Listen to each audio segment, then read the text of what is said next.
Missing Man, written by Susan Specht Oram, narrated by Robin McAlpine. A star witness is missing. Frankie McNally paced by her car at the designated meeting spot.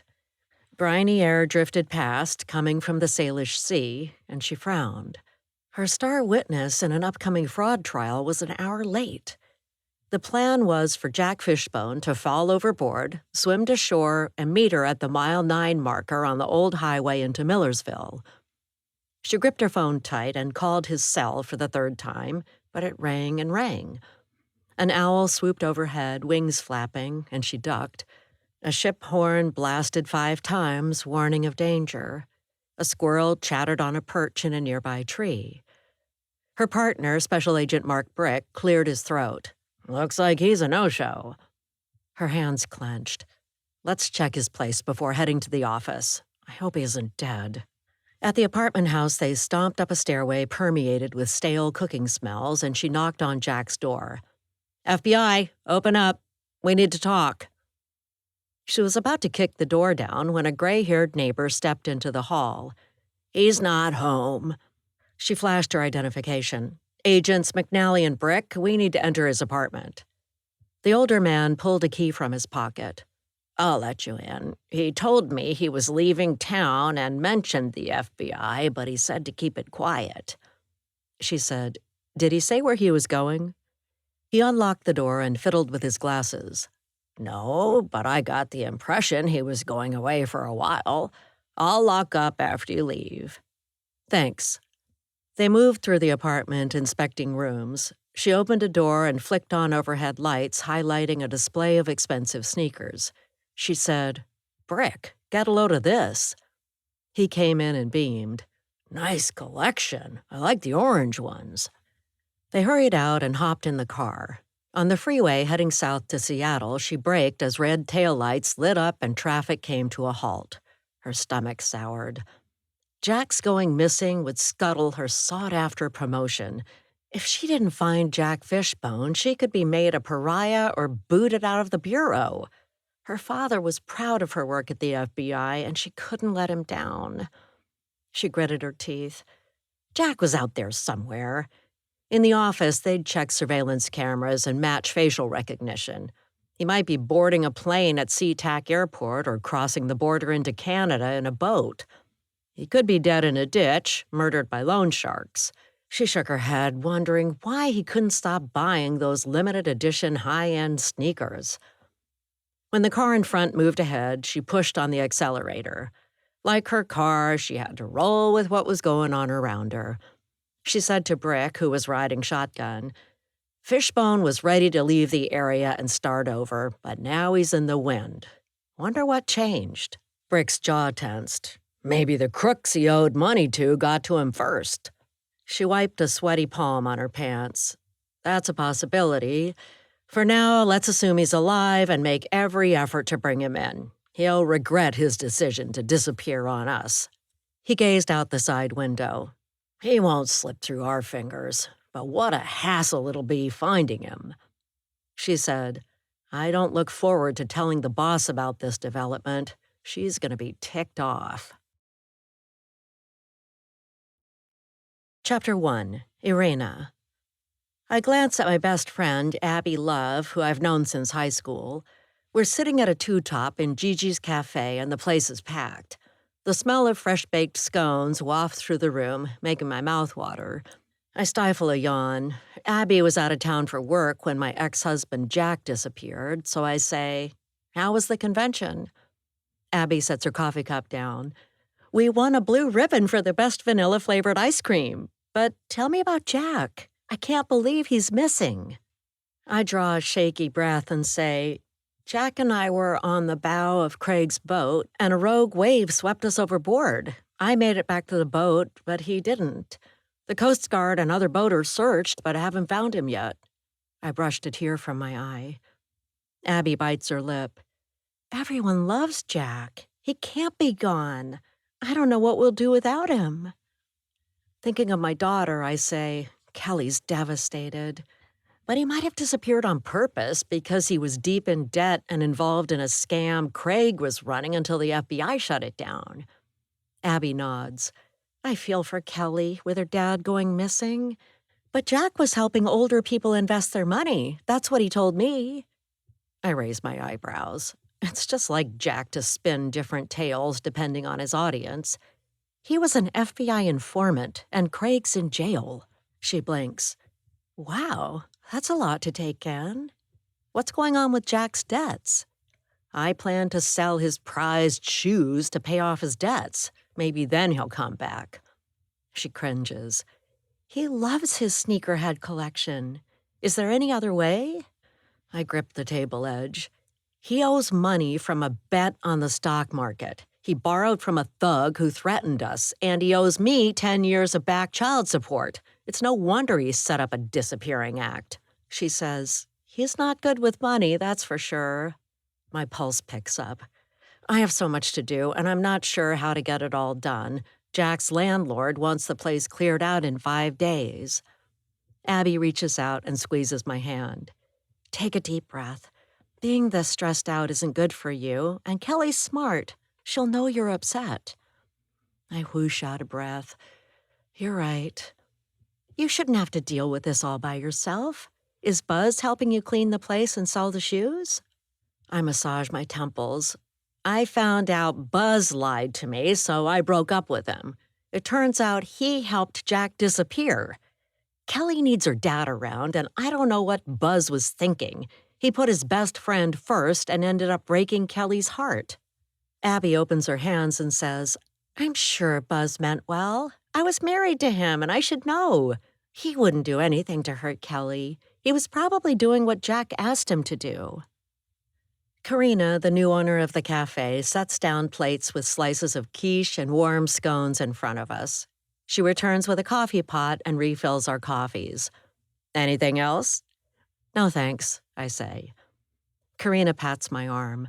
I'm so sorry to hear Jack is still missing. He's such a great guy. We're sending positive thoughts that he'll be found. I nod and pick up my scone, taking a bite and moaning. To my surprise, Abby's wiping her eyes. She blows her nose on a tissue. I say, everything okay? She shrugs and picks up her fork. Got something in my eye. We eat in silence for a few minutes. I take a bite of quiche, and the crunchy bacon crumbles contrast with the creamy egg and cheese mixture. The flaky, buttery crust melts in my mouth. Soon our plates are empty. Abby says, Buzz loves you. He's been stuck on you since grade school. When you broke up with Jack years ago, Buzz asked me for a divorce, and I was devastated. But you guys get along great, so you should keep an open mind about getting back together with him. I dumped his things by the curb in the rain, so I doubt that'll happen. Her eyes grow wide. A lot happened while I was out of town. I shrug. Our friends group is gone. Nothing's left except for you and me. Karina, the cafe owner, comes by with a pot of coffee. Refills? I check the time and say, no thanks, I gotta run. I have a violin lesson.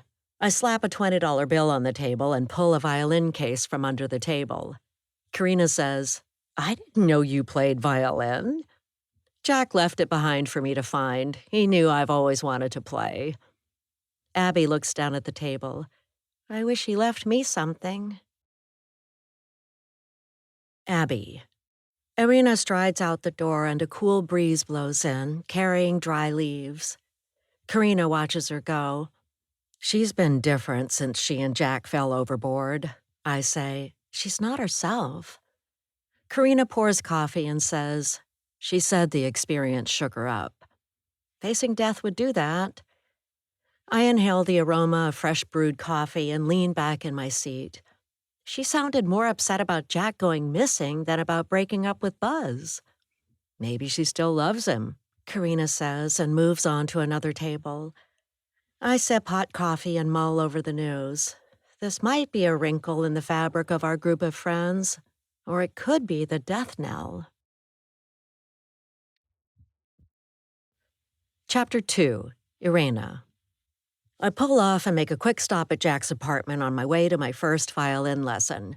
I tromp up the stairs to the second floor and use the key I've had for years. This was where we lived after we were first married. Our 13-year-old daughter took her first steps here. I step inside and lock the door.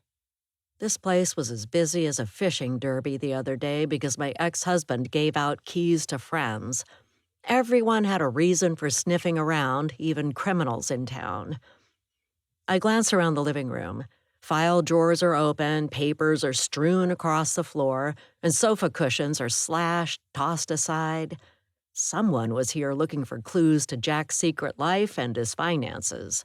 But I was the one who found the number and password to his offshore bank account, and the thugs who trashed the place didn't. The air is still and smells musty. I stride to the nerve center of where our marriage melted down, the second bedroom.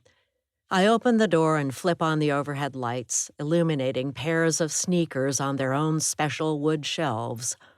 I shake my head and say, "This marks the end of your hoarding sneakers, Jack. How could you buy more when you owed people money? You set a horrible example for Kelly." I count the shoes, flick off the lights, and close the door to Jack's shrine to shoes. Going down the hall, I frowned because he was addicted to buying the best collectible sneakers and didn't stop, even when he couldn't hold down a job. I'll pack them up in the next day or two and take them to my house to sell online. I lock his apartment, wave to a retired neighbor who I've known for years, and hurry to my car. The violin maker's studio is located near Cedar Channel, and I wonder again where Jack is. I have a sneaking suspicion my former boyfriend, Bud Weiser, who goes by Buzz, did something to Jack so he won't be returning to town. I last saw him laughing in the rain after we parted ways. In the coming days, I intend to find out if my hunch was right and he hurt Jack. I park by a one-story white wooden building. Long planks of lumber are stored in stacks in a carport. I glance around, looking for the entrance to the violin maker's studio. A tall front door shows a carved lion's head, and a sign in the window says, "Closed." The violin maker told me by phone to come into the workshop where he'll meet me. I walk around the side to another door and grasp a metal knob, pushing open a heavy wooden door. My stomach flutters. I've never had a music lesson, and I wanted to, but growing up poor meant that wasn't an option. I call, "Hello?" My footsteps echo on the cement floor in a large room. Workbenches by tall windows let in filtered light. The space is immaculate, not a speck of dust in sight. A tall man in his 70s comes out of a side room and extends his hand. His gray hair touches his shoulders, and a long, pointed gray beard reaches his belt buckle. A red and white polka dot bow tie is clipped to his beard below his chin. He smiles, and I try not to stare when his thick mustache moves. He says, "Welcome, I'm Mercury Thunder." We shake hands, and I say, "I'm Irena Fishbone, and my ex-husband left me a violin with a note that said to see you for lessons, and you had all the answers?" I got the feeling he was talking about more than music. Do you know anything about Jack and the situation he was wrapped up in? His thick brows arch, and he looks at me with gray eyes. "I'm not at liberty to share information at this time. I'll have to get to know you better. Perhaps after you learn to play the violin as well as a high school student bound for Juilliard, we'll have a frank talk," he says with a twinkle in his eye. He gestures to the door. "Right this way." He turns and goes through a door, and I follow behind. I'm finding since Jack fell overboard, every task has been difficult. I want my old life back, where my friends hung out together and laughed. Our shared history of knowing each other since high school bound us together until it didn't, when Jack went missing. We enter a wood-paneled room with thick red velvet curtains over the windows. The small space holds a desk and 3 straight-backed chairs. In a corner is a 3-drawer file cabinet with sheet music stacked on top. Mercury puts his hands on his hips. "By the way, I'm just a small part of your progress. 99% is the work you do on your own at home, and 1% me. I can be your guide, but you have to carry your own luggage. I have to be honest and tell you it's best to learn to play violin when you're young. Are you sure you want to go ahead with lessons? I say, I'm sure. Jack wanted me to meet you, and I've always wanted to learn how to play the violin. He tilts his head. Saxophone might be easier to learn at your age, or the bell choir at church. I smile. It's the violin, and nothing else will do. When I was young, I listened to a classical music station out of Seattle when my mom wasn't home. I fell in love with the sound of the violin. He claps his hands. Let's get started. Did you get the workbook I mentioned? I shake my head. No, the music store was closed. They're moving to a new location. He opens a file drawer and pulls out a blue workbook, handing it to me. Here, it's on the house with the first lesson because Jack is such a great guy. My eyes grow wide. How well do you know him? He tucks a strand of gray hair behind his ear, saying, Go ahead, get your violin out. I open the case and pull out the violin, holding it in my arms like a baby, just like I held my daughter, who's now 13 years old, but I still remember when she was born. Jack and I were close, but he never mentioned Mercury Thunder until his last note he left with the violin I'd always wanted. I say, How did you two meet? He eyes me. You have a lot of questions, don't you? Let's stop talking about this. It's touchy, and I can't get into it. Do you know how to hold the violin? I put the base of the violin to my neck. Like this? No. He picks up his violin and begins to play with fluid motions. Beautiful music fills the room. He stops and says, Now you try. Okay. I move the bow and a horrible sound comes out, making me cringe. He waves a hand. Don't worry. With practice, you'll improve. It'll sound better. How long will that take? A few months? The last time I was a student, I took diesel engine repair classes. He laughs. You've come to the wrong place if you want quick results.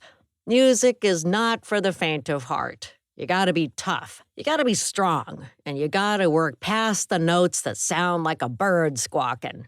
If you practice every day for 5 or 10 years, you might be able to play in an amateur community orchestra. Practicing an instrument builds character. He beams. I wince and wonder if I'm up for learning an instrument at 40 years old. This isn't the best time to take up a new hobby. I'm in the middle of a midlife crisis with my ex going missing, my daughter being distraught about his disappearance, and my recent breakup with my boyfriend. But chaos, like divorce, hasn't stopped me from moving ahead in the past, so I might as well dive into music lessons and hope Mercury Thunder will tell me what he knows about the violin and Jack. Maybe his information will help me find Jack. Mercury demonstrates the technique for playing the violin and has me repeat it. We go over the first lesson in the blue book, and I play along with him. At this rate, I'll be ruining nursery rhymes for anyone in hearing range for the next 6 months and more. He says, Go home and practice every day for an hour. Do you want to schedule your next lesson in a week or call me when you're ready? I've got a lot going on with Jack missing. I need to clean out his place and work my regular job, so I'll call you to set up a time. He wipes his eyes. Such a shame what happened to him. I put the violin in the case and I'm about to ask him what he knows when my phone rings with a call for my boat rescue business.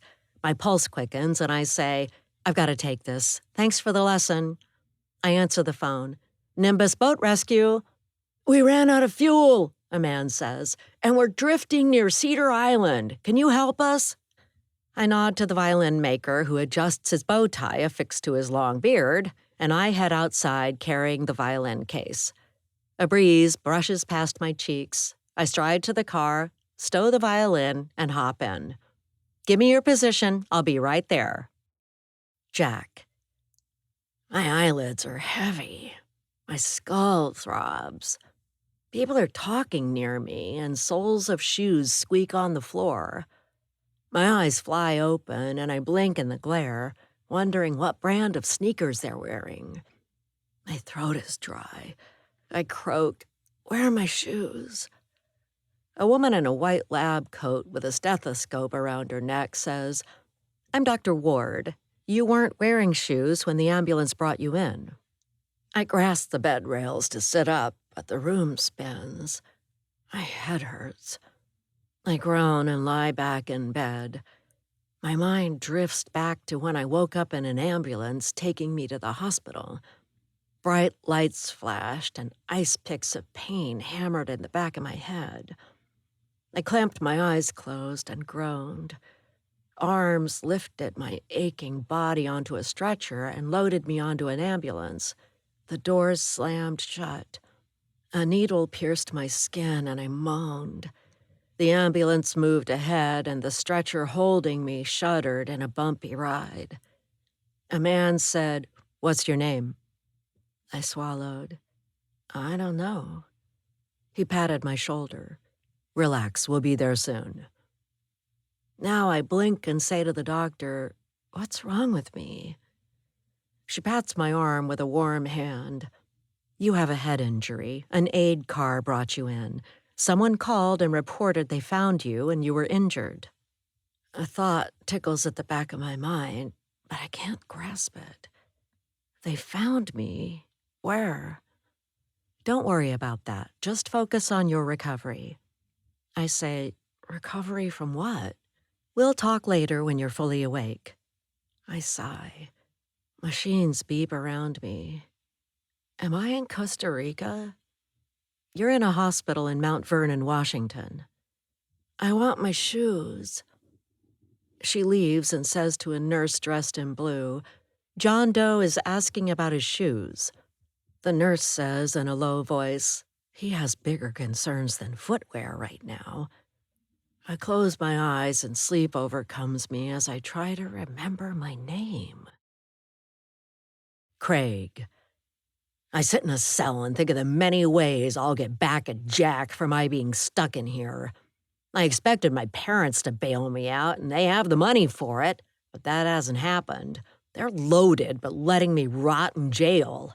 I can't believe I was charged for running a scam. I don't deserve to be thrown in a cell behind bars. Jack is the one who should be locked up, not me, because he was in charge of the operation.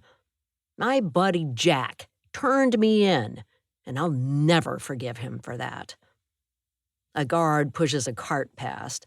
The grub here might as well be dog food. I'll get back at Jack for framing me, and he'll regret the day he met me. Kelly. I glance over at the letters I wrote to my dad. They all say the same thing.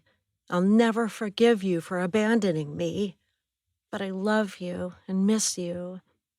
I miss you so much. Come home so I can get angry to your face and hug you and never let go. In the meantime, Mom is planning to sell your precious shoes. She's been busy and ignoring me. I feel like you're the only one who cares about me. She won't look me in the eyes since you disappeared.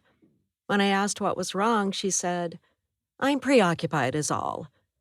But I suspect something bigger is bothering her than she's letting on.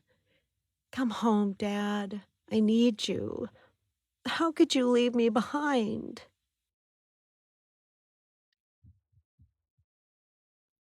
Chapter 3, Buzz.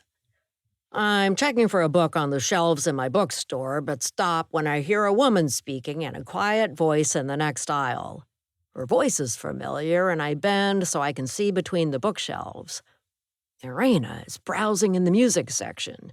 I duck down to stay out of sight, straightening shelves while I lean in and listen. She speaks into her phone in a low voice. "No one knows about the gold shoes. How did you find out? Did Buzz tell you?" A female voice comes through the phone. I strain to hear, and it sounds like our friend and my former wife, Abby Love. Abby says, "Jack told me about them. He promised to give me the gold leather shoes." My eyes open wide. Jack sent those shoes to me at Arena's when I was living there. How did Abby find out about the expensive sneakers? I didn't tell her. I hold my breath and stand still, not making a sound. I want to find out what Abby is up to. She has a habit of whining about not having enough money. She comes off as innocent, but during the time we were married, I learned Abby is a pathological liar. She has no remorse over fibbing to get what she wants. Irena says, Jack didn't send the shoes to you, he sent them to Buzz, so you're not getting them, even if you are my best friend. I have a feeling when I settle his debts, he'll come back to town. Kelly needs him, and I like having him around. She pulls out a book about how to master playing the violin and opens it. I peek between the shelves and hope she won't spot me spying on her. I have loved her since grade school when we bonded over being teased about our names, Budweiser and Arena Pickle. I told kids teasing her to stop, and I've been her protector on the playground of life ever since. She booted me out of her house the other day, but she'll change her mind. I'm waiting for the right time to approach her about getting back together. But everyone in town is tense with Craig being thrown in jail and Jack going missing. Irena says in a harsh whisper, You're wrong. Jack sent those shoes to Buzz for safekeeping. The note said for Buzz to keep them until he returned. But that won't happen because I'm selling them off to pay his debts, which include the 10 years of back child support he owes me. Abby says in a loud voice, That's not fair. Irena says, Nothing is fair. When you were out of town, everything changed. You need a day off and some pampering. Let's get massages and pedicures. I roll my eyes. Irena works with her hands, fixing boat engines. She doesn't wear nail polish and would rather get a tooth extracted than spend a few hours at a spa. Irena says, I gotta go. A distress call's coming in. I duck my head as she turns. My heart pounds. I kneel on one knee, the way I imagined I'd propose to her for the second time before everything fell apart. Buzz, is that you? Irena says. I look up, and my face heats. I didn't see you there. Next time you're in my store, say hi. I was looking for a book. She crosses her arms. Were you listening to my conversation? I wipe sweat from my brow. I've never been good at deception, but I've been practicing so I can achieve my relationship goals with Irena. With Jack out of the picture, I'll finally have her to myself. I clear my throat. Who are you talking to? My right eye twitches. She stares at my towel and says, Abby says Jack promised to give her the gold leather shoes. I say, No way. We're keeping them for Jack until he gets back. She shakes her head. There is no we anymore. You lied to me and I don't trust you. I move around the stacks and stand in front of her, looking into her eyes and giving her a concerned look. I'll never tell her that I left Jack for dead on the dirt road by the old cannery. I helped Jack leave as a way to protect him. The people he owes money to are after him and want to hurt him. Babe, we can work this out. This is a tiny wrinkle in the universe of you and me. I know you want us to get back together as much as I do. She blinks back tears. It's over. Anyone who takes Jack away from his daughter can't be close to me. What we had is rotting underwater with no chance of recovery. I open my arms. I gotta turn the situation around because she means business when she calls out the boating metaphors. Hon, it's a stressful time. Let's not throw away our relationship over one incident that was a misunderstanding. I was keeping Jack alive so he could come back to Kelly one day. But you and I, we have something good going between us. Let's forget what happened and start over. I love you. She steps away. I don't know what's true or not anymore. I need time to sort this out on my own, so don't text me or call. I got way too much going on with cleaning out Jack's place, selling his shoes, and answering distress calls. I say, I can help you with all that. You don't have to do it alone. Thanks for the offer, but I need to handle this on my own and clear my head. And don't try to come in my place because I'm changing the locks. I'll see you around. My heart sinks, and I watch as she strides away in a perpetual hurry like she always is when going to the rescue of a boat or a friend in need. She stops at the cash register and buys the book on playing the violin. She'd be better off spending the time practicing than reading about it, but I won't tell her that after she just shut me out of her life. I'll wait to give her pointers when we're living together again and engaged. When we're married, we'll spend evenings together side by side the way it should be. Bells jingle when she walks out the door with the book under one arm. I rub my chin, concocting a plan. Before she changes the locks, I'll let myself into her house, take the gold sneakers and sell 'em, keeping the money. Jack won't be coming back due to my regrettable outburst of temper that fateful night by the cannery. On his permanent vacation, he doesn't need shoes or cash, so I'll buy a beautiful engagement ring for Irina. She'll love me again and cry with joy when I present a sparkling ring to her. With Jack gone, I will finally have my one true love all to myself. Chapter 4, Abby. I hang up after talking to Irina and consider my options. Jack joked about giving me the gold leather sneakers with a red star sewn on the side. When our friends were at work and my shift at the ice cream factory ended, he and I would hang out. I think back to one afternoon when we were sitting on bar stools at the Brown Lantern and I ordered a pint of Guinness. Jack raised his hand and said, "Make that two." He grinned at me and said, "You're buying, right? I'm waiting to hear back about a new job." I groaned and smacked a palm on the bar counter. "How do you do it?" He cocked his head. "What?" "You get out of paying and come up with an excuse every time, and I fall for it like an idiot." He shrugged and gazed into my eyes, giving me butterflies. Magnetism wafted off the man, and I leaned closer to him. He said, "What can I say? I haven't found the right job yet. My passion project is building my sneaker collection, but no one appreciates how important that is. Except for you, that is." He grinned at me. I smiled, hooked by his kind words. He had a way of making me feel special, like I was his only friend in the world. In high school, he was the leader of the group he hung out with. I looked on, watching them in the cafeteria during lunch or out on the grass before school. One day, he called me over to their spot by the flagpole and asked me to join them. I've been friends with Jack, Irina, Craig, and Buzz ever since. In the bar, he said, "I'm working up to buying a pair of double guard, half spin, super splat signed sneakers. That pair of shoes will be the crown jewel in my collection. But I need 50 grand more to win the auction." I shook my head. "Don't look at me for money. With the cost of groceries going up, I may need to get a second job." He patted my shoulder.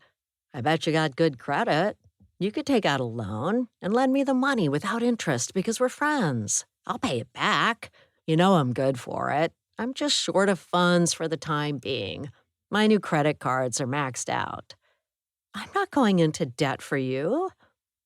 He lifted my chin and looked into my eyes. My pulse picked up. He said, "Come on, pretty lady, help a guy out. You know, it's too bad you and I didn't get together in high school. We would have made sweet babies and had a good life." I was sitting close, so close I could smell his citrus aftershave. If only I had met him first. If only he had picked me over my best friend. My heart hammered. I smiled and said, "Let's give it a try now. It might work out." His eyes grew wide and he shoved his hands in his pockets. Clearing his throat, he stared at a blue bottle of gin on the back of the bar and said, "Sorry if I misled you. I was just joking. This isn't a good time, and I don't want to ruin our friendship." A stab of jealousy speared my chest, and I hunched forward, studying my chilled glass. Condensation dripped down onto the coaster, and I wished I could become invisible and stride out the door with my dignity intact. I knew better than to open myself up and get hurt. He was stuck on Irina, making him a love wasteland for anyone who followed in her wake. I choked out a forced chuckle. Don't play with my feelings like that and pretend you don't love Irina. And no, I won't get a loan to help you buy crazy expensive sneakers for your collection. I gave him a good hard glare and reminded myself not to fall for his fancy talk in the future. He wanted free meals and banter, but he didn't want me. I said, "Besides, what good are shoes if they're sitting in your second bedroom and never worn? Your daughter needs her own room when she stays with you. You should sell them, get out of debt, and give her a better place to sleep than on the couch." I blew out of breath, proud of myself for rousing from a knockdown in the dating department. He was the only guy I knew who wasn't in a relationship. Some nights it seemed like I was the only single person under 80 years old in town. He waved a hand, swatting away my suggestion. "Kelly doesn't mind. She's fine sleeping on the sofa. She told me so." I arched an eyebrow. "I bet she's saying that to please you. A girl that age wants her own room, and you have one, but it's devoted to shoes. Why don't you sleep on the couch and give her the bedroom when she stays with you?" I crossed my arms and smiled, pleased I got in a conversational jab. I was angry as a hornet for how he brushed me off, and the sting of revenge was satisfying. I gritted my teeth. Compared to self-confident Irina, I felt I was a drab wallflower working at a factory instead of running my own business and rescuing boaters in trouble. For years, when our group got together, she would regale our crowd with riveting stories of boating escapades. I was tired of being in the audience clapping for her. I wanted to be the one getting the applause. He drank his beer. "I'll give what you said some thought. Right now, my priority is to get the gold sneakers, and then I want an early pair of Bill Bowerman running shoes, the ones with the original soles made in a waffle iron." He hooted and pounded the bar with his fist. "That will be the ultimate find." I drained my glass and set it down. The beer was sweet and rich, just how I liked it, but sitting with him was souring my stomach. He sounded like a zealot who wouldn't listen to reason. He was in debt. Why did he keep buying more shoes? Zirk, the bartender, came by and touched the dragon tattoo on his neck. "Another round?" Jack said, "Sure, and 2 bacon burgers with fries." He turned to me. "Right?" I shook my head and stood up. "You know what? I've had it for tonight. See you later." I shrugged on my coat and slung my purse over my shoulder. Jack laughed. "Come on, stick around. We'll laugh like we always do. And listen, if anything happens to me, the gold shoes are yours, if I get 'em. It'll be payback for all the drinks and dinners you bought me." I bit my lip and deliberated. Zirk fingered the dragon tattoo on his neck while he waited. Jack reached out, squeezed my hand, and said, "I'm lonely and could use some company. Please stay." I sat back down on the bar stool and hung my purse on a hook in front of my knees. "Fine, but just this once. I can't keep paying for you. And you've got to get out of debt, find a job, and sell those shoes." His sudden smile didn't reach his brown eyes. Zirk patted the bar. "2 beers and 2 burgers with fries coming right up." My mind snaps back to the present when a chill blows past in the break room. I tap my fingers on the windowsill, staring out at a gray, rainy day and a paved parking lot. My break is about to end, and I better go back in. If Jack had chosen me over Irina that day we talked at the bar, I would have helped him escape his money problems. If he was mine, he would have been with me at the ice cream convention south of Seattle, and he wouldn't be missing.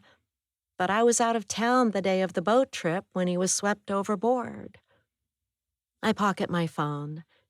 Jack wanted me to have the gold shoes, and I feel I deserve something after being taken for granted all those years. Resentment bubbles up in a toxic stew. Jack is missing, and Irina doesn't sound sad about it. As usual, she's focused on straightening out the situation. She might not miss Jack, but I do. I long to hear his laugh and hope to share many more beers with him in the future. A door to the ice cream factory opens. Machines hum. After work, I'll get the sneakers. I can't wait to track down Jack, and I hope he'll be happy to see me. But I know I can't force it. If wishing could turn dreams into reality, I wouldn't be standing in the middle of an ice cream factory, but on a beach in Mexico sipping a beer. I head to my workstation in a football field-sized manufacturing room and pull a quart of mocha ice cream off the assembly line. Dipping in a spoon, I perform my job of quality control testing. Cold ice cream melts in my mouth. I nod to myself and check off a box on the computer in front of me. The flavors of deep, rich chocolate paired with coffee ice cream come through loud and clear. There's a hint of crunch from bits of ground coffee beans. I grin because that was my contribution to the recipe. It was a group effort, and I'm proud of my part. I chew on a chunk of dark chocolate and sigh as a feeling that all is right with the world spreads throughout my body. This is how I feel when I'm around Jack. A tiny thought flits past, telling me I should feel good about myself no matter what. My well-being shouldn't depend on someone else. With a shrug, I decide to mull that over later. Right now, I need to taste test the latest batch of vanilla ice cream with hints of ground nutmeg. Chapter 5, Jack. A nurse says, "Wake up." When I open my eyes, she says, "The police are here and they want to talk to you." My skin breaks out in a cold sweat for some reason. "Make them go away." She touches her yellow-framed glasses. "Our administrator had to report you to the authorities because you don't remember who you are. We do this for all John Does. The police have to see you." The back of my head hurts, and I have a terrible headache. Can they come back another time? It won't take long. I'll bring them in. Maybe they'll tell me who I am. She goes out to the hall and ushers in two police officers in blue, a woman in her 30s and a man in his 40s. The woman says, "Hello, I'm Officer Kellenick, and this is Officer Anderson." I nod, and a wave of fear rushes through me, making my pulse pick up. Apparently, I'm afraid of cops. His face is weathered, and he looks like he's been out on boats. So I must know some people who go boating. Maybe after I get out of here, I can walk around a marina to see if anyone recognizes me. The female officer has a heart-shaped face, which reminds me of someone, but I can't place the name or how I know her. He says, "We understand you were picked up by the old wharf and brought here with a head injury. Do you remember what you were doing there?" I clear my throat. "I don't know. I've tried, but nothing comes to me." The woman says, "What about your name? Do you remember that?" With a sigh, I say, "I don't, but I wish I did." She pats the bed rail. "Maybe in time you'll recall who you are. Do you think you're from this area or from Seattle?" Seattle sounds familiar. I might be from there. And I think I know people who go boating. And a woman with a heart-shaped face. Maybe I'm married and she's my wife? Look for a woman with a face like that and ask her who I am. The man motions for her to step aside and says in a low voice, "Kinda hard to find out who he is by checking every woman's face in this state. This is pretty hopeless." She nods. "He's loopy, probably from medications and the injury. We'll have to come back another time." Chapter 6, Irena. I wave goodbye to the skipper in distress and leave his white wedding cake of a boat behind. His power boat ran out of fuel, and I towed it to the fuel dock. It's all in a day's work and how I keep a roof over my daughter's head. When a boater in trouble calls, I hurry from the dinner table and leave Kelly on her own, now that she's a teenager.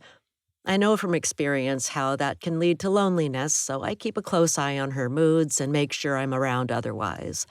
But despite my best efforts to care for her, nothing can fill the hole in her heart caused by her dad's disappearance. I nose my boat into the marina slip, secure the lines, and hurry to my car. My friend Abby's been acting different and distant since she returned from her conference. We're all upset that Jack is missing, but when I first told Abby over the phone that he was gone, she burst into a bucket of tears as if she was the one who'd been married to him. I had no idea they were that close. And when I told her he owed a major amount of money to a lot of people, she didn't seem surprised. A pang of jealousy stabs me. I secretly hoped Jack wouldn't fall for anyone after we divorced, but that was 10 years ago, and it was unlikely he'd stay single. That was as foolhardy as wishing the briny blue ocean would turn into fresh water. He wasn't the husband I wanted him to be, but I was surprised I didn't want anyone else to have him. It would twist my gut if Abby and Jack fell for each other. I couldn't deal with that. I hop in my car and head home. Because there was a chance Jack was working undercover for the feds before he went missing, I called the FBI yesterday and asked for the whereabouts of Jack Fishbone. But they wouldn't divulge any information. I may never know where he's stashed away, or if he's alive, until our former friend Craig comes to trial. I chew on the inside of my cheek and form a plan. After the trial, Jack could come live with us, and I hope we wouldn't argue about money like we used to. We could be carefree like when we were first married. I park in the driveway and frown because our front door is ajar. I'm sure I locked it when I left, and Kelly's at school, so she didn't do this.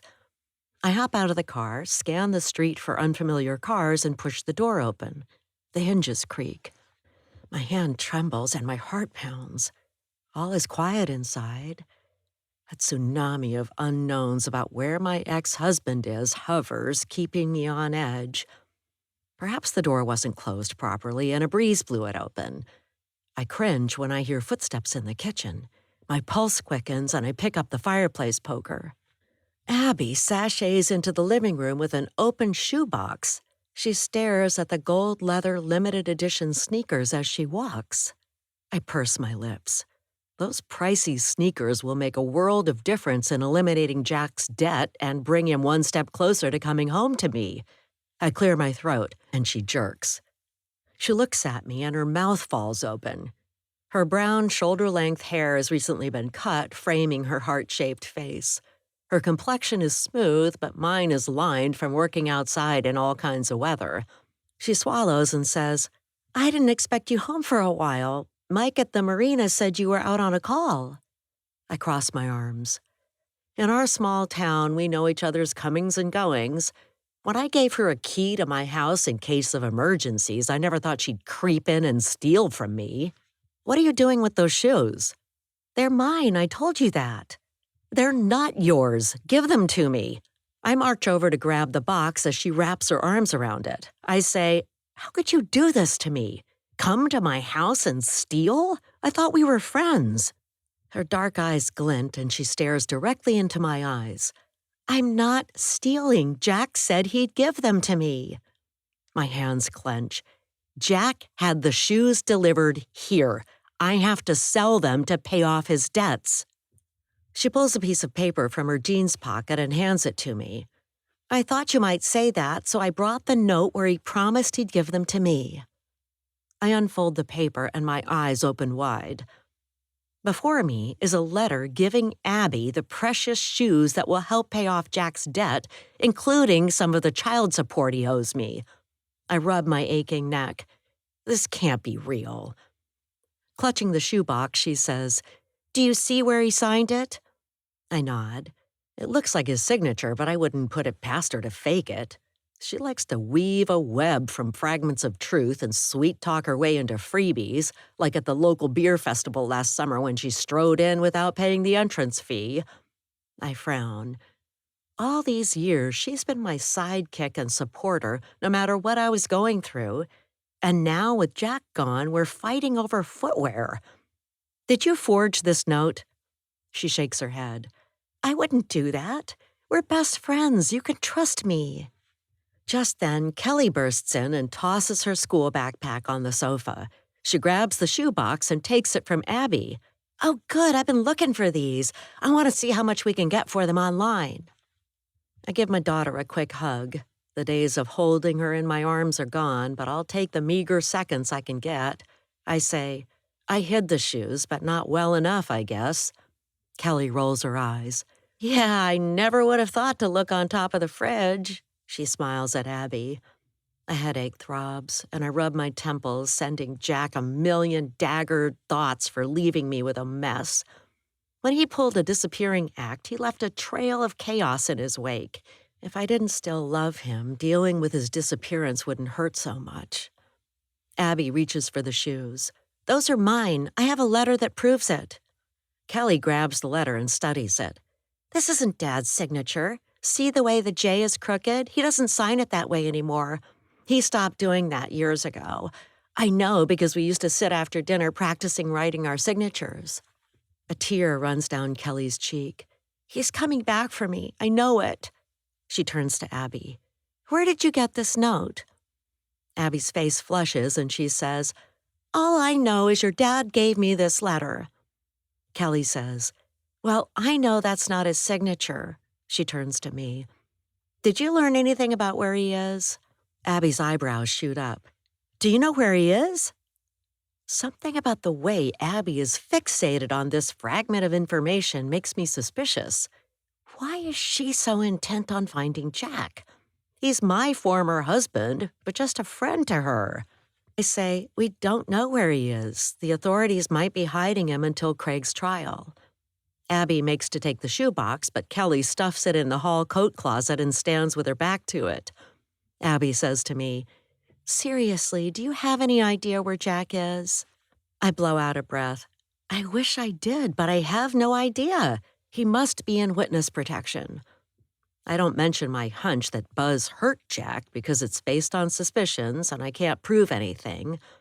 I want to track down where Buzz left Jack and in what shape he left him. But selling the shoes and clearing out the apartment comes first, before Jack's landlord hires junk collectors to clear it out. Abby sizes me up. You look like you know more than you're letting on. You've always been an open book. I open my hands. That's all I know. Now give me the house key back. I don't trust you anymore. You tried to take the shoes, and you should be ashamed of yourself. She digs in her pocket, drops a gold key in my hand, and says, If someone comes in and steals the sneakers after this, you'll know it wasn't me. Hey, you want to go for pizza? I arch an eyebrow. We aren't friends. We're finished, but apparently she doesn't see it that way. Kelly's face brightens, but I say, We've got too much to do. We're making it an early night, aren't we? I give Kelly a meaningful gaze, and she nods. The words early night are a signal we worked out for when one of us doesn't want to go somewhere. I walk Abby to the door and hold it open, waiting for my former friend to leave. She gives me a one-armed hug, but I'm stiff as a board. She was stealing from my home. The best she deserves is a boot in the butt and a fast farewell. She says, Let's get together sometime. I give a weak smile and suppress a groan, closing the door and locking it. I lean against it and say, I thought I knew her. I'll have to be more careful about who I give our house keys to. Kelly pulls the shoebox out of the hall closet and hugs it. I can't believe she tried to steal our shoes. I know. I head to the kitchen to make dinner. The car door slams outside, and I hurry over to glance out the front window. Abby is walking down the sidewalk with my violin. I run outside and race after her, grabbing the violin case from her hands. My body trembles. I say, Have you no shame, stealing from friends? She stares at the pavement. Wind plays with a strand of her hair and brings the scent of fall. Stress brings it on, I've told you that. I say, keep away from us from now on. This is beyond the breaking point. We're officially broken up as best friends. I turn and leave her weeping on the sidewalk. I don't care if she's stressed. I stop on the doorstep and yell, "Stay away and don't come here again." I go inside and slam the door, locking it. I set the violin down gently on the coffee table. But as I stride into the kitchen to make dinner, a knot in my chest reminds me that I'll miss my good friend Abby Love, and perhaps I shouldn't have been as hard on her. I'll think about it after the shoes are sold and Jack's apartment is cleaned out. I'm too busy to be pulled into other people's personal drama. Kelly comes in the kitchen and sinks into a chair. That was pretty harsh, what you said to her. We should have been kinder to her. She's admitted she has a problem with taking things. I whoosh out a breath. My 13-year-old daughter is wiser than I am. Maybe you're right, but I can't think about it with everything else going on. Kelly gets up and opens the fridge. Being busy is no excuse for being mean. My face heats with shame because she's right. She says, "Besides, you're too stressed. Why don't you let Buzz sell the shoes?" My hands fly to my hips. I don't trust him or anyone else to handle it. I need to do it myself. She puts a jar of pasta sauce on the counter. You aren't Superwoman. Let others help you for once. I blow out a breath. I'll think about it. We'll have pasta with veggies for dinner and see how much the gold sneakers are worth online. I think we should keep them for Dad. He specifically told Buzz to keep them until he comes back. He won't be happy when he hears what we did. I fill a pot with water and place it on the stovetop. He should have thought about that before he got so deep in debt. Selling them is the only way to rescue him. She pats my arm. You know you don't have to rescue everyone. It's okay if some of us learn by sinking. I turn the burner on under the pot of water and hug my dear daughter. I don't think you realize how far he has to sink, but I'm listening and taking what you say to heart. She nods. Good. Maybe if you do, you'll be happier. You know, I skipped dance class this afternoon to come home and check on you. You've been so worried since Dad disappeared. I clap a hand over my mouth. I forgot about her dance class, the one she loves. What kind of person am I turning into? Chapter 7. Abby. Out in front of Irina's place, I slump behind the wheel of my car, sobbing until my eyes ache. She accused me of stealing from her, but the shoes were meant for me. Jack said so. I have trouble controlling my habit of taking items from people's homes, and I wish Irina was more understanding after being friends for so long. No wonder she and Jack didn't get along and broke up. She thinks she's always right. I blow my nose and drive to my apartment, hands trembling on the steering wheel. All these years, I've envied Irina, but never told her. She owns a cozy home on the sunny side of the street, while I rent a dark studio apartment. She obsesses about being the best at repairing boat engines, but I make ice cream. She fixes boats and sends skippers on their way, performing dramatic rescues, while I adhere to manufacturing quality control standards and perform taste testing. It's my job to deliver what the customer expects in a frozen treat, and that was enough for me. But in the wake of Jack's loss, I want more out of life. If I went missing today, what would people say about me? She made sure the vanilla ice cream was rich and creamy. They could put in my obit, she was a saver. Just look at her bank account. But now I want to laugh more and share love, which is why I need to find Jack. I park on the street, lock my car, and mosey under a bunch of tall, brooding trees with low-hanging branches. A dangling twig scratches my neck, and I shriek and scoot away. The way Irina turned on me and accused me of stealing is making me jumpy. I was taking the violin to my car so no one would come by, open her car, and steal it. She left her car unlocked and I was protecting her, but she didn't give me time to explain. I come to a locked gate and badge my way in the apartment complex. The heavy gate groans with a complaint when I push it open. I make my way to my apartment along a dark path. The outdoor lights are off. I need to call the building manager to fix those. A breeze sweeps by and a chill runs up my spine. Someone is out here. I can feel it. Goosebumps prick my flesh, and I pick up my pace. I approach my apartment with my keys in hand, and I'm about to unlock the door when someone steps out of the bushes. My heart thuds, and I clench my fists, ready to defend myself. Unlike Irina, I'm not brave. I'm an ordinary woman trying to live my best life, despite harboring grave regrets about my sticky fingers habit. A man appears out of the darkness, and I can't see his face. I clench my house key between my index and middle fingers, making a fist ready to protect myself. He clears his throat. My hands turn cold. I'm trapped by my apartment door. I'm about to run when Buzz says, "Hey, it's me. I thought you'd recognize me." I shake out my hands. "You gave me a scare. Next time, text me before you stop by." He hugs me, and I recall why I enjoyed being married to him. He's kind. He's generous with his time and money. We watch the same shows and read mysteries and thrillers. We even made up a menu for the days of the week. Meatball Mondays was my favorite. He liked spaghetti Sundays best. For old time's sake, I say, "You might as well come in now that you're here."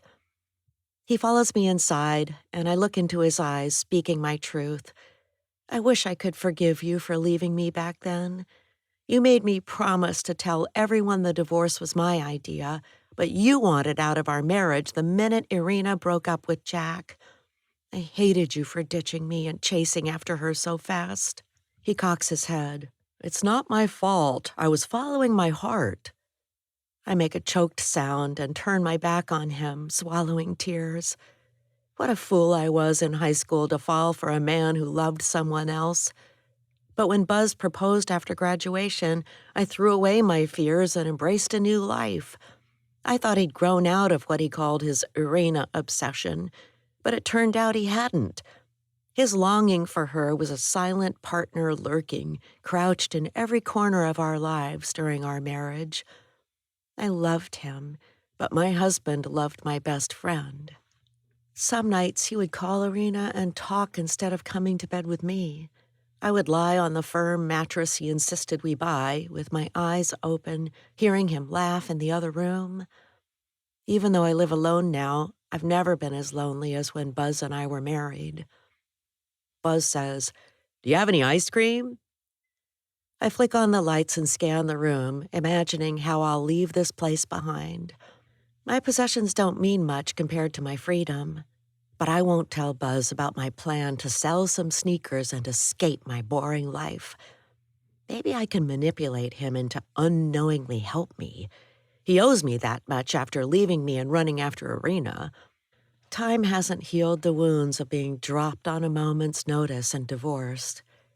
Even though it was years ago, I haven't forgotten how I was hurt, and I might joke with Buzz, but the scars in my wounded heart remind me of how it felt to be betrayed by my beloved. We'll always be friends, but I don't trust him. Chapter 9, Jack. I release a ragged breath. The man in the next bed moans and a fabric curtain separates us. He coughs and hacks, and I wince, wondering how I landed in a hospital ward. A clock on the wall ticks as the seconds of my life slowly pass. My head throbs with pain, and I squint, trying to remember my name and the life I led. I must be a loner, because if I had friends, they'd be here by my bedside helping me figure this out. But I'm on my own, biding time with my injured brain and missing memory. My bladder is bursting, and I hit the red call button for the nurse. She appears and says, "You called? I need to use the bathroom." "You're not allowed to get out of bed. We're worried you'll fall because of your head injury. I'll get you a urinal." I sigh. Images of a carefree life in Costa Rica flit through my mind. Sunshine and sandy beaches sound good to me now in this stark room. The nurse hands me a plastic jug with a handle. Call me when you finish using it and I'll measure the amount. She closes the curtain and leaves. I finish my business and push the red button. She takes the urinal, which is a third full, and says, "Any luck remembering your name?" "Nothing yet." "Brace yourself, for if and when your memory comes back, you might not like recalling what led to your head injury, and your world may change while you're away." I slump back on the pillow. If I had friends who cared, wouldn't they look and find me here? She nods. "They're probably looking for you now." My stomach rumbles. Can I get some food? I'm hungry. And something for the pain? She points to a white board at the foot of my bed. "Your NPO, or nothing by mouth, doctor's orders. They'll need to conduct tests and you'll likely need surgery." I wince. What kind of tests and surgery? "The doctor will fill you in." I squirm on the thin mattress. Is someone coming to take me to a hotel? She furrows her brow. "Would you repeat that for me? I'm not sure I understand." "You're in the hospital, and you're not going to a hotel. You're not well enough to be discharged." I clear my throat and wonder where my wife is, if I have one. Shouldn't she be here with me, by my bedside? I say, "I have a foggy memory of being married. Was my wife here?" "So far, no one has called or come looking for you. Do you know her name?" My head aches. Jolts of pain shoot through my skull. I touch a thick bandage on my head and moan. "I don't know." The nurse says, "I'll see if I can give you something for the pain." She leaves, shoes squeaking on the floor, and I swallow hard. Why haven't my friends found me? Tears trickle down my cheeks. I'm alone. Chapter 10, Irena. I swallow a bite of noodles drenched in marinara sauce and say to Kelly, sitting across from me at the kitchen table, "After we eat, let's go to your dad's and take his sneakers home with us." She frowns. "We've been rushing around since Dad disappeared. Can't we hang out here like we used to, just for this one night? Besides, I have homework to do." I get up and kiss the top of her head. Her hair gives off a pleasant smell that reminds me of bubble gum. "Homework comes first," I say. "We'll stay home and I'll tackle it tomorrow." I wash the dishes and grit my teeth. I can't wait until the shoes are sold. Jack's apartment will be empty and we'll move on with our lives. I fall asleep on the sofa watching the news, but wake when Kelly shakes my shoulder. "I'm going to bed," she says, clicking off the television. "And you should too." I stand and give my daughter a hug. "Night, sweet dreams." She says in a trembling voice, "Do you think we'll ever see Dad again?" I suck in a deep breath. "I hope so, sweetie. I've tried to track him down, but no luck so far." I turn off the living room light and I'm about to follow her down the hall to bed, but a sense of being watched prickles at the back of my neck, and I turn to peer out the front window into the dark night. Buzz is leaning against his car parked in front of my house. He's watching me through binoculars. I lower the blinds and pace, debating whether to confront him. I pick up my phone and text him. "You're giving me cringy stalker vibes. Don't hang around staring inside. You're creeping me out." Seconds later, my phone dings. "I know you love me. Let me in and we'll talk." Footsteps approach the front door and my stomach knots. Until Jack took off, I trusted Buzz and loved being around him, and I saw a future for us. I put my ear against the door and hear him breathing on the other side. Was I too quick to push him away over one lie?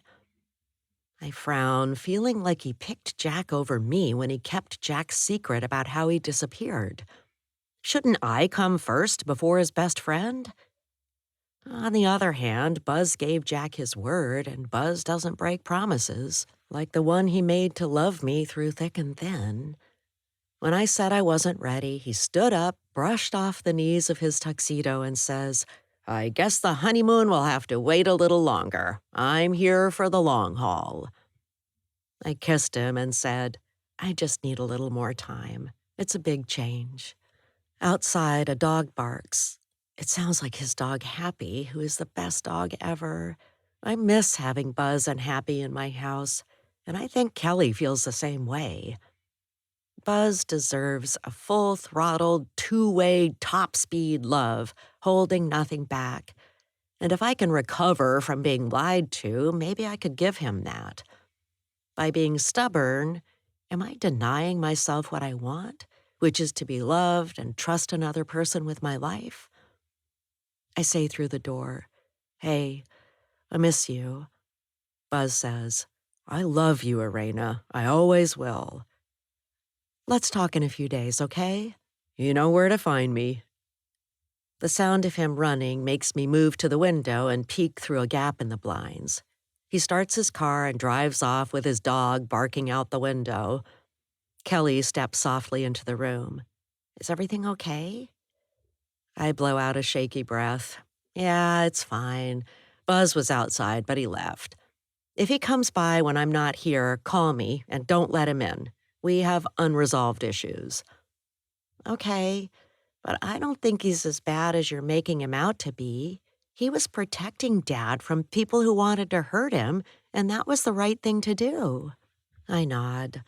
"I'm sure Buzz thought he had the best intentions when he picked up your dad from under Jackson Bridge and helped him disappear. I just wish he'd been honest and told me what he did."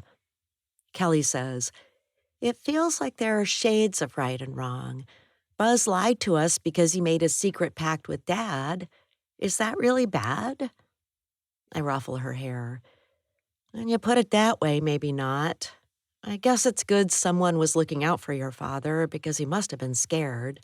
The law was bearing down on him, loan sharks were after him, and he was talking to the feds about what Craig was doing. I miss him." I kiss her cheek, and the part of my heart that pines for Jack, the life of the party, is full of sorrow. I do too, and we'll get through this together. Maybe he'll walk through the door tomorrow. Kelly wipes her eyes. "Don't get my hopes up for no good reason." "Sweet girl, wherever he is, he's thinking of you and sending you balloon bouquets of love." She sniffs and smiles. That's corny, but I like it. I'm going to bed. I'm tired. Buzz. I drive home from Arena's and my hands shake as I grip the steering wheel. How could so much have gone wrong in such a short time? Arena and I were living happily together a few days ago, and now she won't let me in her house to talk. My new reality boggles my mind. I reach over and pat my dog. "We'll get through this, don't worry. She loves us. It won't be long before she invites us back. Kelly loves you, old boy." At my house, I stepped past books stacked on the floor. I kick off my shoes, leaving them where they land. Irena was always after me to leave my shoes by the door, so that's the only benefit of us not living together. I dig in my pocket and pull out a metal key.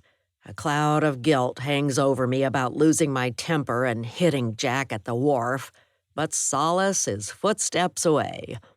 I walk to the closet in the second bedroom, unlock the door, and flick on the light. Gazing at the framed photo of Irena taken in grade school, I send up a prayer that she will be my wife. Sometimes one person in a relationship can see into the future, and right now, that's me. It may take more time than I'd like, but I'll wait. When her world crumbles without Jack, I'll rescue the woman who races to help boaters in distress, and she'll be forever grateful. You're mine, and you always will be. It's just a matter of time. I'd take a pen and paper and scribble out a love poem in a white leather notebook with others waiting for the day I'll show them to her. Chapter 11, Irina. When Kelly leaves for school in the morning, I pull out the violin to practice, sounding like a cat wailing, and 50 minutes later, I stop and stow the instrument in the velvet case. I hop in the car and head to Jack's apartment. Going up the stairs, steps groan underfoot and stale cooking smells fill my nostrils. I unlock the door and go in, locking the door behind me. I don't want someone walking in, not after a fake pizza delivery guy with a gun tried to break in the other day. A mouse skitters across the floor and disappears in a crack below the kitchen cabinets. Jack didn't want to set out traps and hurt his resident rodent. I stride to the second bedroom and flip on the overhead lights. Jack's sneaker collection is spotlighted, and each pair is displayed on a separate wood shelf he built with loving care. I cross my arms and glare at the shoes that caused our divorce. When Kelly was little, Jack lost his job. But instead of going out and finding work, he bought another pair of expensive limited edition sneakers. That led to a raging argument in this very apartment, from which he never moved, and our marriage didn't survive. Before that, we exchanged tense words about his addiction to buying shoes and overspending, but the last pair of sneakers was what sunk our ship. I frown at a pair of black canvas shoes worn by a basketball star. Jack installed track lighting in the room that is a shrine to sneakers, with one bulb aimed at the pair that broke the back of our relationship. We divorced when Kelly was 3, which was 10 years ago, but the day those shoes entered this apartment is fresh in my mind. Jack opened a package and beamed. "They're here. The shoes are finally mine." I turned from cooking dinner in the kitchen after a long day of learning to fix diesel boat engines. Spaghetti was the easiest choice, I figured. My fingers were stiff and cold from work, but steam from the boiling pot of water warmed them as I dropped in the pasta to cook. My stomach soured when he mentioned shoes. I thought after our last talk that he had agreed to stop collecting sneakers and be satisfied with what he had. I figured I must have misheard him, so I said, "What did you say?" He held up the box and showed me. There were the black sneakers that he promised he wouldn't buy. He smiled at me, and a tear rolled down my cheek. I had warned him if he bought another pair of shoes, that would be it for me. I said in a choked voice, "Hon, I love you, but your habit is dangerous. We can't live together or share a checking account anymore. You hoarding shoes and not controlling your spending is tearing us apart." He came over and tried to hug me, but I stepped away and held out the wooden spoon to keep him from coming closer. He said, "Come on, do you really mean that? You know I love you, and I also love my shoes. Both of you make my life worth living." I swallowed tears and said in a quiet voice, "I'm sorry you feel that way, because I told you it was either the shoes or me, and you picked the sneakers. I'll pack tomorrow and take Kelly with me. I'll rent a place in town." "Don't do this to us. We love each other. We have a wonderful daughter. Stay with me. I'll try to change." I shook my head. "Trying isn't enough. This is final. You can have Kelly here on Wednesday nights and every other weekend." Jack dropped to one knee and held out a hand. "Don't do this to us." The pasta on the stove bubbled and boiled over, hissing on the burner. Kelly came into the room, picked up our vibe, and burst into tears. Jack picked her up and gave me a sad look. "See what you're doing? You're destroying our family." Kelly whimpered, nuzzling his neck. I turned off the heat under the spaghetti pot and rubbed Kelly's back. In a low voice, I said to the man I had loved since I met him in high school, "We're over our heads in debt. You keep taking out credit cards. We can't keep going like this." He half smiled. "It'll all work out." "Banks don't operate that way. We can't repay our mountain of debt with coupons of hope. I'll file the papers for separation and work on paying off our debt. But after that, you're on your own." Kelly squirmed in his arms and he set her down. "I don't feel it's an addiction. It's a passion project that deserves respect. I guess this means I'll have to hold off buying the pair of early Bill Bowerman running shoes I've wanted. This sucks." Tears clouded my vision. I dropped the wooden spoon in the sink. "You can eat if you want. I just lost my appetite." I fled to the bathroom, locked the door, and leaned against the wall, sobbing quietly for all we had lost. Remembering all that, I heave a sorry sigh and pull out my phone, taking photos of the black sneakers in Jack's apartment. Those should bring in a lot of money if what Jack said was right. I'm snapping pictures of the shoe collection when a loud knock on the door makes me flinch. I stride to Jack's door and say in a loud voice, "Who's there?" "Mr. Abernethy, the neighbor." I open the door and the hinges creak. I always knew when Jack was sneaking in late when we were married after going out drinking with Craig and Buzz. I could have asked the building manager to oil the hinges or done it myself, but I wanted the old-style alert system to Jack's comings and goings. "Come in and sit down," I say, and give him a quick hug. Mr. Abernathy smells of aftershave and old books with a hint of floral dryer sheet in the mix. "Would you like a glass of water? That's all I can offer. Jack didn't leave much in the way of food or drinks when he disappeared." Mr. Abernathy sits in a straight-backed wooden chair that Jack and I picked out when we were married. The chair groans under his weight. He leans his elbows on the table and it rocks. He says, "It's been a whirlwind last few days. How are you holding up?" I drop into a chair and blow out a breath. I've been running ever since Jack left, so I haven't had time to think about it. "How's Kelly? She must miss her father something fierce." I nod, but an arrow of guilt pierces my heart. I clear my throat and say to the man who became a father figure over the last 13 years, "I admit I've been preoccupied working and sorting out who Jack owed money to. I know I need to spend more time with Kelly, and I'm going to do that." He drums his fingers on the table and it wobbles. "Irina, I've known you and we've been close for years. Is it all right if I tell you something that might hurt your feelings?" I swallow and cross my legs, pretending not to be worried about what he might say.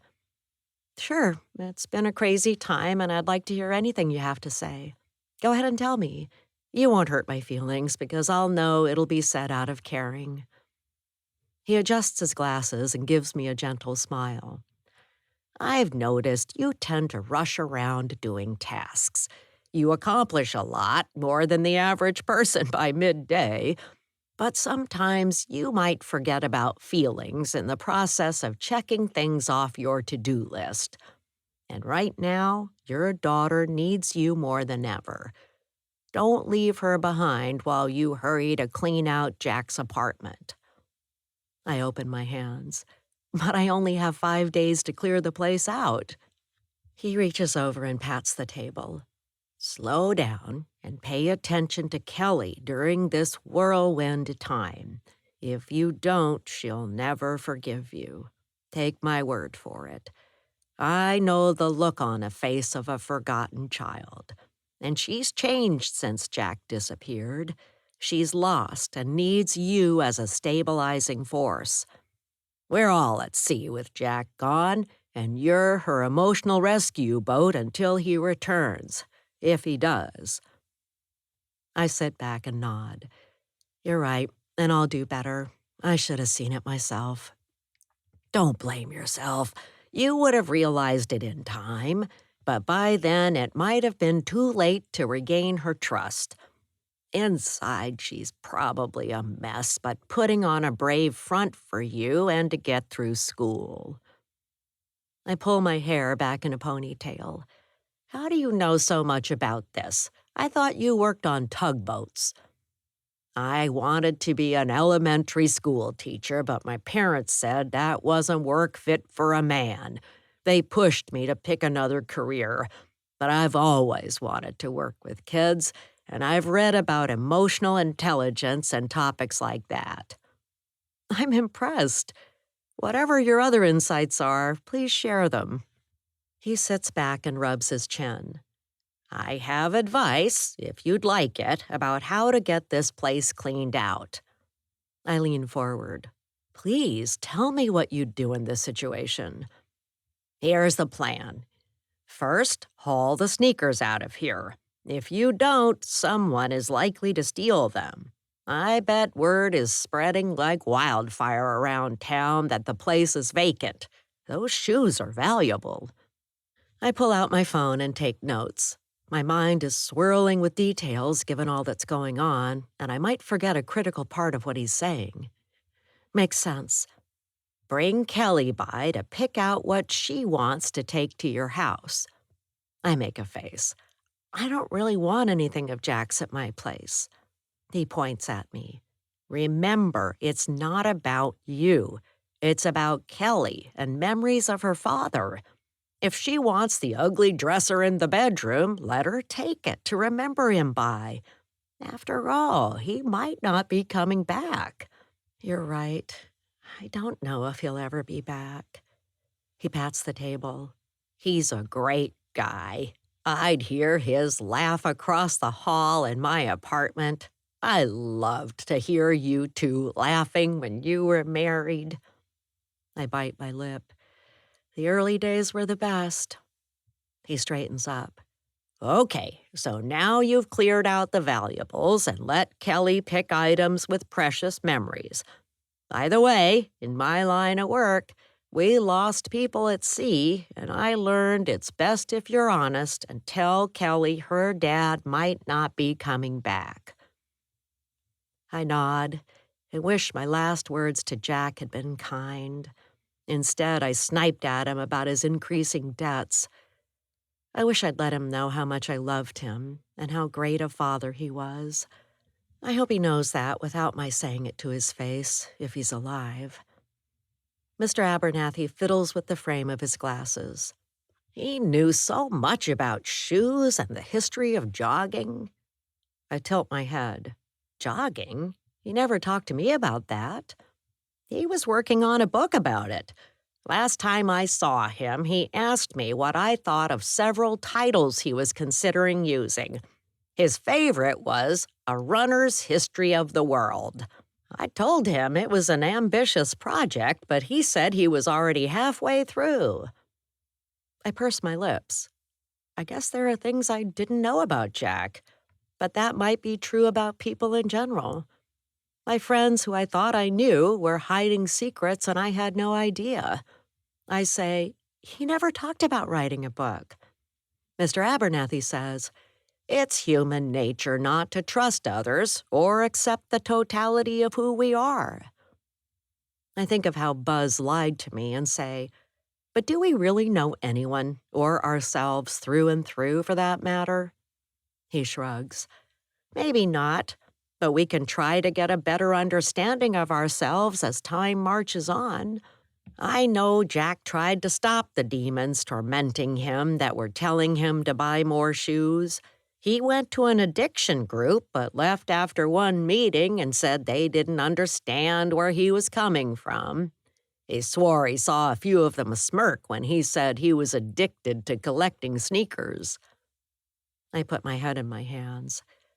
I wish he would have told me this. I might have been more understanding. I gulped down tears. Poor Jack, wrestling with beasts on his own. Mr. Abernathy taps the table. When you've taken the valuables and Kelly's items, then you're left with stuff that doesn't matter to you. Like this table and these chairs, the bed, the sofa that someone slashed when they were tossing the place after Jack disappeared. But I suppose you'll take his computer and the filing cabinet? I will, although I don't know where I'll put him. It'll be fascinating to read his book. He never let me read it. With the stuff left in the apartment, you could pay someone to haul it to the curb and post it online as free. Or call the local thrift store and see if they want to take anything. If it was me, I'd call the one that benefits cats. I say, that's a good idea. I'll bring Kelly over and she can pick things out. I'll take the computer and filing cabinet to my place. Then I'll call Feisty Cat Thrift Store and the junk haulers for the rest. My phone dings with a text from Kelly asking where I am. I had promised to pick her up after school. My face turns hot and I stand. It's a half day at school and I'm supposed to pick Kelly up. I gotta run. Chapter 12, Irina. Mr. Abernathy says a quick goodbye and lets himself out. I rush into Jack's second bedroom and put 4 pairs of sneakers with their boxes in a black plastic garbage bag. My pulse pounds in my ears. I've got to get going. I glance at the remaining 9 pairs and flick off the lights. I'll come back later for the rest. I lock the apartment door, set the bag in the trunk of my car, and drive to school, scolding myself for failing my daughter and being an inadequate parent. There are many mistakes to be made as a mother, and I had no idea what lay ahead when Jack and I decided to conceive. Every day I spend with Kelly brings oceans of joy and zings of self-recrimination for not being the perfect parent she deserves. I chew on the inside of my cheek and drive. Jack is a go-with-the-flow kind of guy, but I like to be in control and doing my best every minute of the day, which is exhausting at times. I approach the school, but no kids are in sight. My stomach plummets. Kelly will never forgive me for this.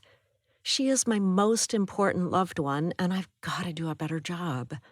If this was my paid gig, I'd be fired for how I've acted since Jack left town. Down the street, 2 teenagers walking side by side catch my eye, and I drive closer.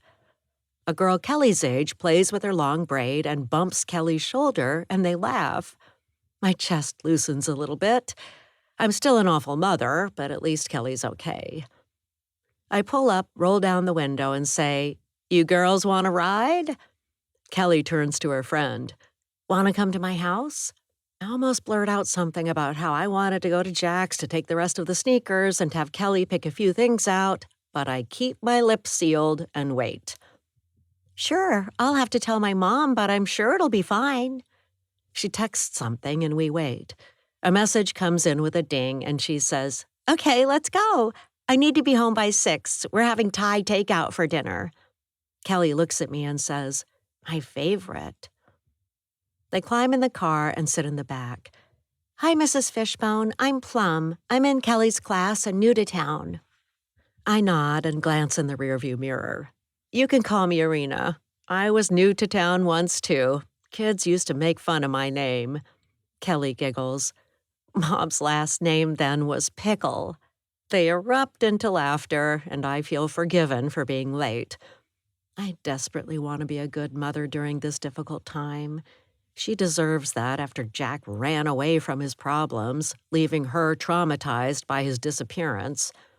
But to his credit, Jack did help the authorities shut down Craig's scam that was preying on the elderly. I wonder if I'll ever see Jack again.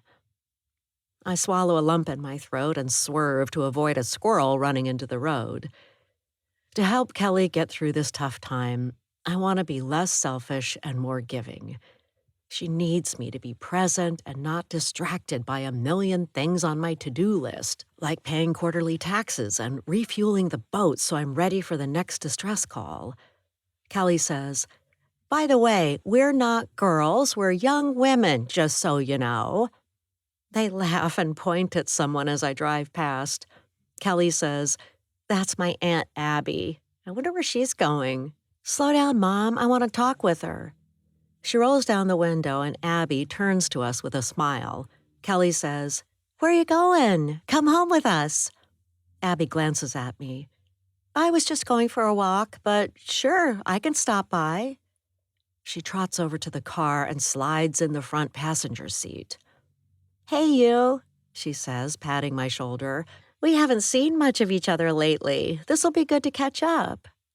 "Yeah," I say. I give her a quick flash of a fake smile. Driving away, I clamp my jaws shut and wish my former best friend wasn't going home with us. Chapter 13, Abby. I glance over at Irina and wonder what's bugging her. Her jaw is clenched and her mouth looks like she ate something sour. My taking the violin out of her car wasn't that big of a deal. If a friend can't forgive you, they aren't a real friend. When I get her alone, I'll apologize again. I say, I've missed talking with you. We've been busy since Jack disappeared. A teenager in the back says, Who disappeared? Irina gives me an ice-cold glare and I cringe. I guess I shouldn't have brought it up. Irina's defensive about Jack being gone, and she has turned into a mother bear for Kelly's sake. In the back seat, Kelly says to her friend, That's my dad. He fell off a boat with my mom, and she was rescued, but he disappeared. I don't know if I'll ever see him again. Her friend says, That sucks. I don't know what I'd do if that happened to me. I'd probably stay home and cry in bed all day. That would just make me feel worse. The hard part is, I can't do a thing to bring him back. Irina says, We're doing all we can. I wish we knew where he was so we could go see him. I'd scold him for giving us a scare. Kelly blinks and a tear trickles down her cheek. Her friend holds her hand. In the quiet of the car, I hold my breath and feel Kelly's pain. When I was 10, my dad died. He fell off a ladder working on the gutters above the driveway. I was the last one to see him alive. I heard a clatter and a yell. As I looked out my second-floor bedroom window, my dad floated past, his mouth open in surprise, arms flailing, legs kicking, going down. But it was too late for me to save him. My mother ran outside and screamed. Neighbors came running. I called 911 for an ambulance. When the EMTs in the red truck arrived, I hid inside and shivered by the front window. An EMT stepped back and shook his head. He was pronounced dead, and it wasn't until they hauled his body away that I cried. I'll never forget that day. After that was when I started taking little things when I visited people's homes. Small things they wouldn't miss, like a paper clip or a round refrigerator magnet slipped in my pockets. But the compulsion grew stronger with each passing month and year. A hairbrush or a piece of costume jewelry, like a tourist pin with a hula girl from Hawaii, made me feel better for a few hours. But then my fingers itched for something more substantial. Jack and I bonded over our addictions. He hoarded sneakers, and I took items from people's homes. We went to a group counseling session with other addicts, but he made me promise never to mention it to anyone. I confessed to being a thief and felt better for it, lifting my hidden veil of shame. He told the others in the group he was hooked on buying sneakers for his collection. He thought a few people snickered at what he said, but I didn't see that reaction. I purse my lips and gaze out the window as we pass a park with a stone bandstand. It's a shame Marina's going to sell the shoes that he worked so hard to get. Jack told me she never understood how much the shoes meant to him and that collecting was an art form for him. Before she sells them, I might as well help myself to a few pair from his apartment. Buzz drives past. He's hunkered over the wheel, staring ahead and looking intense. I wonder what he's up to. Chapter 14, Buzz. Something is pulling me back to the place where I left Jack. I've heard perpetrators return to the scene of the crime, lurking in the crowd, and now I understand the draw. I want to see the wharf where I dropped Jack off to start his new life. Irina knows that much by now, but what she doesn't know is how I left him, dead and bleeding. I told my staff at the bookstore I'd be right back and hopped in my car. Driving down the road, I clench my teeth and wonder what I'll find at the wharf. Will his body still be there? I turn off Martin Road, making my way to the waterfront. Jackson Bridge looms in the distance with a steady hum of car tires coming from vehicles crossing. I drive down a dead-end dirt road and pull to a stop. The old wooden Martin Wharf once held a thriving cannery, but now the building is rotting and leaning as if about to fall. That'll be my life, falling down and collapsing if I don't keep my mouth shut about what I did to Jack. It was a mistake, and I'm not proud about how I lost my temper and went into a rage when he said he was going to take Irina and Kelly with him and never come back. What kind of best friend wants to steal your girlfriend and take your future? Jack was focused on what was best for him, and he took it to the level of an Olympic sport. I climb out of my car and stretch my legs, doing my best to look casual as I scan the area for onlookers. But there's no one in sight. It was dark, and I didn't get a good look at how much damage I inflicted when my fist connected with his jaw and he fell back, his head connecting with the ground with a crack.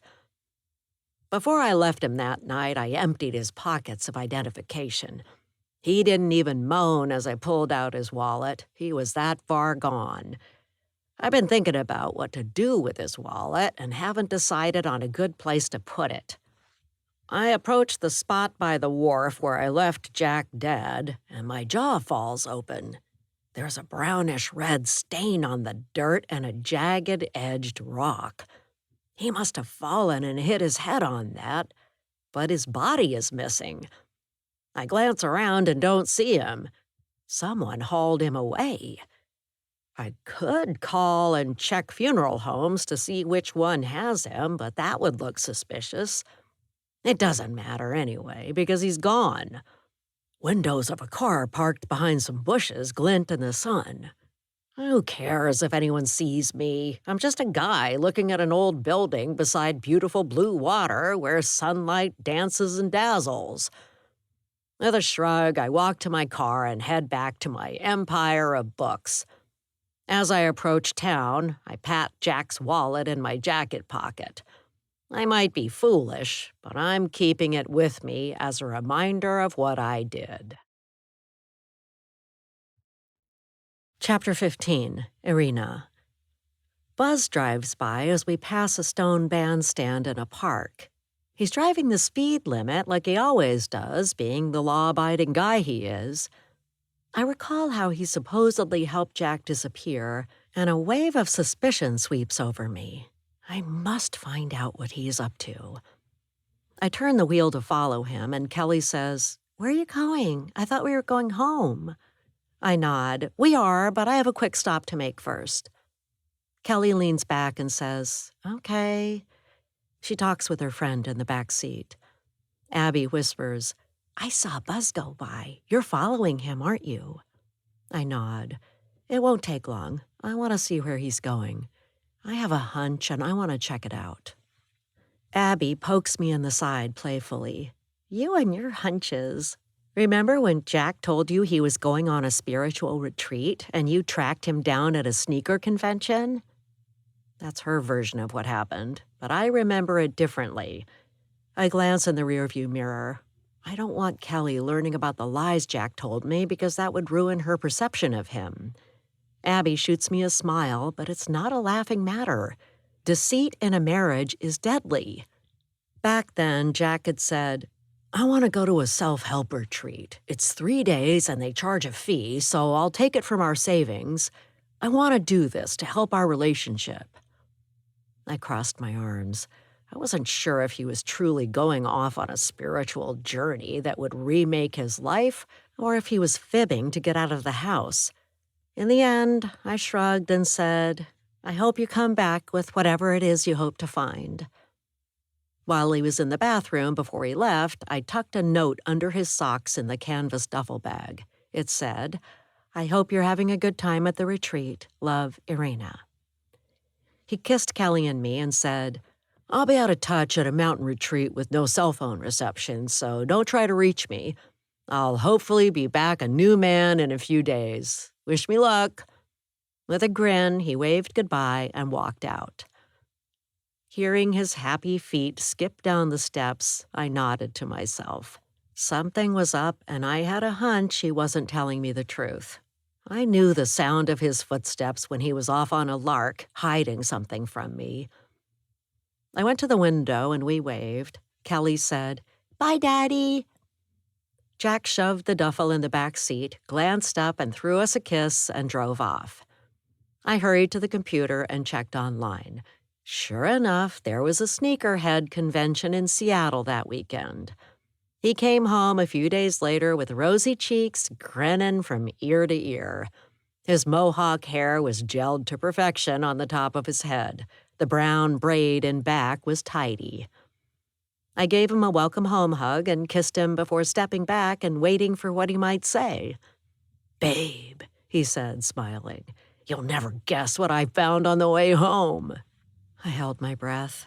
He reached out in the hall and brought in a shoebox. I clamped my jaws shut, counted to 5 to calm myself, and said, "What did you do?" He opened the box and thrust it toward me. The orange sneakers smelled new and looked expensive. He smiled. "I bought them before anyone else could. They'll only go up in value. I'll make a special shelf for them in my trophy room."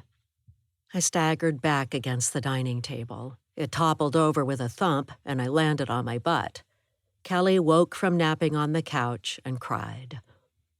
He offered me a hand, but I shook my head and got up on my own. Tears streamed down my cheeks. "I guess that supposed retreat in the mountains didn't help you at all. You lied to me. How could you do that?" He put the new sneakers down and picked Kelly up, soothing her, rocking her back and forth in his arms. He smiled, but I wanted to march over and slap his face. He said, "I guess I can't break the habit, so why try? Think of it as an investment. In a few years, you'll thank me and say you're glad I bought 'em." I clenched my fists. "I'll be back when I cool down. I need a timeout." Kelly giggled. "Mommy needs a timeout." I stomped to the bedroom, closed the door, and wept on the bed. My shoulders shook and my heart broke, because shoes mattered more to him than telling me the truth. But I told myself it would pass. A sneaker addiction wouldn't last for a lifetime. Surely his lust for shoes would fade in time. I told myself the words every spouse says to themselves when they're beyond irritated. It'll get better. He'll change. He'll outgrow the habit. Abby speaks up, breaking into my thoughts. "How are violin lessons going?" I follow Buzz's car to a deserted area along the waterfront, keeping my distance so he won't spot me. I say, "It sounds like a cat howling in pain. It's not the best time to pick up a new hobby, but Jack's note was mysterious and said something like, 'Ask the violin maker, he knows.' So I'm giving it a try." Buzz parks and climbs out, looking around. I turn into a pull-off surrounded by a clump of bushes and pull ahead so he won't see me. I turn off the engine and it pings. Kelly leans forward and says, "What are we doing here? Why are we hiding? Isn't that Buzz over there by the water?" I put a finger to my lips. "Keep it down in case he can hear us. I want to see what he's up to. He's been acting suspicious." Kelly snickers. "You've been watching too many spy shows. Let's go home." Her friend says, "But look, he's walking around, looking at the ground. What's over there anyway?" Abby says, "Yeah, what is he doing over there? It's just an old empty wharf." I say in a quiet voice, "When he leaves, we'll check it out." Buzz hops in his car and drives by, not slowing when he passes us. I breathe out a sigh of relief and, after a few moments, start the car. Why was Buzz at this outpost away from town? Heading for the wharf on a bumpy dirt road, I wonder what we'll find. Chapter 16, Irina. The girls tumble out of the car. Abby and I get out and stride over to where Buzz was staring at the ground. He walked in circles and squinted into the sun, but nothing is here at the end of a dirt road except an old wharf and an abandoned salmon cannery. The wooden building leans like it's about to fall over, which is a lot like my life in its current shape. I want to sleep a solid 8 hours, and I crave a break from dealing with the mess Jack left behind. Timber groans and creaks. A shiver runs up my spine, and I rub my arms. This is the place where Buzz saw Jack last. I swallow a lump in my throat and wonder if Kelly will ever see her father again. The girls point at a brownish-red stain in the dirt and on a jagged-edged rock. Why was he looking at that? My stomach knots. Buzz said he dropped Jack off here on a secret mission. What if Buzz hurt Jack that night? But they're best friends, so he wouldn't do that. I turn and scan the area, seeing no signs of Jack. Dread fills me, and I say, "Stay back. That could be blood. And this may be a crime scene. We can't contaminate evidence." Abby looks at me and nods. "Got it, Sherlock." Kelly says to her friend, "This comes from watching too many mysteries." Plum nods. "My mom is like that, too." I say, "Make fun of me all you like, but you never know, I could be right. I'm calling the police." I pull out my phone, but Kelly says, "Can't you do that at home? I'm hungry." I blow out a breath. Guilty as charged for forgetting about my daughter and her friend's needs. I say, "Sure, let's go home and I'll make you a snack. I'll call the police from there." Abby says, "Aren't you Susie Homemaker?" I roll my eyes and she says, "You're a good mom. Don't be so hard on yourself. No one's perfect." A breeze blows past, caressing my cheek. I hope no boating distress calls come in today. I'd like to spend time with my daughter. Kelly glances at the wharf. Creepy place, but I like it. Her friend says, "Me too." She whispers, "A murder could happen here." They laugh, but I cringe as we climb in the car. Plum's statement might not be so far off because Jack might have been hurt here. But I might be paranoid from not getting enough sleep and rushing around in a confused state. I give Abby the side eye and realize if I ditched her for stealing, I'd totally be without friends now that Craig's in jail, Jack's gone, and Buzz is ousted from my life for lying to my face. On the way to town, Abby says, "If I were you, I wouldn't call the police. Sure, we saw Buzz staring at the ground, but that doesn't prove anything. And you said Jack was going off to start a new life. So he's alive and well somewhere. Aren't the authorities putting him in witness protection or something like that?" I suppress a groan and glance in the rearview mirror. Kelly wipes her eyes and her friend pats her arm. I say to Abby in a low voice, "You might want to think before you blurt something out. Her dad just disappeared. She doesn't need to be reminded." Her hands fly up in the air. "I was just saying what everybody knows, that's all. Nothing wrong with that." I bite my lip. I love her like a sister, but sometimes she drives me crazy. Abby. Irina slams the door and motions to the house. "Come inside, I'll fix us something to eat. Then I'll call the police and go to Jack's place to start clearing it out." I nod, surprised she invited me in after her tantrum earlier about the violin and the gold sneakers. I follow Kelly, her friend, and Irina inside.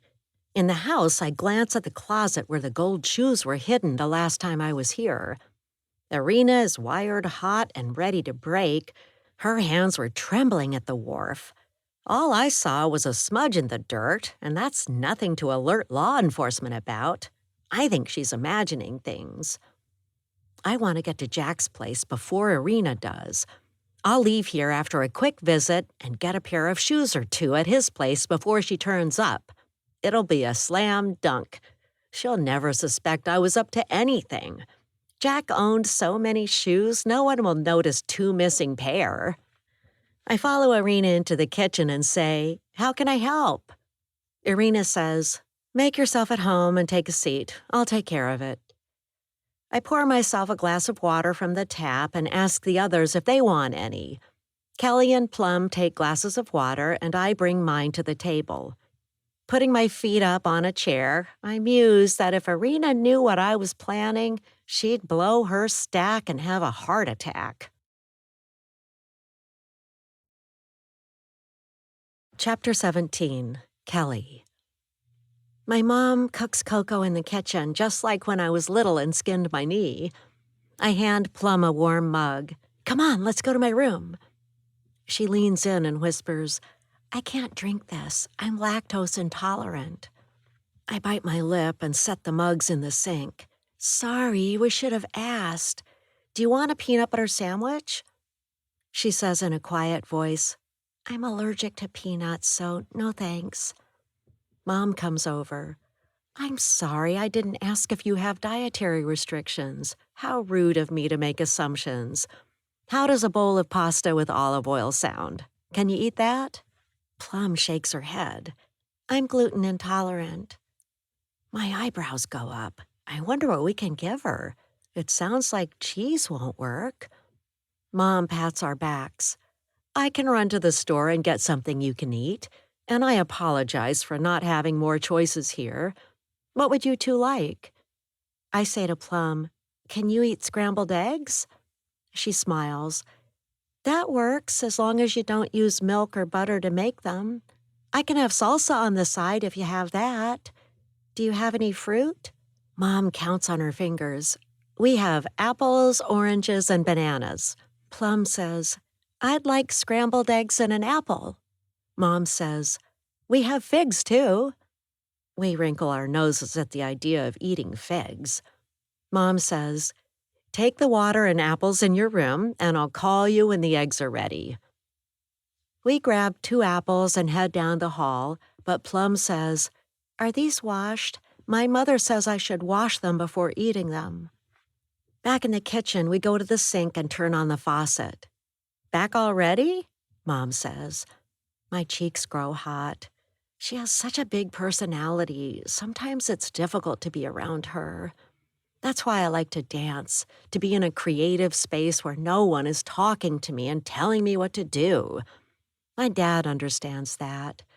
But she means well, and I love her. We wash the apples under running water, and Mom says, "Getting rid of the pesticides and all that, eh?" Abby sits at the kitchen table holding a mug of cocoa, but she isn't drinking it. She stares out the window, not saying anything. Maybe she misses my dad almost as much as I do. They did get along and laugh a lot. Mom glances at Abby as we dry the apples with paper towels. Something's going on between them. They're avoiding looking at each other and not talking much. Mom pulls out a metal mixing bowl and it clangs against the counter when she sets it down. Her jaw is tight. Abby sits up straight. "My father's leaving us left a disaster in his wake, and my heart is ripped open." "Let's go," I say to Plum. In my bedroom, I close the door and turn on music to take my mind off of my dad deserting me. Plum glances at a Ouija board on the floor by the bookshelf. My mom gave it to me and said it was from when she was a kid. Plum says, "Do you want to ask it if your dad's coming back?" I swallow salty tears and shake my head. What if the answer's no? I couldn't take that. It's better not to know. She says, "Yeah, I get it. You said your dad had a sneaker collection, but where is it?" "He didn't live here. They're at his apartment." Mom knocks on the door. "Scrambled eggs are ready. Come and get it." I roll my eyes because she sounds like she's acting. I hope she stops trying so hard to please me. My dad isn't dead, he's just gone. But he didn't take me with him, and for that, I don't think I can ever forgive him. As we come into the kitchen, my mom says, "I need to go to your father's place and collect some things to sell. Do you want to come with me?" I look at Plum and we nod to each other. Plum says, "I'll have to check with my mom, but I'd like to see the sneaker collection Kelly talked about." Mom sets golden scrambled eggs on white plates on the table. "Good, we'll all pitch in and get it done." I glance around the kitchen. "Where's Abby? I wanted to talk to her." Mom shrugs. "She barely drank her hot chocolate and said she remembered she had an important errand to run." I wish she'd said goodbye to me. We'll see her another time. From the way my mother says it, I get the feeling she'd rather not see Abby for a long while. Sure, Abby was in our house and tried to take the gold sneakers and the violin, but she's one of my parents' oldest friends.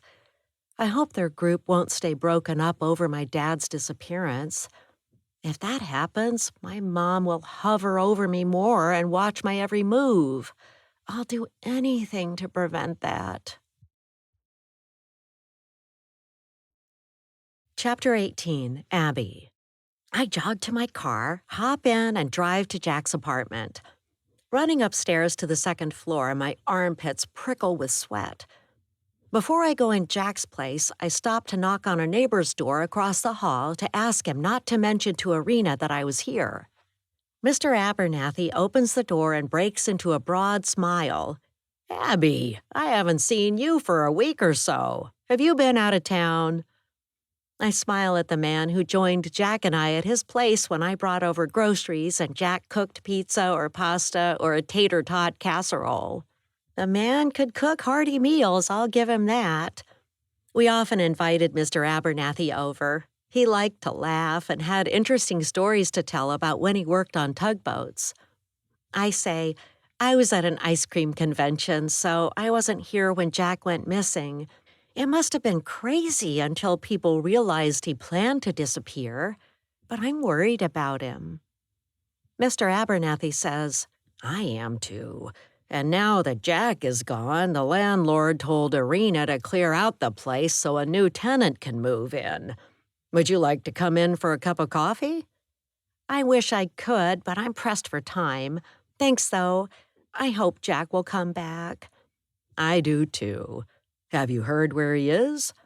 I shake my head. I have no idea. I'd like to track him down just to see him again. We're close and have a lot in common. He glances down the hall with a worried look. Are you alone? Did anyone see you come in the building? Yes, I'm alone, and as far as I know, no one saw me enter the building. What's going on? He holds up an index finger. Wait here, I'll check something and be right back. He goes over to a window overlooking the street and scans the road. Coming back to me, he says, I was worried the guy with the gun might come back. He belted me in the gut when you were out of town. He was angry, and I think it had to do with what Jack and Craig were up to. I grimace. That's awful you were hit. Sorry, but I have to get going. He rubs his stomach. You better do what you came here for. He cocks his head. Did you forget something at Jack's? What are you looking for? I shrug. Just something I left when I was over hanging out. I hold up my key. I'm helping Irina clean the place, even though she didn't ask. Will you keep it a secret between the two of us that I was here? You're such a tight group of friends from way back. I envy that. He starts to close his door. Come by sometime for that cup of coffee, won't you? I will, but please don't tell anyone I was here. I want my cleaning the place to be a surprise. He nods. This'll be our secret. You can count on that. He closes and locks the door. I hurry to Jack's door and unlock it. The hinges creak as I open it. The place has been tossed. Couch cushions are slit with stuffing on the floor. A file drawer's open and papers are strewn around the room. I close and lock the door behind me. My pulse picks up as I go down the hall to the second bedroom. I flip on the overhead track lights Jack installed and cross my arms, staring at 4 blank spaces on the display shelves he built for his rare collectible sneakers. He was so proud of himself for installing the lighting and shelving. Where are the other 4 pairs? I say to myself and frown. Someone was already here and took them. Maybe Irina did it. I'd better get busy and take what I want before it's too late.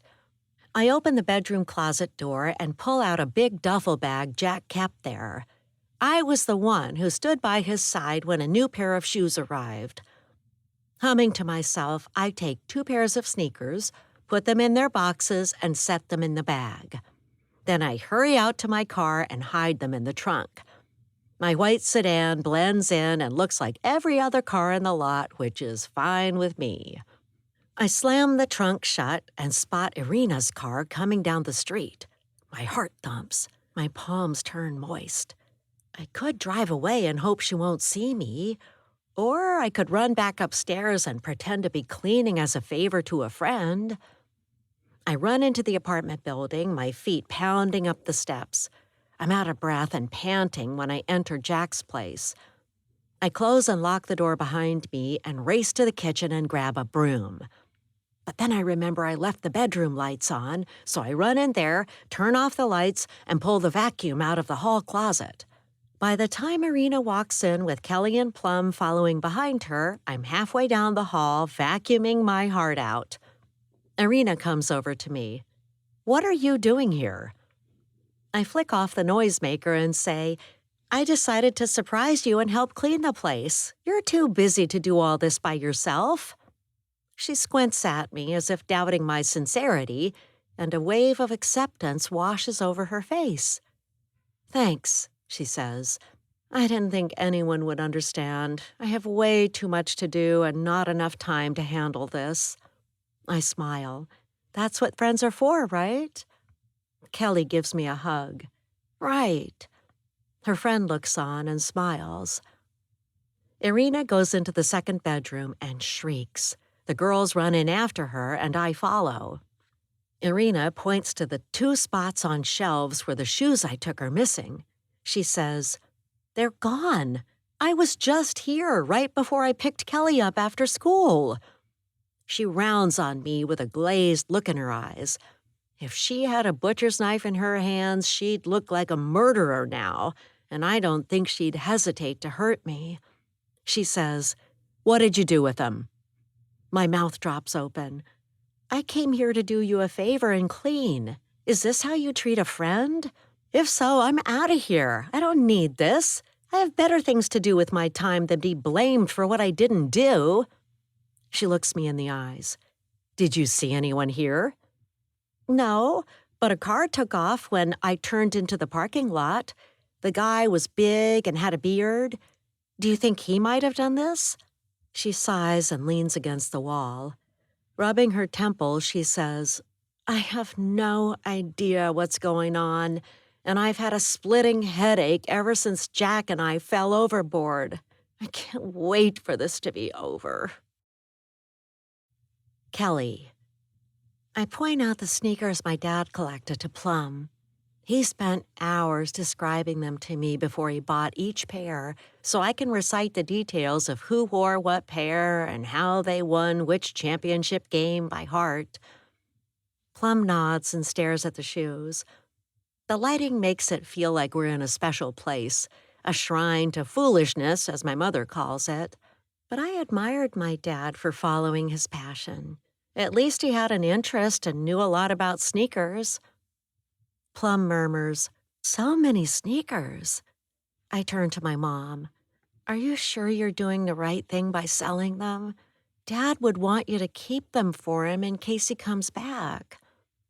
I notice Abby nod, watching for my mother's response. Mom says, "I'm not sure about anything anymore, but your dad owed a lot of money to a lot of people, so I need to sell them to pay off his debts. I wish I didn't have to, but I must. It's the right thing to do." Abby says, "I could take them off your hands and sell them. That would save you time. You have better things to do than clean up the mess Jack left behind." Mom rubs her index finger over her bottom lip. The room is silent. I'm not sure if it would be the best thing to trust Abby with the shoes. She might keep part of the money. I overheard my mom once say to Buzz when she thought I wasn't listening that Abby was light-fingered. Things do occasionally disappear from our house when she pays a visit. Mom says, "Thanks, but no. I'll sell them and be the one Jack blames when he comes back." Okay, let's put the shoes in their boxes and take them to my car. And Kelly, if there's anything you want to take home, let's do it now if we have space. Abby, can we load stuff in your car? Abby says, "The back seat's fine, but the trunk is full of stuff I need to take to the thrift store." I smile. Can I take a look at it? Maybe I'll want something you're giving away. Sorry, it's just nothing good, so no need to look at it. I might even drop it off at the dump instead. I shrug and walk over to my mom. If I didn't know Abby so well, I'd suspect she was up to something. I say, "Okay, what do we do first? Match the shoes with the right boxes?" Chapter 19, Irina.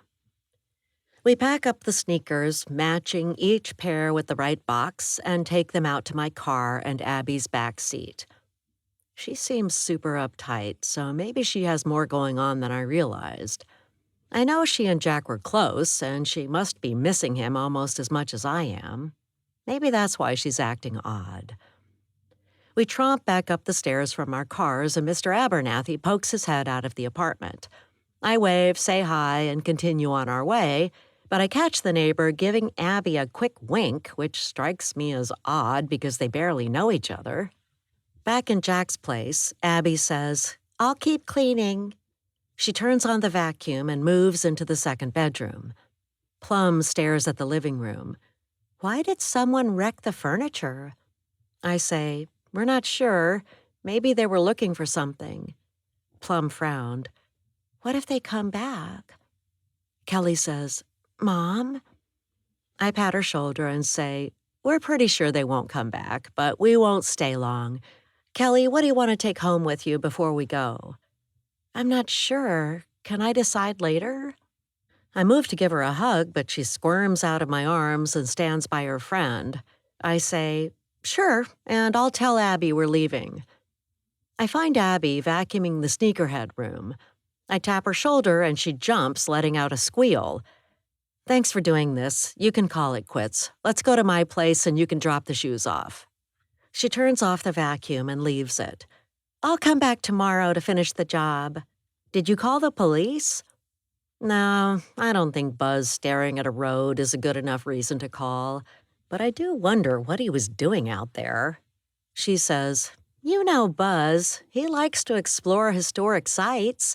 He used to drag me around to look at old buildings and blather on about who built what. Talk about boring." I tilt my head.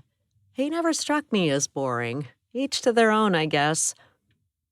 We file out and I lock Jack's door. I wince as a twinge of missing Buzz stirs inside. As we go down the stairs, it strikes me as unusual for Abby to be here helping. She hates to clean. But I may have underestimated her generosity and how good a friend she is. The girls jabber ahead of us. Abby says, "When I was married to Buzz, I envied how well you two connected. Now you guys can be together." I say, "I'm not so sure. Everything is upside down since Jack disappeared." We step outside and I clear my throat, swallowing an ache from facing unknowns. Do I want to marry Buzz? I thought I did before all this blew up, but I hadn't told him yet. It's as if the pieces on the board game were knocked to the floor, and I need to find each one and figure out where they go. I unlock the car and say to Abby, "See you at my place." I get in the car and the girls tumble in back. I narrow my eyes as we pass Buzz's bookstore. It bothers me that he drove to the wharf where he left Jack the night he disappeared. But perhaps I'm making too much of it. Facts and unformed theories swirl in my head, but the story is straightforward. Buzz misses his best friend, and that's why he went back to the last place he saw him. I pull up at my house and turn off the car, thinking about how Jack was deep in debt. Our group of friends should have done an intervention, but we didn't. Why were we so passive when our friend burned and crashed? The girls spring out of the car and carry shoes in the house. I pick up a box and scan the street looking for Abby's car. She should be here by now. A cool breeze blows past, and a feeling of dread seeps into my bones. A dry leaf skitters on the sidewalk. Crows caw. I bite my lip. It's not like Abby to be late. What if she made off with the shoes we loaded in her back seat and she wants to sell them? I doubt Abby would go that far. Chapter 20, Jack. A hand touches my arm, waking me. I open my eyes and wince as jabbing pain stabs at my skull. People talk nearby. A cart rolls down the hall. I try to sit up but can't. A moan escapes my dry mouth. I blink and say, "Where am I?" A middle-aged nurse with short brown hair says, "You're in the hospital. They're about to take you to undergo a test. Do you need the urinal?" I start to nod, but it hurts to move my head and say, "Yeah." She hands it to me. "I'll be right back." She draws a flimsy fabric curtain around the bed for privacy, and I position the urinal. A weak stream begins, and a man dressed in blue scrubs pulls back the curtains. I say, "Not now." The man goes away but leaves a gap in the curtain. I'm doing my business when the nurse comes in, pushing aside the curtain the rest of the way. A man visiting the guy in the next bed looks over at me and glances away. I groan, "Not yet." She whips the curtain close and walks away with brisk footsteps. As I finish emptying my bladder, I wonder what kind of sneakers she's wearing from the sound of her tread. I can't remember my own name, but for some reason I'm drawn to sneakers. Maybe I'm a manufacturer's representative. I press the call button, and a few minutes later, the nurse comes in, taking the bottle from my hands. She eyes it, holds it up, and empties it into the toilet with a loud flush. I study my surroundings. I'm in a room with vinyl floors. A window lets in weak light, so it must be late afternoon or approaching evening. I have no idea what season we're in, and I can't see outside. I wonder what town I'm in. I'm about to close my eyes when the visitor by the next bed turns and stares. He points at me and frowns, and my stomach clenches. Who is he? And why do I feel afraid? The nurse comes back. "The team will be here soon to take you to the test." My body trembles. "What are they going to do?" She says, "Take images. They'll explain it when you get there. You'll be back in your room in no time." The man in the visitor chair furrows his thick, dark brows, and his black eyes bore into mine. With a shiver, I close my eyes and wish I was anywhere but in the hospital. The nurse says, "Would you like a warm blanket?" My teeth chatter, and I say, "Yes, please." "I'll be right back with that." She leaves the curtain open. Even with my eyes closed, I feel the penetrating gaze of the man by the other bed. What did I do to end up here? And why is that man staring at me? A woman in the hall says, "A kayaker found him when they got out at the wharf. They called it in but left the scene. We have no clue who this guy is." Hot tears of self-pity roll down my cheeks, and I turn toward the wall. If the woman in the hall is talking about me, I'm a lost cause. No one's looking for me, and I'm in a world of pain. Alarms shriek, making me jerk, and lights flash on a monitor. The noise makes my head hurt even more. I try covering my ears, but tubes running from my arms restrict my movement. I croak, "Help! Someone help!" A nurse rushes in, glances at me, and checks the IV poles. Her cheeks are flushed. "All I did was turn on my side," I say with a whimper. She jabs at buttons on a monitor, and the beeping stops. She connects a cord to a device and says, "You disconnected your heart monitor. I'll get that warm blanket for you." She leaves and comes back carrying a folded blanket. "Here you are." She spreads the blanket over me, and warmth seeps into my body.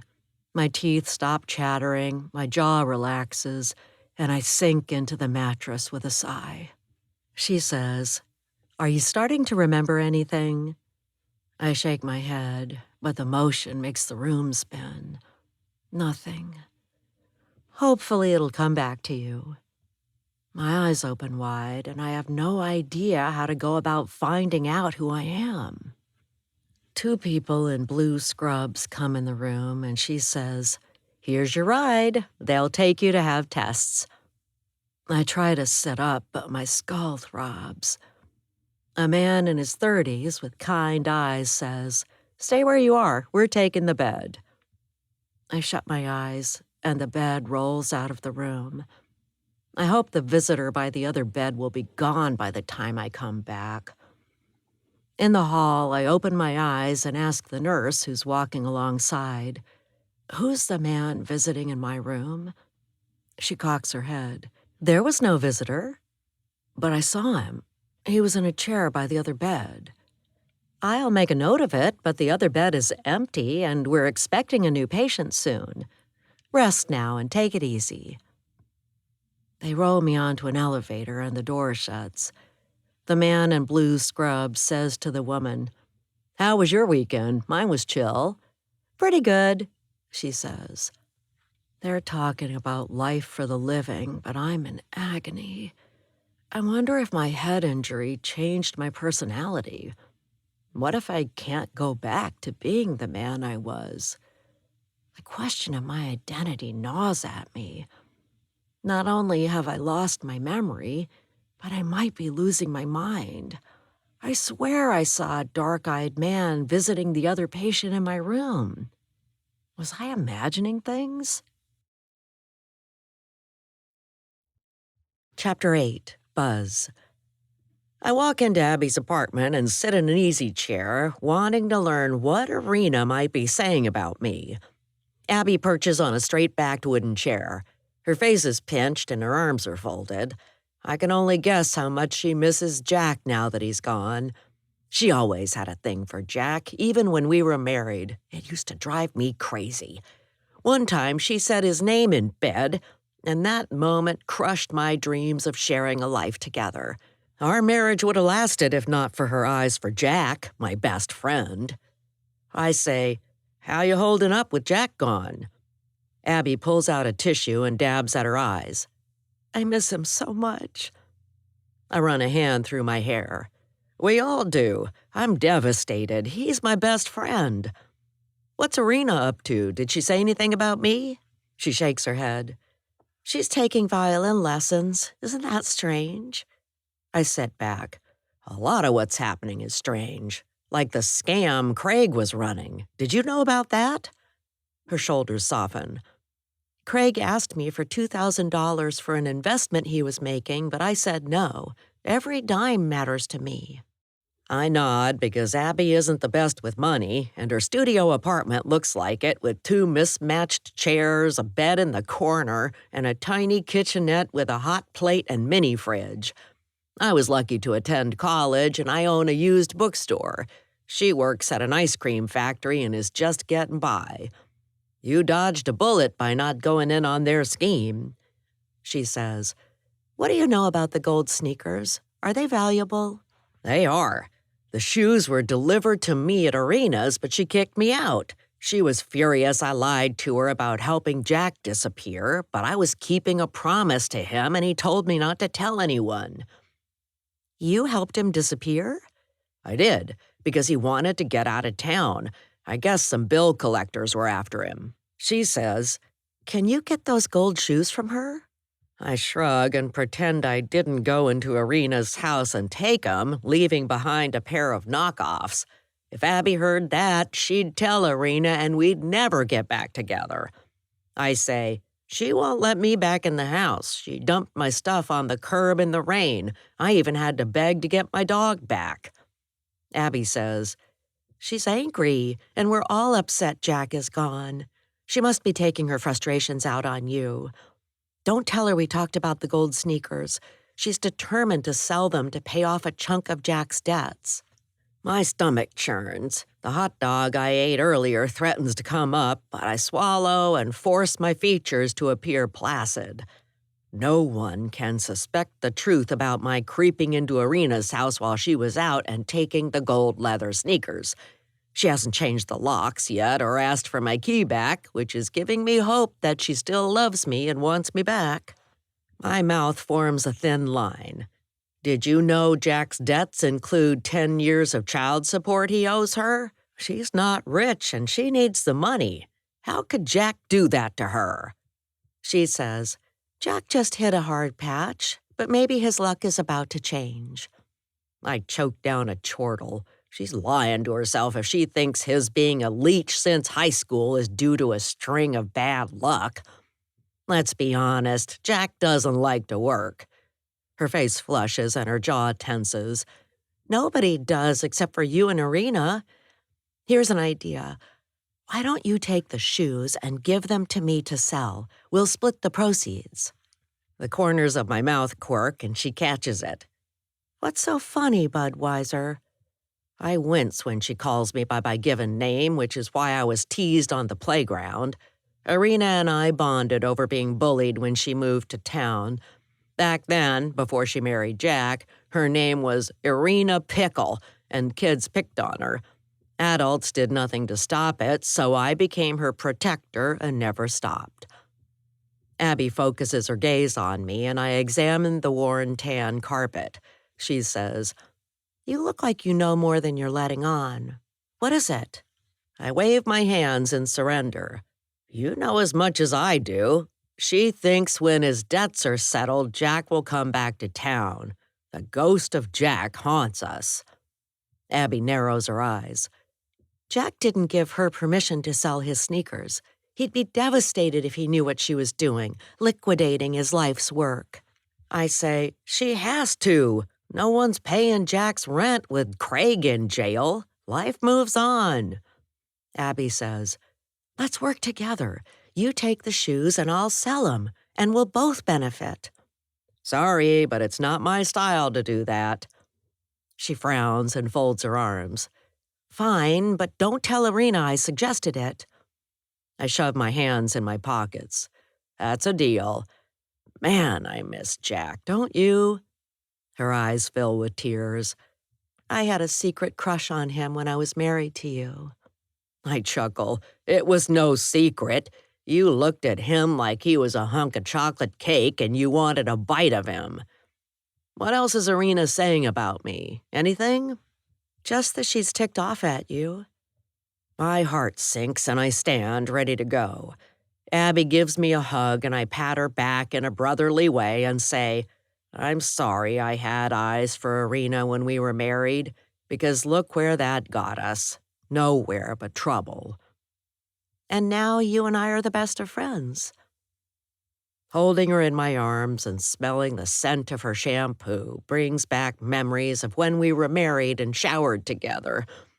But I only have one true love, and she runs a boat rescue business. I bet she's waiting for me to come back and counting the minutes and hours until we're together again. I step toward the door, resting my hand on the metal knob. I clamp my mouth shut and don't mention how I plan to buy a ring for Irina. No one can know or it'll spoil the surprise. I say goodbye and turn away with a smile, imagining the look of joy I'll see on Irina's face when I propose. My fingers tingle with anticipation. But first, I need to sell the sneakers. Chapter 21, Abby. I stop off at my apartment to drop off the sneakers I took from Jack's place for a boost in the bank account. I take the 2 shoe boxes and trot from the parking lot, but my heart sinks when I see someone standing at my front door looking at their phone. My pulse picks up. It's Irina. What's she doing here? I reverse course and slink back around the corner, shoving the sneakers under bushes. No one will see them there. Then I turn and saunter to my place, looking like I'm without a care in the world. La-dee-da, all is fine. I stop and extend my hands. Irina, what are you doing here? I was just making a quick stop to use the bathroom before going to your place. She folds her arms, scrutinizing me. Normally, her harsh stare would make me cough up the truth, but being this close to getting my hands on a chunk of cash keeps me calm. She says, It's not that far from Jack's to your place. Are you sure you're not up to something? A ripple of guilt passes through me, but I push it away. I say, of course not. Do I look like I'm up to something? She frowns and taps a toe before letting her arms drop to her sides. I must be getting paranoid. I'll see you in a few minutes at my place. See you there, I say, and she strides away, as ever, in a hurry. She's always in motion. The woman doesn't know how to sit still. That's not a life for me, always on the move. I'm more of a TV and popcorn person, but she rarely has time for that. When I see Arena's retreating back, I hurry to retrieve the hidden shoes. I push green leaves aside, and my mouth drops open. The sneakers are gone. I glance around but don't see anyone. I run to the parking lot as Arena gets to her car.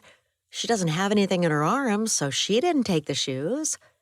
I let out an exasperated breath and lean my forehead against a brick wall. What have I done, and how can I make this right? I comb through the bushes, getting twigs in my hair, scrambling on my knees in dense brush.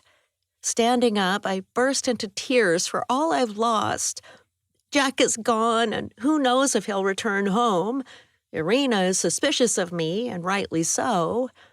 If she shuts me out, I won't have any friends except Buzz, and all he cares about is spending time with Irina. I won't get to see Kelly, who I love. I'm out in the cold all by myself, and it's my fault. I hate my kleptomania and wish I could stop. I go in my apartment, use the toilet, and weep. Brushing twigs from my hair, I tell myself, get it together. Stop taking things. I take a last look outside for the sneakers, poking in the bushes. A glimpse of color catches my eye. A teenage girl is wearing a pair of the sneakers, and so is her brother. They live 2 apartments down and must have seen me stash the shoes outside their unit. I run after them and say, "You're wearing my shoes and I need them back." They look at each other and laugh. The older brother looks down at me from his full height of 5'9". "They're ours now, finders keepers." The girl smiles. "Yeah, we found 'em. You shouldn't have left 'em there." I say, "Give me back the shoes or I'll talk to your parents." They grin. "Go ahead, it won't make any difference." Their mother comes out and says, "Give her back the shoes. She asked nicely. I saw her leave them there." The kids slump over and lumber to their apartment where their mother is waiting. They pull off the shoes and throw them in the bushes. I wince because if they're dirty, I won't get the best price. Their mom points at them. "Get those back and put them in the boxes. And next time, don't take what isn't yours." They do as they're told and retrieve the shoes with glum faces, shoving them in shoe boxes with dirty fingers. I suppress a groan and take the shoes, saying to their mom, "Thanks for the help. See you around." I hurry to my apartment and leave the shoes, declining in value due to being worn and smudged, under a blanket on the bed. Then I lock the door and race to Irina's house. Guilt trills in my ear, but not loud enough to make me want to give back the shoes. Chapter 22, Irina. I drive to my house and frown as a thought strikes me. When I waited at her apartment, I saw her approach and disappear around the corner before greeting me. But it's probably nothing, and she might have stopped to have a quick word with a neighbor. I climb out of my car, and my next-door neighbor says, "Do you have a minute?" I'd rather deal with the shoes, but I go over to the fence and smile. "What's up?" Kathy, a retired school teacher, pats her blonde hair worn in a bob cut. "Didn't you break up with Budweiser and he moved out?" I nod. I did, and he's gone. But who knows, we might get back together someday. He's a nice guy, and he's good with Kelly. She cocks her head. "He was a good kid in my class, not like your friend Craig, who was always acting up and had to be the class clown." Craig is in jail. He's not that much of a friend anymore. She nods. "I saw that in the paper. I called you over to say I saw Buzz go in your house while you were gone. He came out carrying something, but I didn't see what it was." My stomach sinks. Thanks for telling me. It slipped my mind to ask for my house key back with all that's going on. It looks like I should have changed the locks. She picks at a rose bush that deer like to nibble. Roaming wild deer eat her flowers, and she wields a mean broom chasing them. She says, "When I had you and Buzz in 4th grade, I thought you'd both grow up to be something special. But when I saw him watching your house with binoculars, I almost changed my mind." I clench my fists, wondering what he took. I needed a break to straighten out my thoughts. "Are you sure you didn't see what he took?" Her eyes narrow. "Don't get tangled up in your thoughts or you'll miss the love of your life. We can all be pestered with doubts at one time or another. I should know because I passed up a lifetime with a wonderful man because my mother didn't like him. I look back and see what I missed, living every day with regrets." I cringe, imagining my life filled with regrets because I pushed Buzz away. "I'm sorry to hear that, and I'll think about what you said." Kelly pops her head out the front door. "Mom, I think you'll want to see this. When you have the time, that is. Hi, Kathy." "Hi, Kelly," Kathy says to me.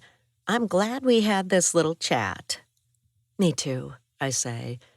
Maybe Buzz forgot his shaving kit and came back for it. To Kelly, I call, "Be right there." I wave goodbye to my neighbor and stride into my house. I was sure I gathered every last thing Buzz had at my place and dumped them out in the rain when I broke up with him. Kathy could be right, and I'll give Buzz the benefit of the doubt. Or Buzz is a devious liar.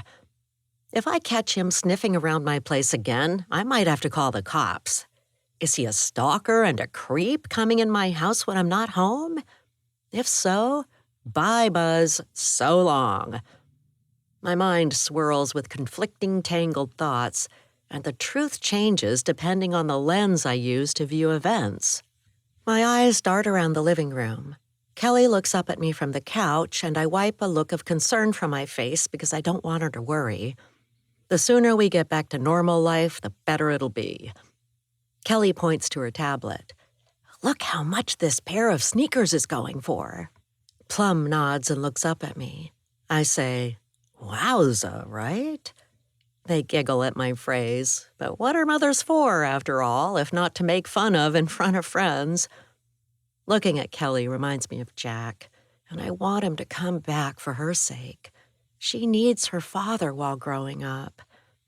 I say, "It'd be great if we can put one pair of sneakers up for sale in an auction tonight.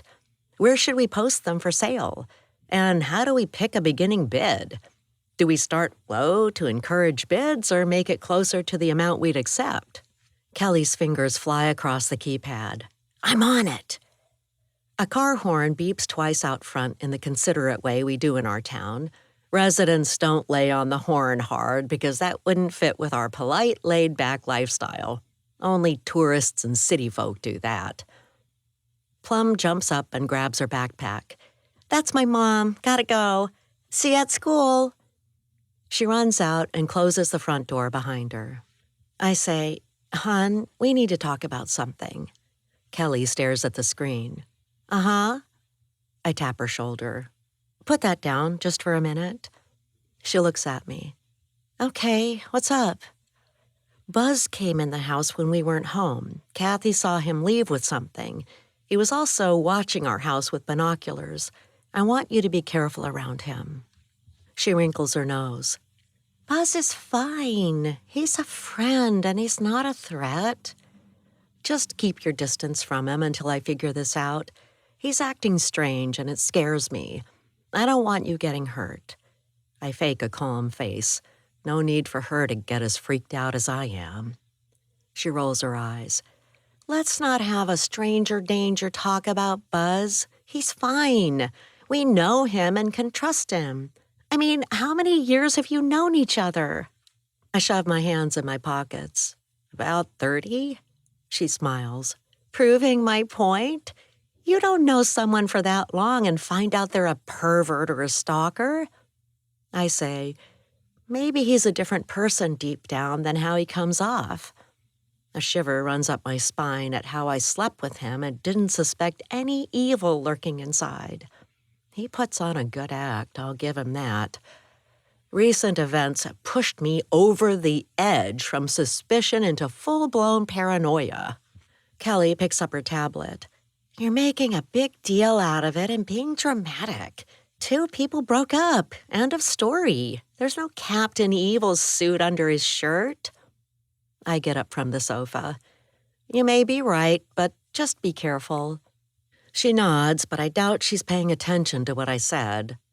Just then, Abby bursts in and we stare at her.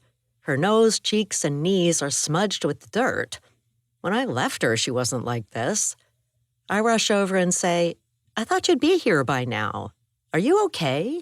Where are the shoes? Chapter 23, Abby. I slump on the sofa by Kelly and wipe my forehead with the back of my hand. I've got to make up a story to explain why I'm late and have dirt all over me.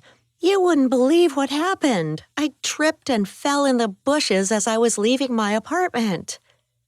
My face heats with shame because I'm lying to those I love, but my penchant for taking things overrides a sense of right and wrong.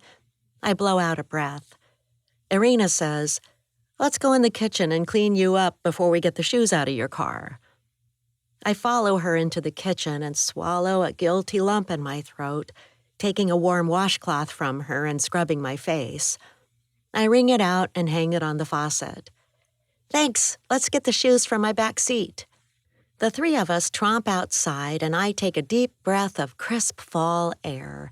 It's late September and I want to hibernate and hide from my worst habits. Old patterns are tough to break. I open my car and hand shoe boxes to Kelly and Irina, stacking them in their arms. I grab the last boxes and go inside. We set them on the floor, and I wonder if Jack misses me wherever he is.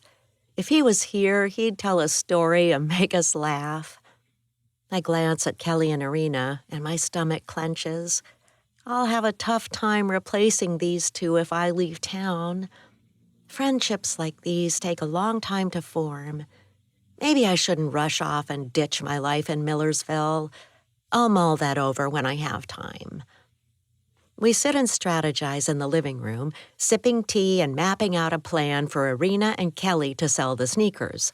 I listen carefully because I'll follow their blueprint when I sell the sneakers hidden in my apartment.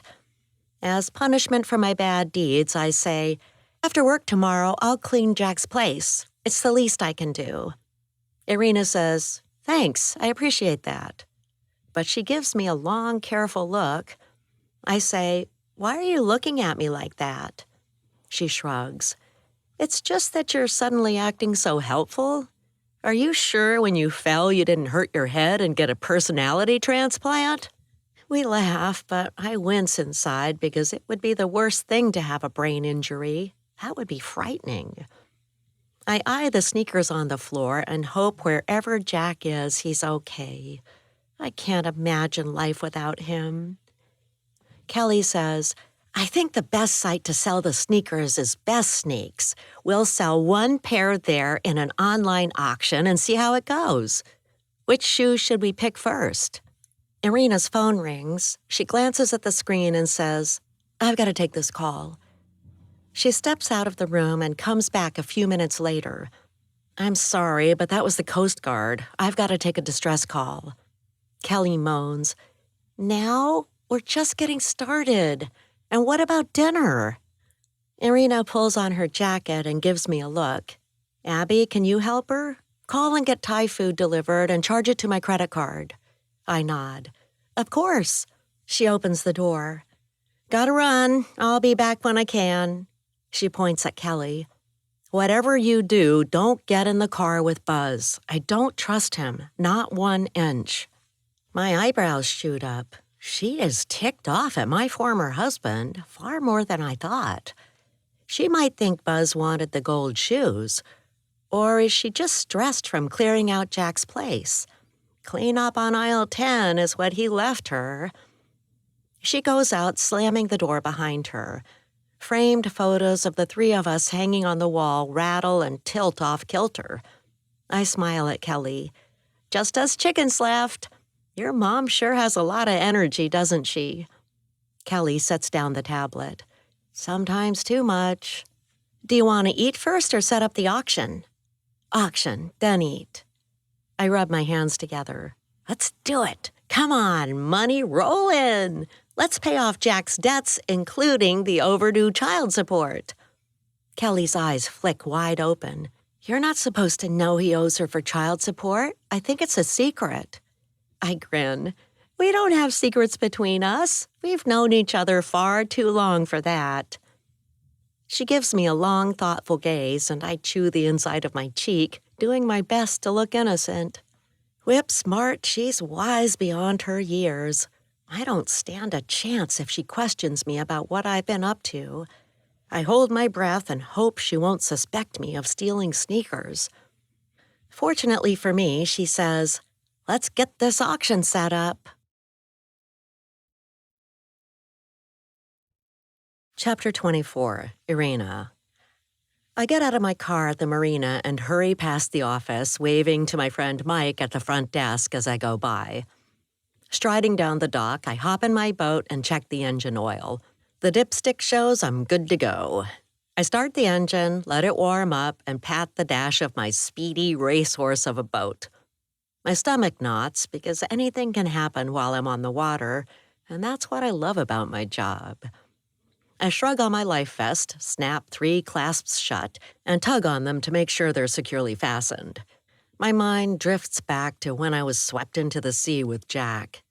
He disappeared in a dramatic fashion, and unbeknownst to me, he had shared his plan beforehand with Buzz. I pursed my lips, wishing my 2 friends had told me about the secret setup. Instead, I ran around in a panic searching for Jack, which was wasted effort when a body wasn't to be found. Thanks a lot, Jack, for leaving chaos in your wake, making the rest of us stressed out, worried sick, and exhausted.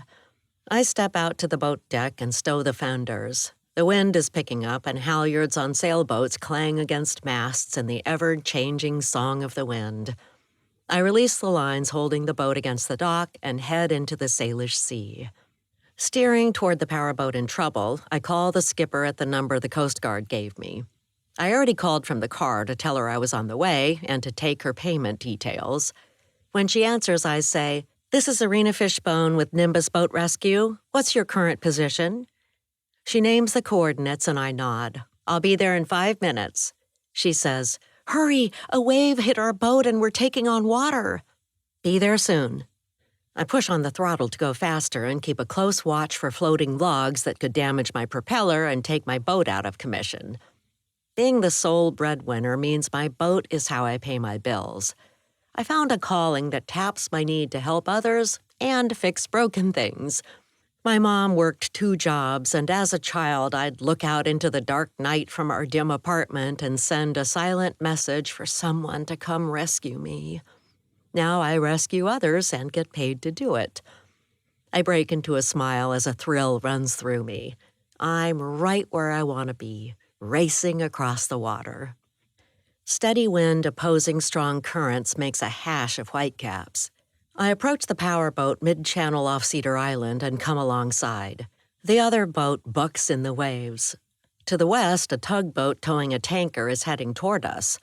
My pulse quickens, and I say to the tall blonde skipper who's biting her lower lip, "I'll tow you away from the shipping channel, then assess the damage."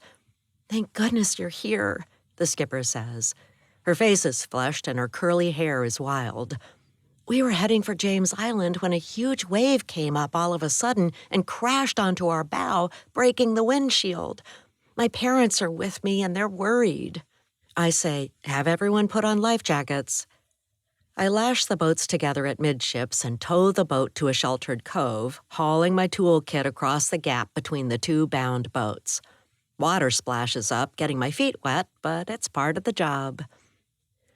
On the damaged boat, 2 people in their 70s sit stone-faced on the settee. The skipper says, "These are my parents. They're pretty shook up and water's flooding in." "I'm on it," I say, and hustle to the helm. Wind whistles and blows through where the windshield once was. Shattered glass covers the instrument panel, captain's chair, and wet floor. I check to see if the hull is breached and all is shipshape and sound. But then I check the instrument panel and see that a fuse is blown out, which would stop the boat. I go to my boat, grab a set of fuses, and replace the shorted fuse. I step to the salon where the parents are sitting staring ahead with blank faces. I say, "It looks like your boat is structurally sound. When the water came in and broke your windshield, it shorted out one of your fuses. I replaced the fuse, so now you should be able to make headway to the marina." She says, "Can you tow us to the marina?" I nod. "I can, or you can drive it to the boatyard haul-out." She gives her parents a quick glance and shakes her head. "No, I'd rather you do it. I'm too rattled, and I want to sit with them while we're underway." "I'll be glad to do that. Do they need medical assistance? I can call EMTs to meet us at the dock." Her father says, "Yes, we'd like that." Her mother says, "For both of us." I say, "I'll call it in." Cover them with blankets to keep them warm and sit tight. I'll get you there in no time. I grab my toolkit, lug it to my boat, and get underway, towing the other boat while calling 911. 2 people on a powerboat need medical assistance. They appear to be in shock after a wave crashed onto their boat and broke the windshield. I'm towing the boat and will be at the marina boat launch in 15 minutes. The dispatcher says, "Any signs of injury or bleeding?" "Not that I saw." Next, I call my friend Steph, who runs the shipyard. "Can you take one more? A wave blew out the windshield on a 36-foot Grand Banks powerboat. Bring her in. I'll make room." I hang up, heart thudding, wanting to get to the dock to deliver the stunned parents. I grimace as I steer and consider what a shock it must have been when the windshield broke and water burst onto the boat. I turn into the marina and dock by the boat launch, quickly hopping off and tying lines to cleats. A red and white medical van waits with 2 EMTs beside it. They come over with a stretcher, set it down, and guide the skipper's parents off the damaged powerboat onto the dock. They examine the 2 and help them into the medical van. The skipper hops off her boat and turns to me. "Will you take my boat to the boatyard? I want to go to the hospital with my parents." I swallow the lump in my throat. This woman is so lucky to have 2 parents who love her and she loves them. I say, "I'll take care of it. You go with them." I drive away and deliver the wayward vessel to the boatyard. Waving to the dock hands, I head toward my boat slip, but before docking, I stop to sob. My mom died, my dad is in prison, Jack is gone, and I broke up with Buzz. I have my daughter and the sea sloshing against the hull as a comfort to me. Chapter 25, Kelly. While my mom is out answering a distress call, Abby and I pick a pair of new orange sneakers to sell first. I'd love to have some like these in my size, but I get the feeling Mom wouldn't let them in the house. When she's upset with my dad, she scowls and mutters under her breath about the stinking orange sneakers that ended their marriage. I search online for an idea of what we can get for them, and my jaw drops. Dad was right. They're limited edition with 100 pair manufactured, and they were designed and signed by Rimsey Fast, the famous basketball player. Abby says, "Your dad sure knows his sneakers." I point at the screen. They're worth a lot. Someone's selling a used pair for $800. Here's a new pair without the box for $3,000. What price should we set? We've got the box, don't we? I nod. Yeah. Let's list them for just under $5,000. They're not making any more of them, and your father told me when Ramsey Fast passed away last year, so their value increased. I say, it's odd that 10-year-old new shoes are more valuable than when they were first made. She shrugs. I guess collecting sneakers doesn't make sense to anyone but the people doing it. Investing is like that. When people want the same few items, it drives up the price. So if a certain stock becomes popular, the price goes up. I tilt my head. You sound like you know a lot about investing. A smile spreads across her face. I do. I don't think your friends know that about you. No need to tell them. I tried a few times, but they didn't believe me. I'm more than my job at the ice cream factory, and I could manage my investments from anywhere in the world. My eyes open wide. You're not thinking of moving, are you? Not now, but maybe someday. If I went away, I'd miss you so much. She wraps her arms around me, giving me a hug, and I melt in her arms. She smells like vanilla, nutmeg, and cream. I step back and say, your being here makes missing my dad a bit easier. Don't stop coming around, okay? Abby squeezes my shoulders and looks me in the eyes. I won't. I sniffle and wipe my eyes, missing my dad with an ache that won't stop. She says, let's take photos of the shoes. We set up in the kitchen, turning on lights. I cover the table with a blue tablecloth and set the shoebox and orange sneakers on it. The shoes almost give off a glow. I snap photos with my phone, and we pick the best ones to show online. We sit on the couch while I upload pictures to the auction site. I type in a description and have Abby check the details before I push the button to make the auction go live. She leans back on the couch and says, and now we wait. With a sigh, I say, I'd like new sneakers. I'm surrounded by shoes but can't wear them. Ask your mom and she'll buy you a pair. I roll my eyes.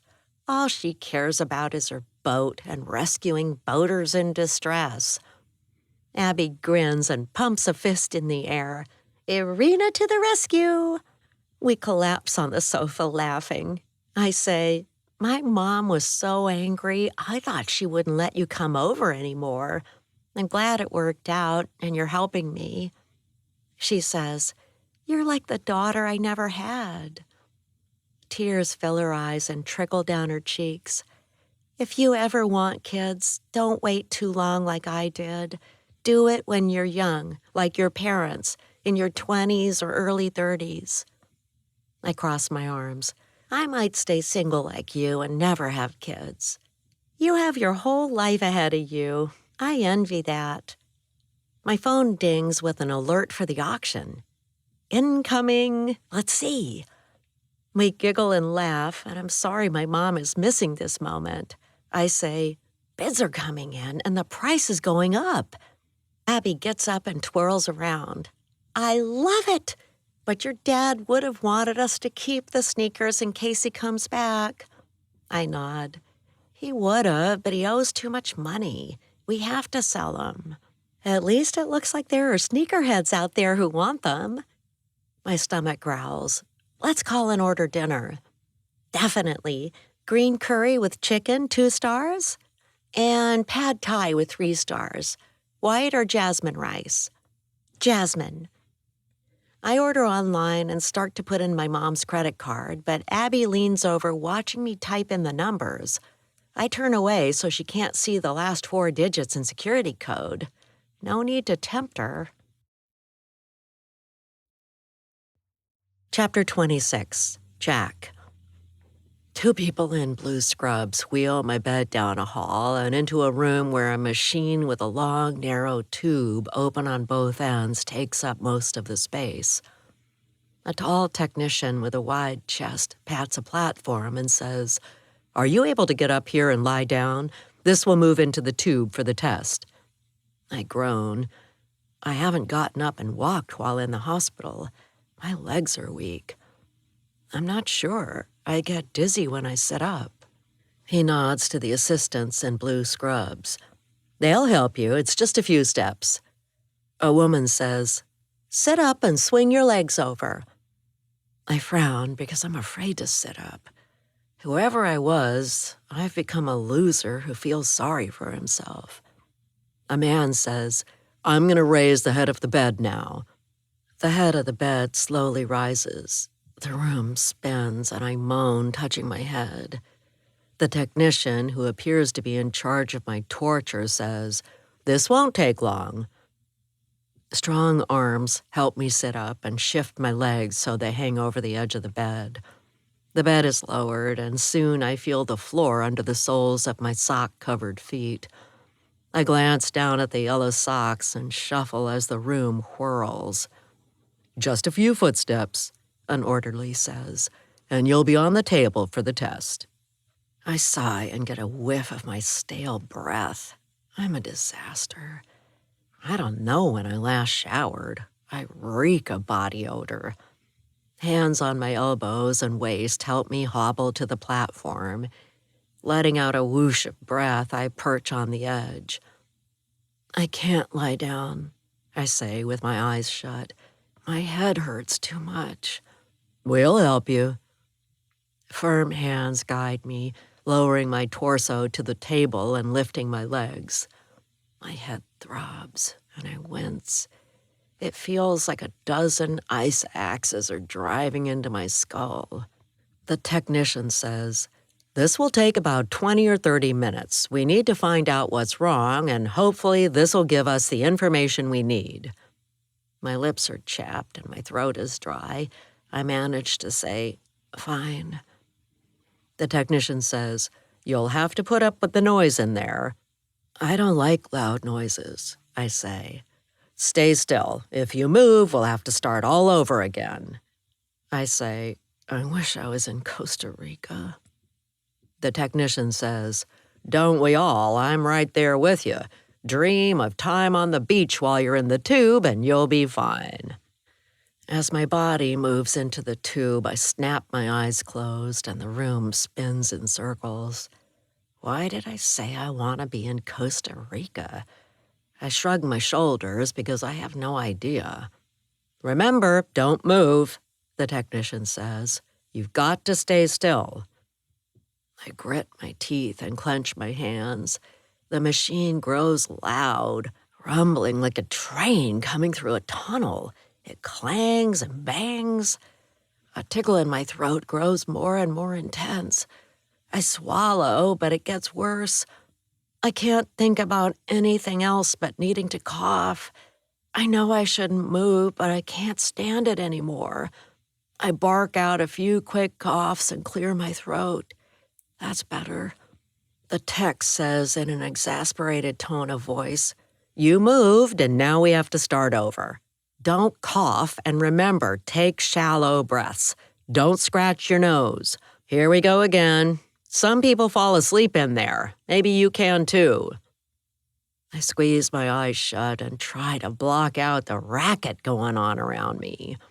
The machine buzzes and hums, sounding like a billion bolts sliding home all at once. Please let me survive this. Please. My nose itches, and the urge to scratch is unbearable. I keep my hands where they are and repeat to myself, "Just a few more minutes. I can do this. I will survive my medical ordeal. I'm on a beach in warm sand. I can do this." A daunting thought slams into me, whipping up doubts. There's a chance my memory might not come back. Do I have the courage to start a new life? I'm not sure. Right now, I feel so fragile and full of fear. Chapter 27, Frankie. Frankie turned her chair in the FBI white-collar crime unit in Seattle and looked up at her boss. Her gut churned. They'd been working nonstop trying to find their missing man. Elena frowned and wrinkled her forehead. "Still no sign of Jack Fishbone, our star witness?" Frankie shook her head. "No, we've looked for him everywhere. He hasn't crossed the border unless he crossed into Canada in the mountains by foot. Even then, the Mounties would catch him. And he didn't fly out of any airports or rent a car. We need to find him before the case goes to trial. The clock is ticking." Frankie drummed her fingers on her knee. If she was going to rise in the ranks, she had to find Jack Fishbone. She wanted that promotion so badly she could smell it like the meatball sub with extra onions her partner, Mark Brick, was eating in the next cubicle. She stood and jabbed at a map on the wall. Using facial recognition, we haven't seen him in Millersville, the surrounding area, or Seattle. Elena poked a finger at the map. What happened between the time he fell off Craig's boat and he was supposed to swim to shore? Have you interviewed his friends? Frankie stiffened her shoulders. We were just about to do that. Well, get on it. Someone like this doesn't just disappear. He has to be out there. And if anyone can find him, we can. Maybe he flew out of Vancouver, British Columbia. Did you check with the Canadians? He could have hopped on a private plane that flew out of Millersville. He could be hiding in the San Juan Islands, living off the grid on Lopez Island. Frankie's mind spun with possibilities. Got it, boss. I'm on it. I'll report back as soon as we have something. Elena stared deep into her eyes. You'd better have something for me within 24 hours. Your promotion rests on how you handle this. You better find Fishbone fast. As her boss strode off, Frankie slumped in her chair. Fishbone could have hightailed it out of town by boat over the border into Canada. But the Canadians monitored the border closely and were known to board boats that didn't check in with customs. Last month, drug runners hauling a boatload of cocaine were apprehended in a cross-border cooperative effort when a speedboat crossed from the Gulf Islands in British Columbia into the San Juan Islands in Washington state. Two smaller boats pulled up to the powerboat, and the perps were offloading duffel bags filled with Ziploc bags of white powder when the authorities swept in and made arrests. Frankie liked her job for doing what's right and being part of a team pursuing justice.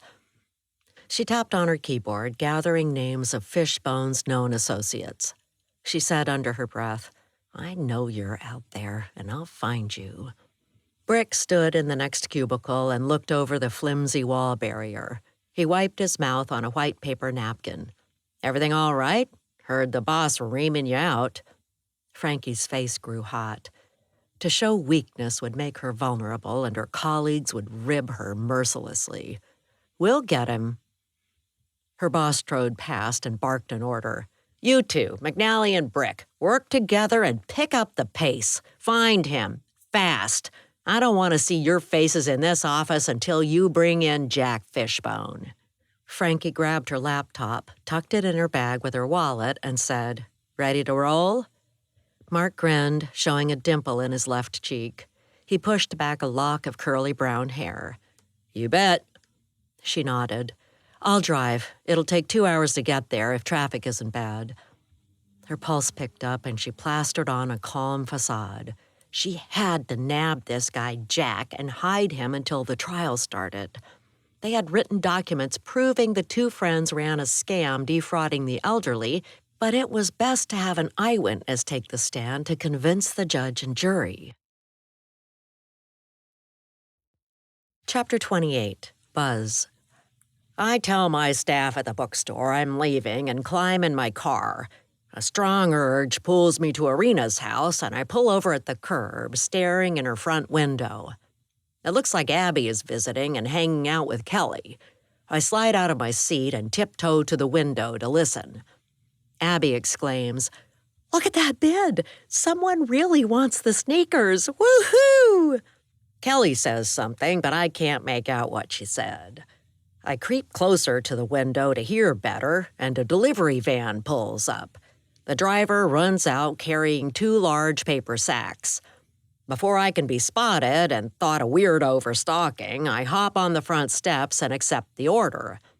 Thank you, I say, taking the bags. My heart is racing because I shouldn't be here. Irina told me not to come by.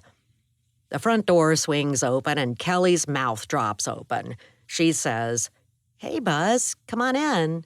I sort of missed having you around. I step inside and Abby gives me a quick kiss on the cheek. She says, What are you doing here? Keeping tabs on us? I shove my hands in my pockets and shrug, doing my best to look as if I don't have a care in the world.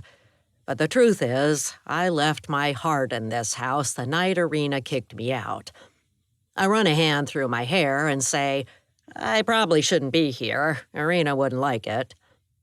Abby glances at Kelly and says, She can get over herself. Take a seat in the kitchen and eat with us. My stomach sours at the thought of Irina walking in while I'm making myself at home where she forbade me to enter. Another time, okay? I don't want to make her angry. Kelly takes the food to the kitchen table and says, "She has a right to be angry. You lied to her about helping my dad get away." I nod. It wasn't my best move. I should have told her the truth about helping him get out of town, even though he made me promise not to tell. Kelly says, "As far as I'm concerned, you're forgiven. Sit and eat. There's enough for all of us." Abby pats the chair beside her. "Come on, you know you want to." I release a breath and sink into a seat. My hands are clammy. Irina will blow up if she finds me in her home, and I want to be long gone before she walks in the door. But Kelly and Abby are like family, and I've missed being around them. We dig into the food, and delicious flavors explode in my mouth. I say, "Thanks for inviting me in and sharing this. I miss what we had." Abby says, "Our group of friends is blown to smithereens. I don't think we'll ever be the way we were, even if Jack comes back." Kelly dabs her eyes. Abby pats her hand. "Sorry, I didn't mean to blurt that out. I'm sure he'll come back for you. Of course he will. He's got to. Right, Buzz?" "Definitely," I say to back her up and make Kelly feel better. I'm not sure it's possible to deal with the loss of a dad. We're quiet as we slurp noodles and shovel green curry and jasmine rice into our mouths. Spoons and forks clang against porcelain bowls. In the quiet, a sound makes my chest grow tight. The front door opens and Irina calls, "Kelly, what's Buzz's car doing out front?" She strides into the kitchen and drops her purse on the floor when she sees me. "This is the last thing I expected to see when I came home. You have nerve coming back when I told you not to darken my door." Abby and Kelly snicker. Abby says, "She's so dramatic when she's upset." Kelly says, "I know. Who says darken my door?" They giggle, covering their mouths with their hands, and Irina puts her hands on her hips, glaring at me. Fire might as well be blazing from her eyes. She's an acetylene torch ready to incinerate me. I jump to my feet and offer her my chair. "Sit down, I'll dish you up some food. It's really good. It's hot. How you like it?" Abby and Kelly smile and whisper, "Hot, how you like it." I say to them, "Could you give us a few minutes, please? I'd like to talk to Irina alone." They leave, and I give Irina my most open-hearted, vulnerable puppy love eyes. If that's okay with you, that is. She grabs a beer from the fridge, pops it open, and chugs a swallow. I love her and miss her, but I can't appear desperate or needy. That would turn her off, and this is my moment to turn the situation around. I let my arms fall to my sides. "Darling, I've missed you more than you'll ever know." Her jaw clenches. She takes another sip from the beer bottle, and I watch her swallow, wondering if I'll ever get the chance to kiss that sweet neck again or take her to bed after a long day of rescuing people. She doesn't reply, so I take a step closer, staying a foot away so I won't scare her off. My voice cracks when I say, "We've always been meant for each other. I'm sorry I've shaken our shared trust, and now is not the time to turn our backs on love.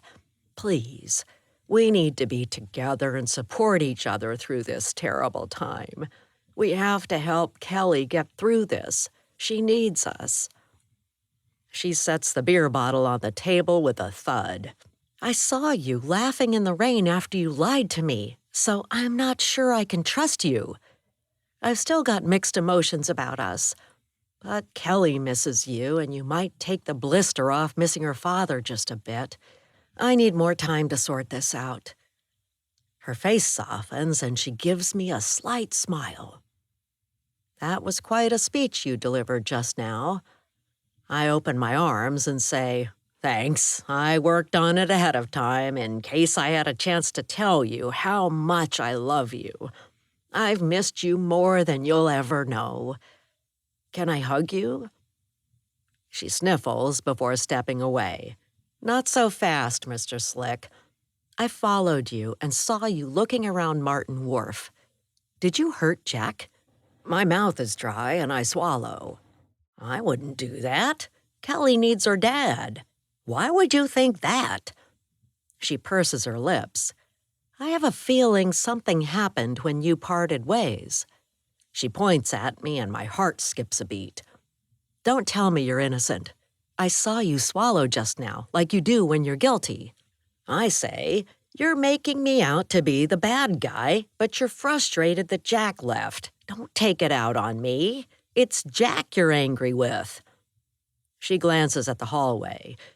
"You could be right.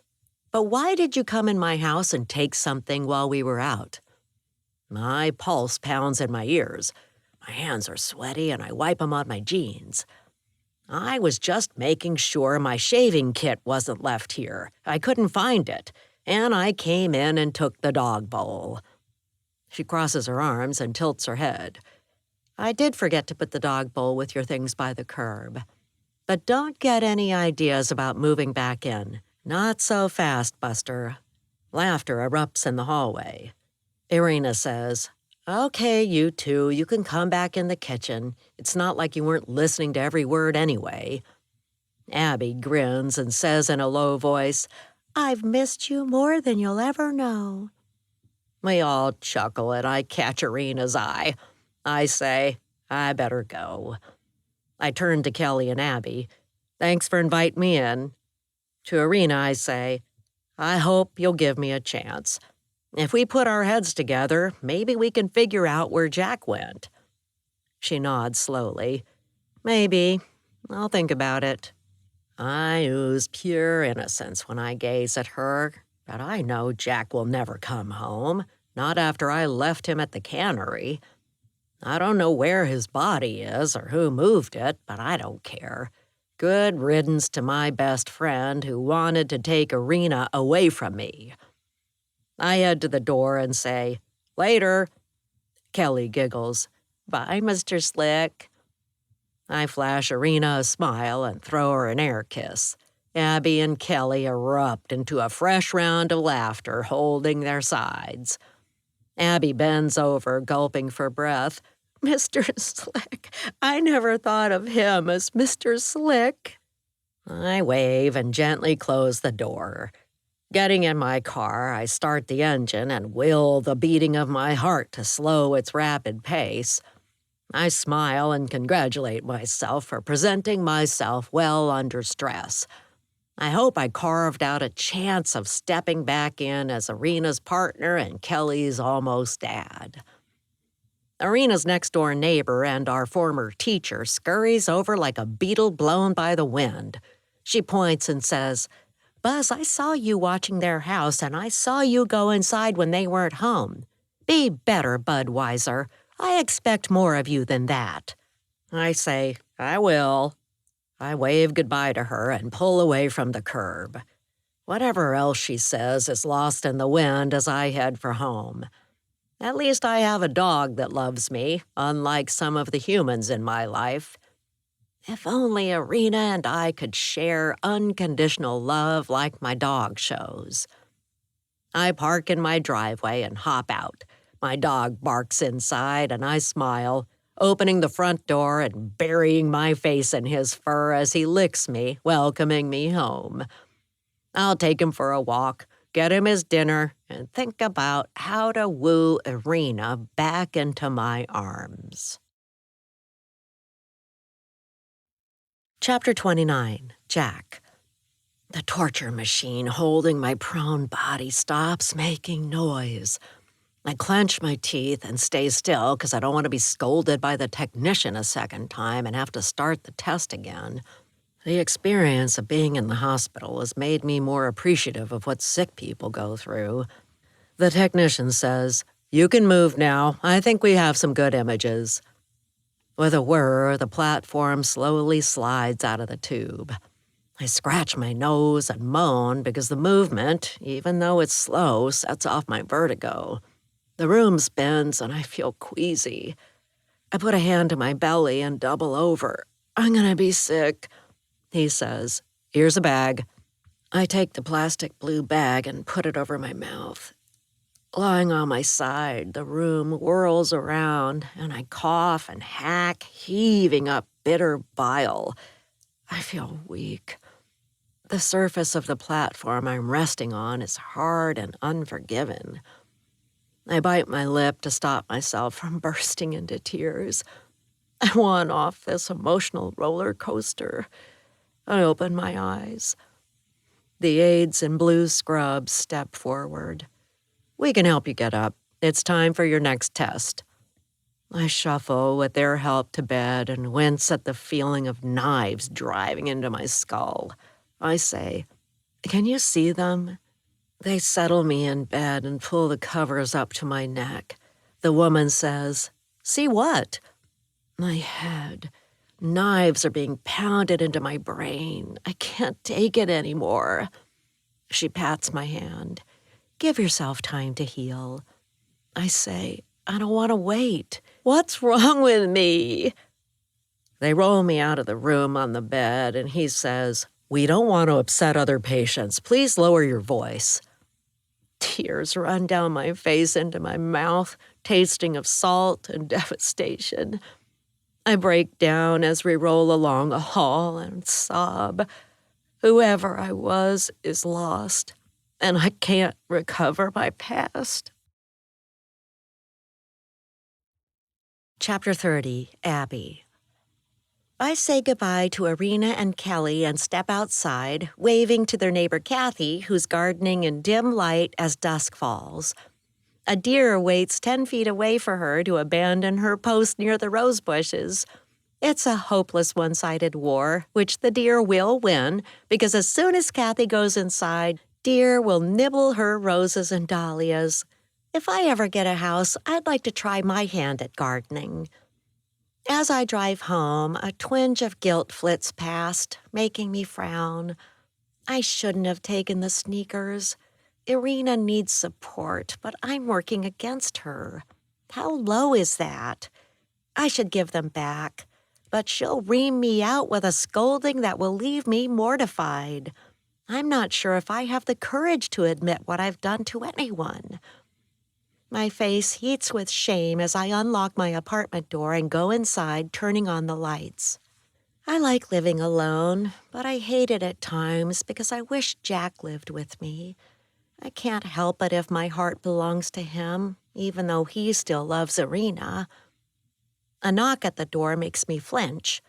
Looking out the peephole, I see the 2 kids who took the sneakers. I'm no better than them. In fact, I'm a horrible person. They took the shoes I left in the bushes, but I stole them from a friend's apartment. I open the door. "Yes?"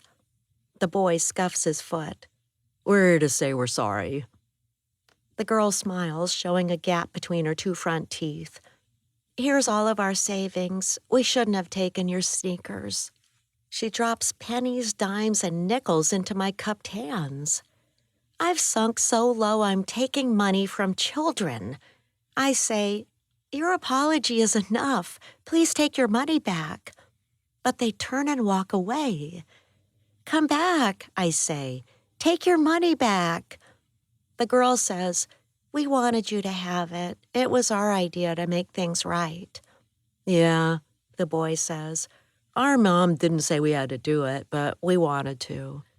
My throat closes tight with tears, faced with 2 children who are better humans than I'll ever be. "Okay, then. I have free ice cream from my job. Do you want some?" Their faces brighten. He says, "Sure, but we have to tell our mom." The girl grins. "We'll be right back." "Invite your mom, too," I say, "if she wants to come over." I leave the door open, which I never do, and a breeze wafts in, bringing the scent of salt air. I dump the change, which amounts to $3 if that, into a cleaned-out mayonnaise jar where I put a quarter for every bad habit I exhibit. Change clinks as coins tumble into the almost full jar.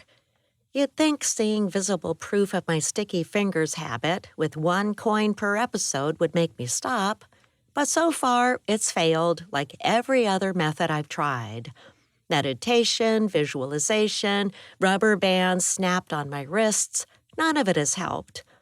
Taking sneakers from under Irina's nose has to be my worst moment, betraying my best friend in the process. I've gotta find a way to stop stealing. Knock, knock, the mom says. She holds a bouquet with bright flowers in pinks and purples out to me. I brought you these as a thank you for going easy on my kids. They're learning, and it won't happen again. I take the flowers and put them in another empty mayo jar, waiting for more coins to remind me of my shame on a daily basis. I run water into the jar and arrange the flowers. These are so pretty, thanks. The kids hesitate at the threshold. Come in, I say. Make yourselves at home. They flop into chairs and stare at my big screen television. That's big, the boy says. You're lucky, says the girl. I pull cartons of ice cream from the freezer. We can eat as much ice cream at work as we like and take home 2 quarts of ice cream a week, which is more than I can consume on my own. I say, I saved up for the TV, so that's not due to luck. But I'm lucky I work at the ice cream factory. And guess what? What? They give me free ice cream to take home. Anyone want to try some? The girl says, What flavors do you have? Mainly vanilla, because that's what I like best. They glance at the floor, looking sad. I hold up a carton of double chocolate chunk. But we also make the best chocolate ice cream. Do you want to try that? Yes, please, they both say. I dish up ice cream and say, I'm Abby. What are your names? The mom says, I'm Becca, and this is Tyler and Tina. Tina rolls her eyes. I hate our matching names. They start with the same letter. I shrug and scoop ice cream into bowls. I guess you could change it when you get older and go by a different name. Becca arches an eyebrow. You're giving them wild ideas. Tina glances at her brother. My name is fine. I was just complaining. I nod. I love to complain. It's one of my hobbies, and I'm really good at it. We all laugh. Soon we're perched on chairs, letting ice cream melt in our mouths and exchanging stories about ourselves. Becca says, We just moved from Arlington, and I'm looking for a job if you hear of anything. The place I work is hiring, Lotus Creamery. You should apply there. She smiles. I will. Spoons clink against the sides of ceramic bowls I bought at Goodwill. I'm big on saving money, and my friends have no clue as to the size of my savings account. It's a secret I intend to keep. Guilt nudges me, and I draw a deep breath. I should give the shoes back if I want to live with myself and sleep at night. But they've been scuffed and worn. I wish I never took them. Tina and Tyler get up and put their dishes in the sink. They're good kids, not at all like I imagined during the sneaker war disaster. They point at my mostly filled coin jar and 2 others filled to the brim on the counter. Tyler says, What are these for? Tina says, Why do you have them? I grab a handful of change and put coins in their hands, so I can give money to kids who stop by. They say thanks. Tina tilts her head and says, No, really, what are you doing with them? Why not spend the money? My stomach knots, and I decide to be honest. They're there to remind me of my bad habits. Each coin represents a time I could have been a better person. Becca says, That's a good idea. How long did it take for you to collect these? I shove my hands in my pockets and think back to the beginning of my collecting change in hopes of tempering my bad behaviors. Jack and I had been out at a bar eating burgers with beers. I was tipsy and leaned into him in the alley. I threw my arms around his neck, inhaled his salty scent, and kissed him on the lips. His arms wrapped around my waist, and he drew me close. We hung there under the full moon in the sky, pausing in a rare moment when time stands still. My right foot lifted, and I let out a little moan. But a car door slammed in the parking lot, bringing us back to reality, and Jack released me. I cleared my throat, and we glanced at each other with questioning eyes. He said, "This can't happen again. I love Irina, and I don't want to be tempted. I'm waiting for her to come back to me." My throat closed tight with tears as I hurried to my car, swearing on the bright full moon that I'd never push myself on him again. If he only loved me the way I loved him. If only we'd met before he fell for my best friend. Letting out a sigh, I answer Becca. "About 5 years." "Wow," the kids say. "That's a long time." Becca says, "Good for you for trying to change your habits. It's not easy." "No, it's not, and I have a long way to go." We say goodbye, and I close the door and flop on my bed, avoiding the shoe boxes. I've got to sneak these back into Jack's place. Better yet, I'll go in Irina's and add them to the collection of sneakers in her living room when they aren't home. Chapter 31, Frankie. We're stuck in bumper-to-bumper traffic driving north on I-5 approaching Everett. They widened the road in this area a few years back, but it clumped up again and became clogged. I guess the American way is if you can drive instead of taking mass transit, by all means do it. I glance at Special Agent Mark Brick. "How'd you get into this line of work?"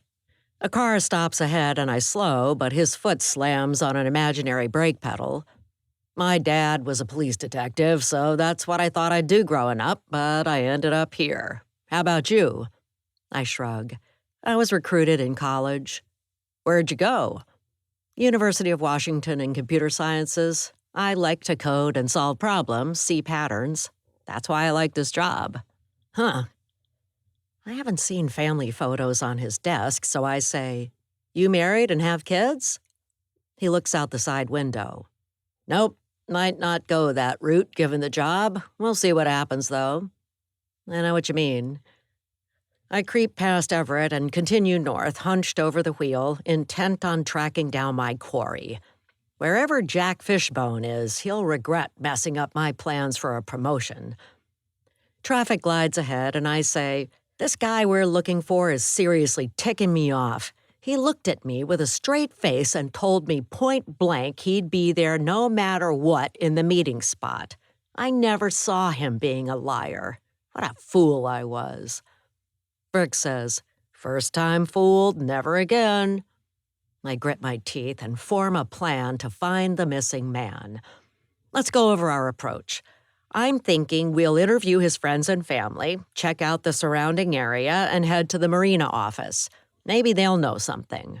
"Right, and while we're here, let's stop by the jail and talk to the guy behind the scam." I say, "Good idea. Let's do that before we hit town." Brick calls to make arrangements, and I take the freeway exit closest to the jail. We're led into a room where the prisoner is cuffed and waiting. He scowls and glares at us. We take seats facing him and identify ourselves. I say, "Craig, we're here because your friend Jack Fishbone is missing. Did you overhear anything that would have led you to believe he was planning an escape after your boat trip?" He cocks his head. "Why should I tell you? You're not doing me any favors. From what I heard through the grapevine, you offered Jack a special deal to turn on me and give evidence. No way you'll get me to say anything." He turns and stares at the gray cinder block wall. I say, "I understand why you wouldn't want to help us, but there's a chance we could make your life easier if you tell us what you know." He spits on the floor. "I'm not helping the feds build a better case against me. I'm innocent. I wasn't involved in that scam. Jack did it all by himself. I told him to stop, but he wouldn't. He took advantage of old people who didn't have friends or family. You got it the wrong way around." Brick says, We know it's a difficult time while you're awaiting trial. Maybe we could get the judge to reduce your bail and release you." Craig chuckles. "Fat chance of that. I don't have the money to post bail, and my rich parents refuse to help. They want me to rot in jail and learn a lesson. So you can take what you're offering, which I doubt is real, and get out of here." Brick gives me a look and tilts his head, so I know he's turning it over to me. I say, "Before we go, tell us one thing. Who is the most important person in Jack's life?" Craig snickers. "That's easy. Jack loves his ex-wife almost as much as his sneaker collection. That's all you'll get from me. I want my lawyer." We rise from our seats and I say, "Thank you for your time. We'll be in touch." "Go through my lawyer next time," Craig says as we leave. "I'm through talking to you." In the car, I drive to Millersville and say, "That didn't go well, but at least we know there's a chance that Fishbone is at his ex-wife's house." Brick says, "Or at his apartment gloating over his sneakers before leaving town." The marina appears up ahead and I say, "Let's talk to the marina manager, get the lay of the land before we see his friends and family." "Sounds good. I'll update the boss while you drive." He calls and relays what we're up to, getting stern orders in response. I listen to his conversation and the pit of my stomach churns with worry. Can I prove myself in this job? Maybe I'm cut out for computer coding more than dealing with people and finding lost souls. In the marina office, I ask for the manager. An older man with gray hair comes out of the back. He's wearing a flannel checked shirt and jeans. His gray beard is trimmed short. We introduce ourselves, and he says, "My name's Mike. What can I do for ya?" Brick says, "We're here looking for a man named Jack Fishbone. Do you know him and where he might be?" Mike nods. "He's a friend of mine. I've known him for years. He fell overboard and disappeared. I heard he wanted to start a new life somewhere else so he could wear shorts and flip-flops all year round." I give Brick a side look. That's good intel. The fugitive likes warm weather. Maybe he's driving south. I say, "Did he mention wanting to go somewhere? A favorite place he'd like to live?" Mike pats the counter and smiles. "Costa Rica was where he wanted to live. He dreamed about moving there, but Irina, his ex-wife, wouldn't go with him. They share a daughter, you know, and she's torn up about her dad disappearing." Brick says, "Are they close, Fishbone and his ex-wife? Do you think he might be hiding at her place?" Mike laughs, resting a hand on his belly. "Not in this lifetime. He'd give anything to be back with her, but she can't stand how much he spends on sneakers. And he never wears them. The shoes sit in his apartment on specially lit shelves. He won't let anyone touch them." I say, "Thanks very much. That's helpful. Anything else you can add?" He blinks and looks down.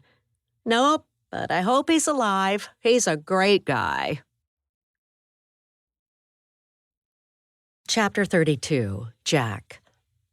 As my bed is wheeled into my hospital room, going past a patient in the bed by the door.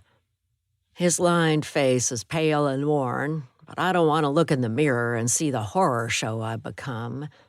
An orderly pushes a rolling IV pole hung with clear liquid and bags dripping into my arms through tubes. I'm a pincushion radiating fear and body odor, on the verge of a full-out panic. The aides lock the wheels of the bed and pull up the rails. After the MRI, they took me to get an X-ray. A heavy lead vest was placed on my chest, and I was told to stay still, which I managed to do. The best I can do is wait to get better. A nurse comes in. "How are you feeling?" My head's killing me. It really hurts. She says, "The doctor will be in. Did you remember your name?" I shake my head and a spike of pain hits me between the eyes. "No, nothing yet." I close my eyes and wake when a woman in a white lab coat pats my wrist. She says, "I'm Dr. Wang, and I'm here to ask you some questions." I squint at her. Bright lights give me a splitting headache. Her black hair is pulled back and she's wearing blue disposable gloves. I say in a hoarse voice, "My head really hurts." "We'll see what we can do about that. Do you know where you live?" I say, "In a house built of bungee cords and rubber bands." Her brown eyes flicker. "Do you know where you are?"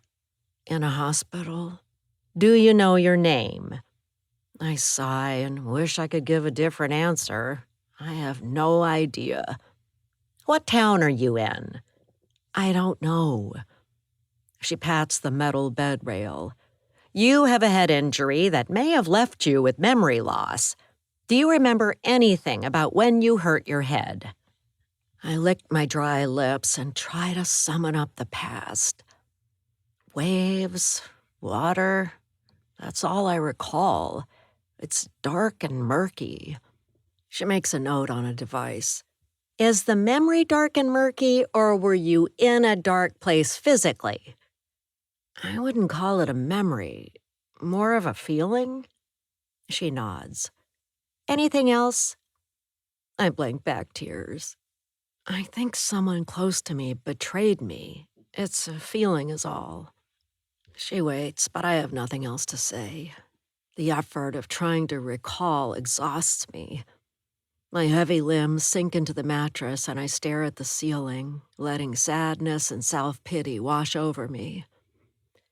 "We'll review your test results and be back later," she says. Her sneakered feet squeak as she leaves. If I had to bet, I'd say she was wearing scoopless sneakers with black waffle soles. I wonder why I know so much about sneakers. Maybe I was a famous athlete. The idea rings true and feels right, and I hold on to a glimmer of hope that I was a professional basketball player. I close my eyes and smile, imagining my athletic prowess. I bet I was a king on the court and a star slam dunker. Heavy footsteps on the linoleum floor approach my neighbor's bed.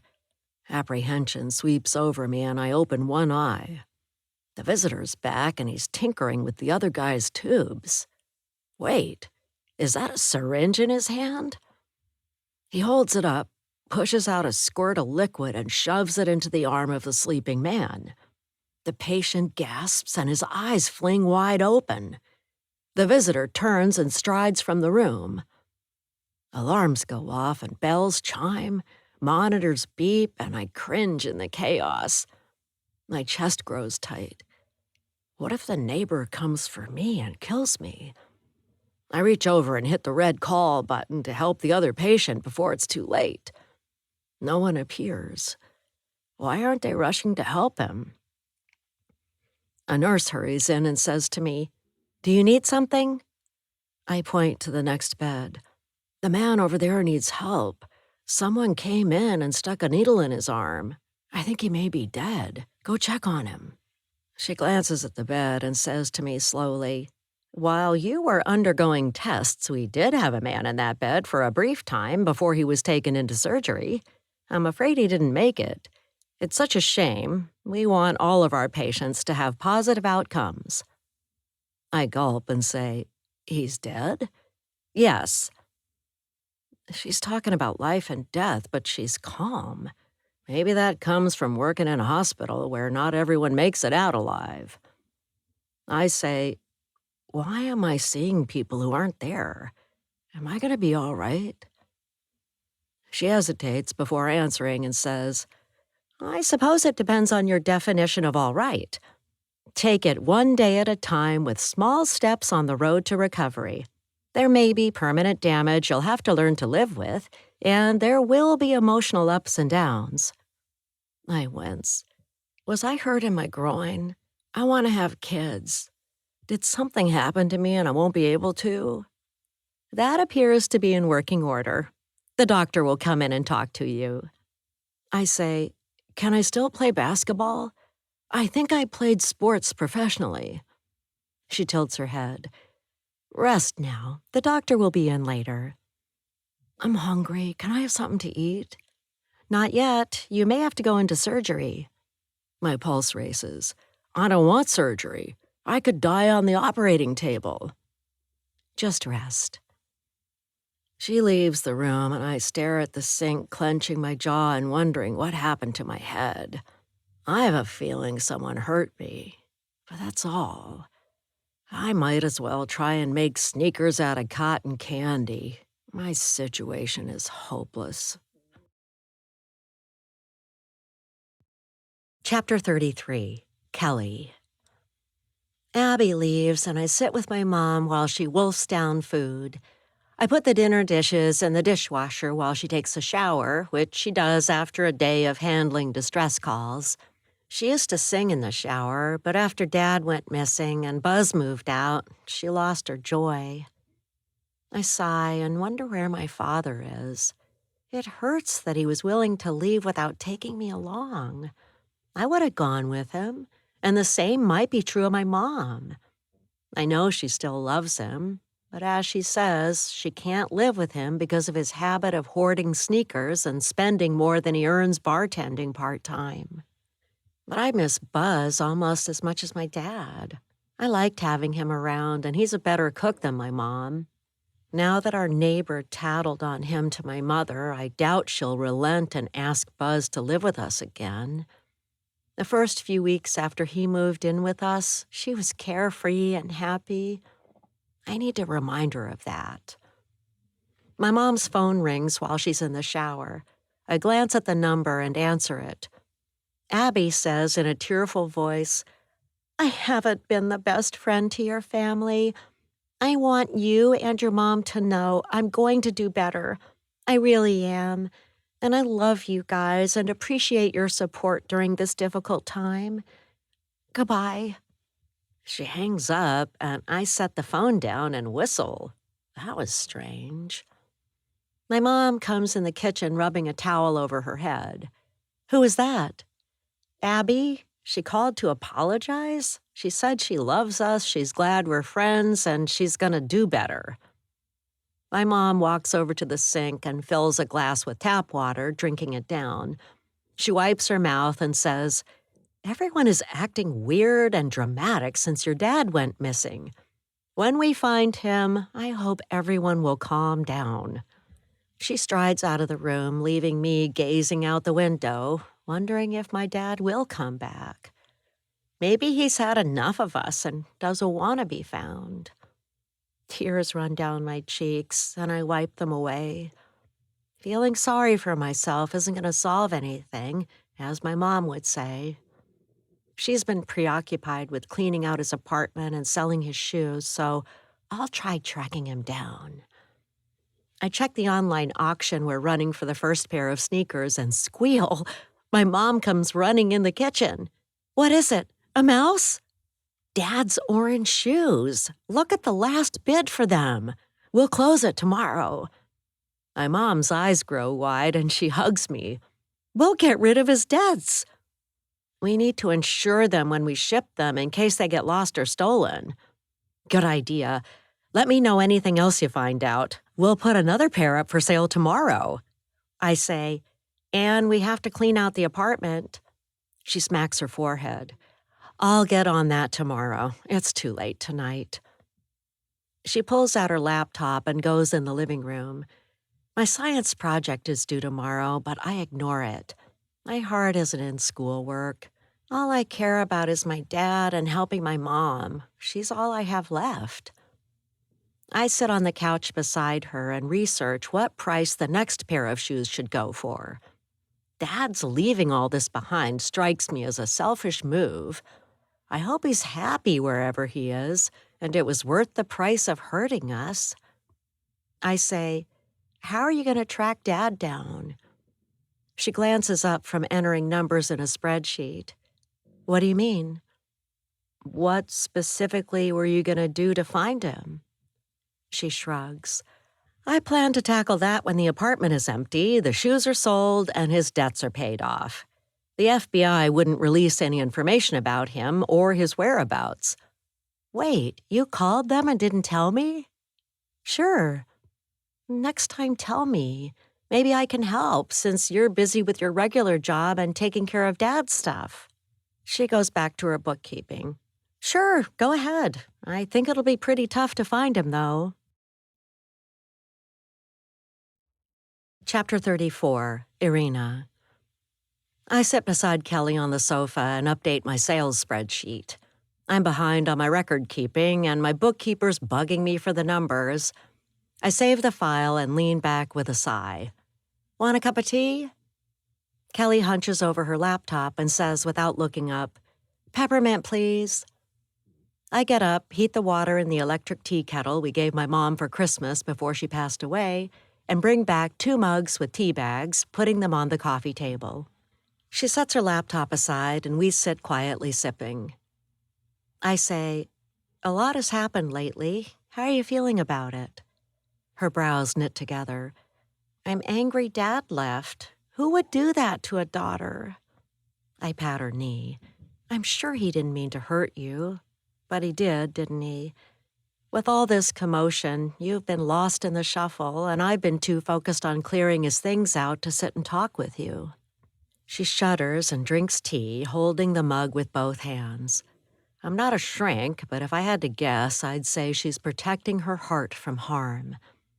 I say in a soft voice, "I wish we could have a do-over. Maybe if I stayed married to your dad, this wouldn't have happened."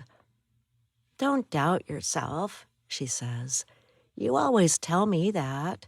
You guys fought all the time about money. I'd hate growing up hearing that in our house." I let out a sigh and wait for her to say more. She says, "It hurts that he didn't even say goodbye or ask me to come with him. And it's not fair. Why does Plum get to have her dad at home and I don't?" I bite my lower lip and say, "You're right, it's not fair, not one bit. Not one iota or scintilla or however you want to say it. It isn't fair. And it was selfish how he up and left without a goodbye. I'm sorry, sweet girl. You deserve better than that. You deserve everything going right for you forever and always." I reach over and rub her back. "But if you had left with him, I'd miss you more than you'd know. I hope you know how much I love you. You are my wind and sea, keeping me afloat." She nods. "I worry about that. What'll you do when I finish high school and move away? You'll be here all alone. You should ask Buzz to move back in, because when he lived with us, you were laughing all the time and in a good mood. I liked that version of you." I cringe at how I've been coming off. But he lied to my face when I was running around looking for your dad and didn't mention he left your dad by the old cannery. I can't be in love with someone who puts me in second place. Kelly sets down her mug and squeezes my hand. "But you're forgetting Buzz was protecting Dad from the thugs who wanted to hurt him, like the fake pizza guy with a gun. You should cut Buzz some slack. He was helping Dad." I rub my temples. "I'll think about it. I wonder where the fake pizza guy is now. I hope he left town when he didn't find your dad." Mr. Abernathy. Mr. Abernathy put down his book about World War I, Volume 7, and got out of his reading chair. Someone pounded on Jack's apartment door. A man yelled, "Open the door, Jack Fishbone. I know you're in there. You owe Mother Mercy money, and I'm here for payback." Wood splintered, sounding like someone was kicking in Jack's door. Mr. Abernathy trembled and reached for his phone, dialing the police with shaking hands. He reported someone breaking in across the hall. While he waited on hold, a man screamed, and what sounded like a baseball bat smashing furniture made Mr. Abernathy wince. The dispatcher said, "Yours is the second call we've received about this. We'll send an officer right away." He hung up, looked out the window, and paced the room while calling Irina. When she answered, he said, "Someone's in Jack's apartment breaking things, and it might be the guy with the gun. I called the police. Don't come over because it's too dangerous." Irina said, "Stay in your apartment. I don't want you getting hurt. I'll be there in 5 minutes." She hung up as he said, "Let the police handle it." Across the hall, a woman screamed, "Get your hands off me! I reported you to the police. They're on their way." It sounded like Abby's voice, but he couldn't be sure. He hoped whoever it was wouldn't get hurt. He crossed his arms and waited for the cops to arrive in a squad car. A man roared, "Get out of my way or I'll shoot you!" Mr. Abernathy said to himself, "Man up and do the right thing. I can't let him hurt her." He jerked open the hall closet, grabbed his crossbow, and marched across the hall to confront the thug and save Abby. Outside, sirens wailed, coming closer. He stepped into Jack's apartment and crouched, pulling back the crossbow and aiming the arrow at the man's broad back. The creep had Abby in a chokehold, and she was gasping for air, flailing with her hands, kicking at his knees. Mr. Abernathy debated whether to plant an arrow in the target without warning, but he said, "Let her go or I'll shoot." Chapter 35, Abby. Sweat drips down my arms as I clean Jack's apartment, vacuuming and wiping dust from cupboards, running around scrubbing. I'm doing this partly as a penalty for lying and stealing from a friend. Besides, Irina is busy and I want to do her a favor. Dirt, crumbs, and pine needles clink up into the black vacuum hose as I clean the kitchen floor. I do a quick round of dusting with damp paper towels in the living room and bump into a hammer on top of a file cabinet, leaving it where it is. This is a big job, and I'll have to come back tomorrow after work to clean up the grime. I fill a bucket with hot soapy water and grab a mop, scrubbing the floor. Someone pounds on the door, and a man yells looking for Jack. I jerk and drop the mop. I yell through the closed door, "Go away, he's not here. He left town." "Liar," a man says. "I know you're hiding him. Let me in." A foot pounds on the door, wood splinters, and walls shake. My heart races and I pull out my phone, dialing 911. My palms are sweaty, my knees are weak. My voice trembles when I give the address to the dispatcher and say, "A man is breaking in. Send someone fast." Just as I pocket the phone, the door flies open and a man bursts in. He's big and tall, wearing a plaid flannel shirt. His dark eyes dart around the room. "Where is he?" I grab the mop, wielding it as a weapon in front of me, and sidle over to the hammer that is just out of reach. "He's not here. You better go because I called the cops." He grabs the mop from me, tossing it aside. I pick up the bucket of soapy water and fling it at him, but he just blinks and holds up a gun. "I'll shoot you if I have to. Tell me where Jack Fishbone is." "I don't know." I lunge for the hammer, but he advances before I can reach it and puts me in a chokehold. I gasp for breath, but his arm tightens around my neck. I claw at his eyes and kick at his groin. I scrabble around with my hands, searching for something to use as a weapon. A man that sounds like Mr. Abernathy says, "Let her go or I'll shoot you." The brute turns to look at Mr. Abernathy, and the grip on my neck loosens. He says, "Give up the act, old man. You can't hurt me with that." My hand grasps a smooth wooden handle. I whip around and wallop the beast on his head with a hammer, but he dodges the blow, and the hammer smacks his shoulder. He lunges for me, and his eyes suddenly grow wide. He howls in pain, sliding to the floor with his hands on his leg, where an arrow protrudes from the back of his thigh. He screams, "I'm gonna kill you!" 2 police officers rush in and scan the room. A frowning female police officer with short black hair says, "He's alive but wounded. Call the EMTs." A male officer in his early 20s calls it in.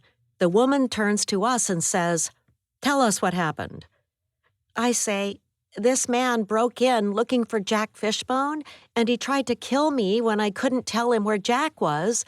Mr. Abernathy warned him and shot him with an arrow." Just then, Irina barges in with Kelly in her wake. Chapter 36, Irina. Kelly and I run past a police car and into Jack's apartment. The door is open.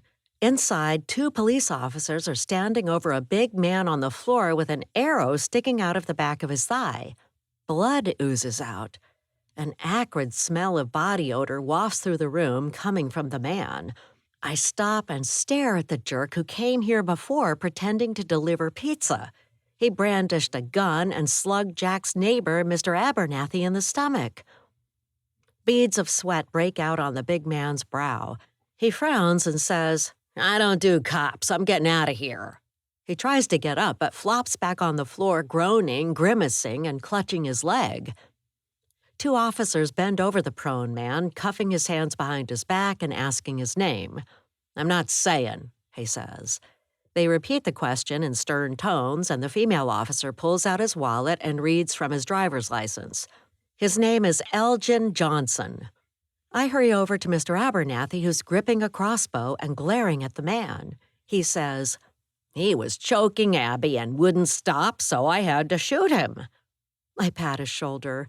"You did the right thing because he could have killed her. I'm so glad you were here." He nods and swallows hard. I go over to Abby, who is touching her raw, red throat, and give her a hug. "How awful. You must have been terrified. I know I would be. How are you holding up?" She coughs and says, "My throat hurts, but I'll live. I was cleaning because I wanted to help you, but he broke in and came after me. I used a mop to defend myself, and then I got hold of a hammer." I say, "You did this for me?" She nods and her eyes fill with tears. "You're busy, so I came over to clean. I was mopping the floor when this jerk broke in." I say, "Love you." And she says the words back. Maybe little by little we'll recover from the shipwreck of Jack's disappearance. I wipe tears from my eyes and scan the room.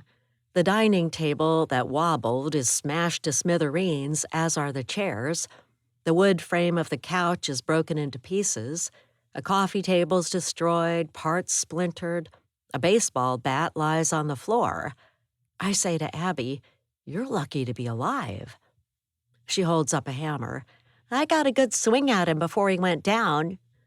Two medics arrive carrying a stretcher. They check the man's vitals and examine the arrow lodged in the back of his thigh.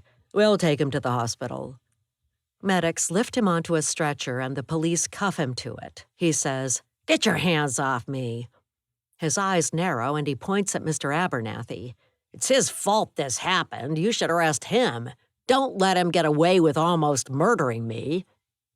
They haul him out, arrow protruding from his thigh, and I say, "Good riddance. I hope they lock you up forever." The police interview us and take notes. The female officer stands tall with a grim expression on her face. The young male officer looks fresh out of high school. Abby touches her throat and says in a hoarse voice, "He choked me and was gonna kill me, but I whacked him with the hammer." Mr. Abernathy says, "He was strangling Abby and threatened me. I had to shoot him so he'd let her go." The female officer says, "Don't leave town in case we have questions for you. You acted in self-defense, so we won't arrest you." Abby and Mr. Abernathy stand side by side, their hands trembling. When the police leave, I throw my arms around Mr. Abernathy and say, "You saved her life. You're my hero." He blushes and rubs his cheek. "I did what anyone would do in my position." Abby puts her hand on her hip. "What about me? Doesn't self-defense with a hammer count?" I grin. "You're both heroes in my book, and welcome on my boat and in my house anytime." Kelly says, "That's right." Mr. Abernathy says, "I'd like a boat ride. I miss being on the water." I nod. "We'll take a boat ride with you two when all this is sorted out." I smile and open my arms. "It'll be the Survivors Tour for Courageous Heroes." We laugh, but Kelly rolls her eyes. Abby says, "Can we go under Jackson Bridge and see where Jack was picked up by Buzz and taken to the wharf?" "Sure, we'll make it a Beyond the Bridge tour," I say, but glance at Kelly, who's biting her lower lip, reminded of being abandoned by her dad. I survey the wrecked living room and switch to a safer subject. There's not much left to move or give away, so I'll get junk haulers to clear this out. And Abby, thank you for coming over to clean. I was harsh with you before, but you showed up to help anyway. I appreciate it.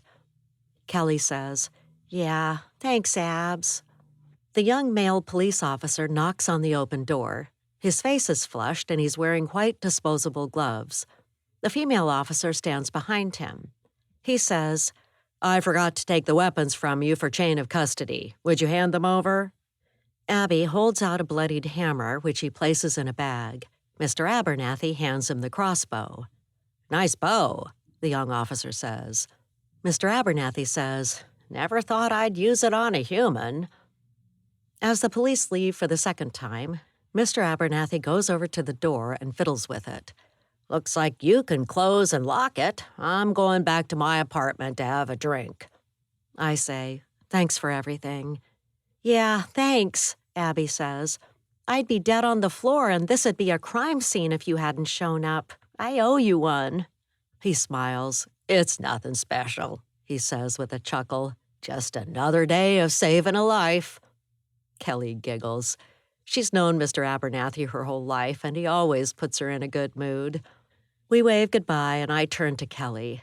Let's take a look and see what you want to take home. She frowns. I'm not sure I want to take anything. It doesn't feel like Dad's place anymore. It even smells different. Abby wrinkles her nose. The jerk who choked me reeked of sweat. I say, if I ever see that Elgin Johnson sniffing around here again, I'll call the police as fast as you can hit a log near Upright Head. Kelly groans. Too many boating metaphors. She goes in the kitchen and Abby and I follow her. She puts a small drinking glass decorated with pink tulips in her pocket. In the living room, a box where she kept her extra clothes is empty, the contents thrown around the room. She pokes a toe at a pair of ripped gray sweatpants on the floor.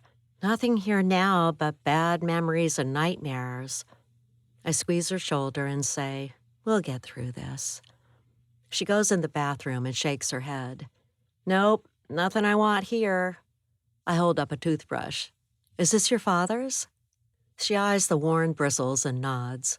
I take the toothbrush and go in the kitchen, slipping it in a plastic bag and zipping it closed. If Jack is dead deep in the woods somewhere, I may need this for DNA identification. Kelly goes in the bedroom and lets out a sigh. Jack's mattress is slit and pushed on the floor. The bed frame is broken. The contents of dresser drawers are scattered around the room. She walks over to a framed drawing she made in kindergarten and takes it off the wall. The glass is cracked, but her artwork is intact. I made this for him. She feels the back. Something is under the paper. She rips brown paper off the back, and a key falls out on the floor. She picks it up and shoots me a smile.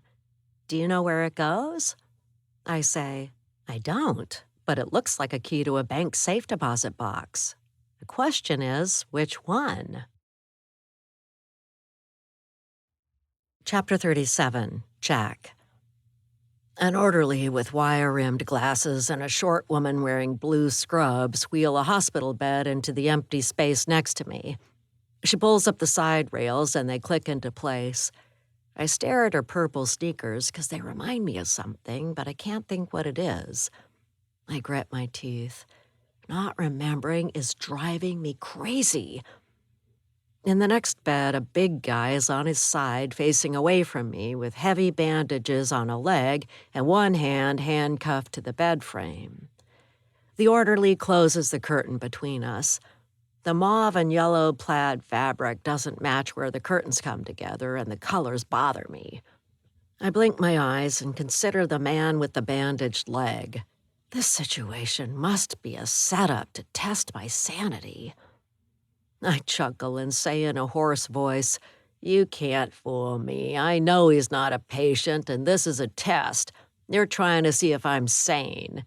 But you didn't have to add handcuffs. That's over the top, and what clued me into your scheme. The effort of making a short speech exhausts me. I slump back and say, For all I know, this room might not be real, and you're figments of my imagination. Whatever you do, you can't lock me up. I won't let you, no matter how hard you try. A cackle escapes my lips and dies. The two blue-scrubbed workers stand staring at the foot of my bed before turning toward the door. The woman says in a low voice, "So sad." He says quietly, "Head injuries are the worst." The door closes with a click. Except for the humming of machines hooked up to me, all is quiet. A noise from the next bed makes me twitch. A man clears his throat and says, "I'm real, you know, not a fig bar of your imagination. What's wrong with you anyways? Sounds like you lost your mind." I stare at the plaid curtain. My armpits smell. I need a shower and deodorant. I'm a smelly mess of a man who is losing my mind. I say, "I saw people in and by that bed before, but it turned out they weren't real. I lost my memory from a head injury. I have no idea who I am." "That's rough, but that's life, one bummer after another. Do you know your line of work? Maybe that'll help you figure it out." I stare at the curtain. Something about his large size and raspy voice is familiar, but I swat the ridiculous thought away. I don't know this stranger. Besides, I'm not sure I'm talking to a real person. My brain could be tricking me again in life's latest joke. I'm not sure. All I know is I have a feeling I was headed somewhere important, and I loved someone, but I ended up here instead. He says in a gravelly voice, "I get it. One day we're bound for glory and a goner in love, but out of the blue we're stuck in nowhere land with a roommate to boot." I sigh and consider all I've lost. It's a blur, so I don't miss anything specific, just vague twinges of leaving someone behind and deep regrets. I say, "But I seem to know a lot about sneakers. So maybe I was a shoe designer or a sales rep. That's my best guess." He snickers. "A designer of sneakers? I have to congratulate you on your original thought. That's way out there, my friend." My face heats. "Or I was a famous basketball star. I have a feeling I was." He cackles and his bed rattles. "You're crazy, pal. If you were famous at all, people would be looking for you. But I didn't see anyone with you when they wheeled me in. Where are your fans and your PR person?" I swallow bitter tears. No friend or family member sits by my bedside to comfort me and translate what doctors say. Is anyone wondering where I am? I bite my lip and hope I wasn't a horrible person who was disliked, making others glad to see me gone. I say, "You're probably right. I'm all alone." The guy in the next bed says, "But I'll give you this. You made me forget how bad this arrow hurts, so thanks for that. Listen, buddy, I'm no shrink, but I think you may have what they call delusions of grandeur. Has anyone ever called you a narcissist?" I frown. "No, not that I remember." "Check the dictionary for the definition of a narcissist. Bet your mug shot will be right next to it." I squint at the ceiling. What a jerk. "I don't want to talk to you anymore. Let's just end this conversation." "Fine, the feeling's mutual." An alarm goes off on my IV monitor, beeping and making my head ache even more. I cringe and hit the red call button. How can anyone rest with this noise? He says, "Where's the nurse? I can't find my call button." I clamp my eyes closed, trying to block out the beeping alarm. I called her. A blue-scrubbed nurse with her hair up in a ponytail comes in the room. A white plastic badge shows her name is Alyssa. She says, "Do you need help?" I point to the next bed. "He wants to see you, and my machine's beeping." She resets my monitor, and I eye her orange and salmon-colored trainers that have a thick tread. Sturdy sneakers, good arch support, excellent for jogging, running, and hiking. How do I know so much about sneakers? The man in the next bed says, I need something for pain. You wouldn't believe how much it hurts. It's driving me crazy. She says, the doctor will be in. He groans, I can't take this anymore. She says, they're busy with other patients. He says, I don't like doctors or hospitals. I don't want to be here chained up like an animal. I nod, feeling the same way. Let me go home, wherever that is. She says, we need to keep a close eye on your wound. The police are here and they want to talk to you. A feeling of dread fills me, and I hope I don't have a criminal record. My heart beats fast. What if the police are here to arrest me? I start to scoot my butt to the edge of the bed, ready to run, but the room spins. I'm woozy and in no shape to evade the authorities. I say, I don't want to talk to them. Don't let them near me. She comes over. They're not here to see you. They want to interview your neighbor. She tugs the curtains blocking my bed all the way around and walks away. The man in the next bed says, Hey, pal, your voice sounds familiar. Wonder if I know you. I roll my eyes. Whoever it was, I'd never associate with someone like that. I doubt it. Chapter 38, Frankie. Driving from the county jail, I say to Mark, let's work with the local cops on this one.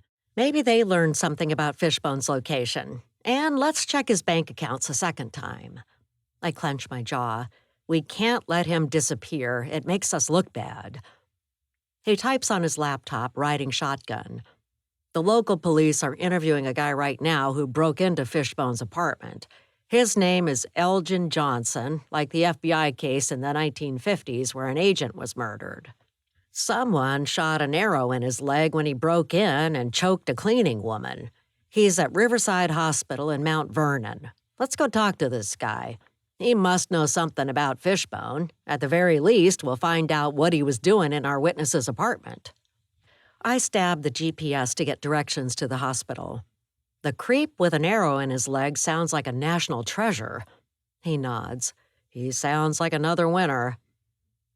We stride into the hospital and take an elevator to the third floor, going in room 366, which has 2 beds. One bed has a curtain drawn around it, so I can't catch a glimpse of the other patient. I shift my attention to the 2 police officers in blue standing at the culprit's bedside talking to him. The suspect in bed is a big man with black eyes close together. Elgin Johnson is on his side, moaning.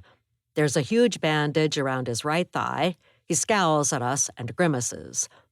The police officers turn to us and we flash our badges, introducing ourselves. I say to them, "What do you have so far?" A middle-aged male officer with a beer drinker's belly says, "He says he made an innocent mistake and went in the wrong apartment, thought it was his girlfriend's place." I smirk at the far-fetched story and say to Johnson, "Why'd you choke the cleaning lady?" He says, "What do you mean? She attacked me and I had to protect myself. I acted in self-defense." The female officer says, "Her weapon was a mop." I resist the urge to roll my eyes. "What about your leg? How did that happen?" He says, "A guy came in the place and shot me with a crossbow. I wasn't doing anything. I happened to be in the wrong apartment is all." Mark gives me a side glance and I nod for him to take over. He says, "You've been at that apartment before and threatened Mr. Fishbone's family and neighbors. Why were you there? Are you working for somebody?" A choking sound comes from behind an ugly plaid fabric curtain separating the 2 beds. I say, "Everything okay over there? Do you need a nurse?" A man in the other bed coughs. "No, I'm good." Mark stares at Johnson, who fiddles with a pillow under his arm and says, "What drew you to Jack Fishbone's apartment? Why did you go there twice?" Coughing in the next bed draws my attention, but I turn back to Johnson and glare at him. "Answer him." The police nod. Johnson looks at his bandaged thigh and whimpers, "I was following orders." I was told to trash the place to send a message to deadbeats who don't want to pay what they owe and to hurt anyone who gets in my way. My boss doesn't like to be stiffed. She won't let other people take advantage of her. I say, "What's the name of the woman you work for?" He shakes his head. "I can't tell you. She'd hurt me." My hands clench and I reach over and squeeze the bandage. "Tell us," he gasps. A monitor beeps and a warning blinks about high blood pressure. I say, "With all the charges against you at this point, you're probably going to prison for quite some time. If you talk to us now, we can probably help you and put you in a place where nobody can get at you." He's quiet for a beat and finally says, "She goes by Mother Mercy, but please, please don't let her know I gave you her name." A nurse rushes in, sneakered feet squeaking on the floor. She pushes a button to silence the alarm and says to Johnson, "Are these people upsetting you?" He groans. "Yes, they are." I hold up my hands. "We were just talking." The nurse frowns. "You need to leave. You're upsetting him and he needs to rest."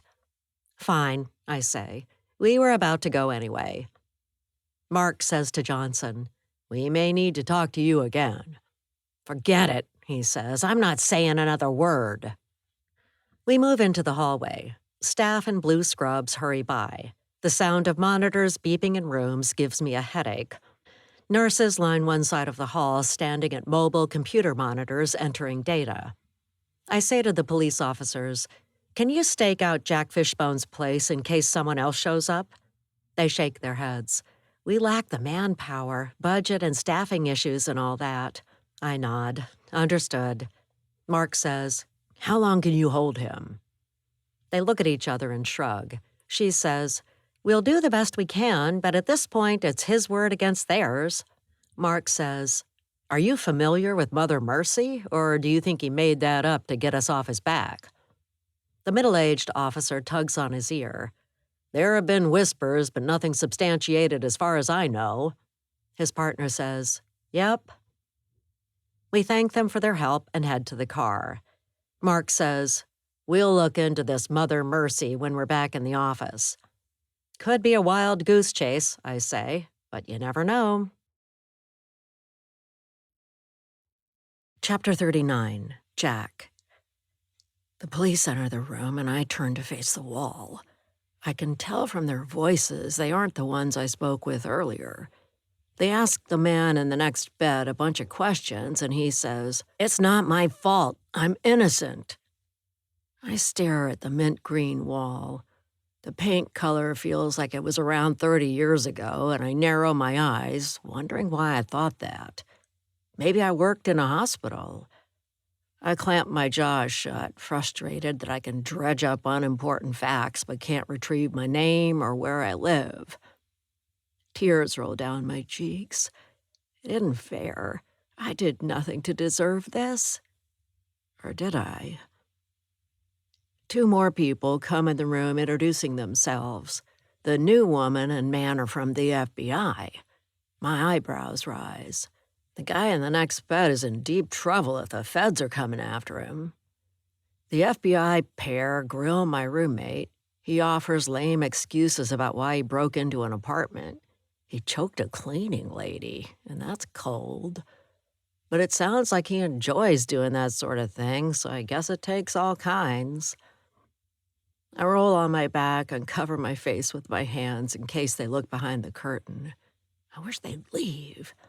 I want to take a nap, but their voices are keeping me awake. They're really interested in this Fishbone fellow's apartment. The back of my head pulses with pain.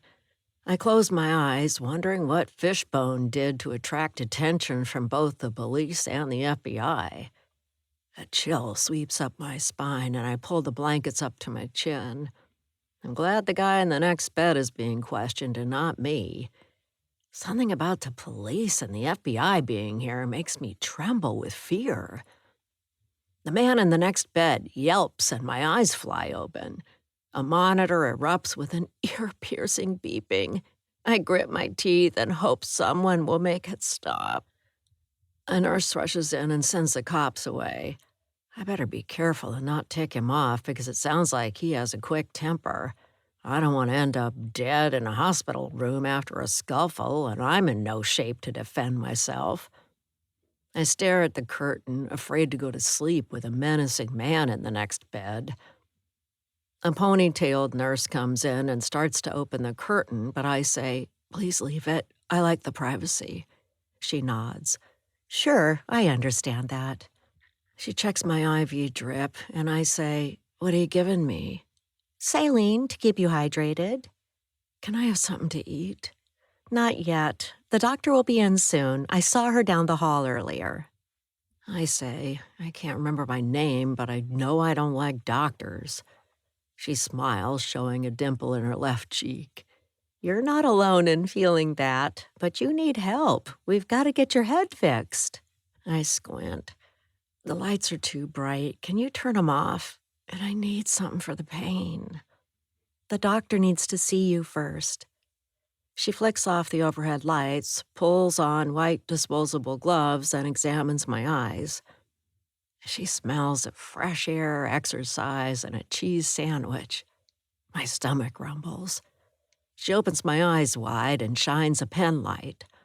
I say, "What do you see?" "Enlarged pupils. Are you seeing double by chance, or is everything blurry?" "No, but the light hurts. I want to go home, wherever that is." "We're working on finding out who you are. Just rest."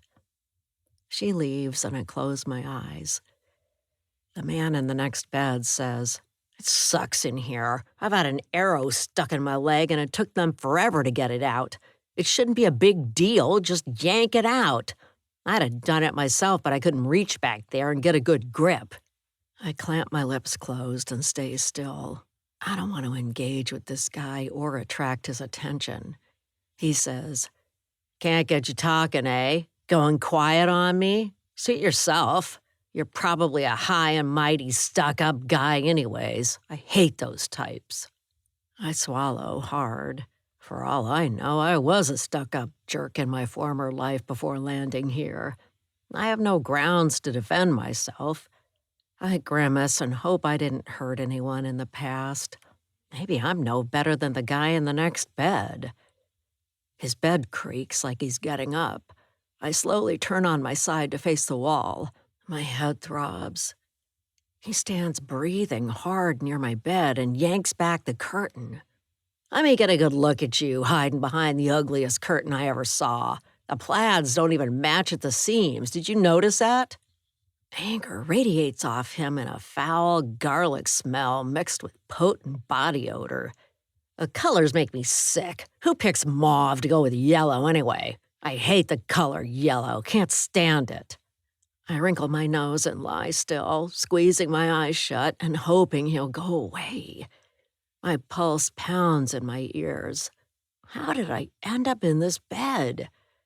I try to recall, but nothing comes to me. He shakes my bed and says in a gruff voice, "I gotta get out of here. The noise drives me crazy." My eyes open wide and I stare at the wall, wanting the nurse to come in and rescue me. The blood pressure cuff on my arm tightens and a machine beeps repeatedly with a warning. I push the call button for the nurse and she strides in. She says to my menacing roommate, "Get back in bed and leave this poor man alone. Patients deserve privacy." He grumbles and shuffles away. He says to the nurse, "He's given me the silent treatment and I hate it when someone ignores me. Makes me want to hit him." "This hospital is a violence-free zone. He's here to heal. Don't talk to him or we'll have to move you to the hall." She swishes the curtain closed and I let out a sigh. "Thank you," I whisper. "Of course. Now rest until the doctor comes in." My roommate says, "Are they coming to see me?"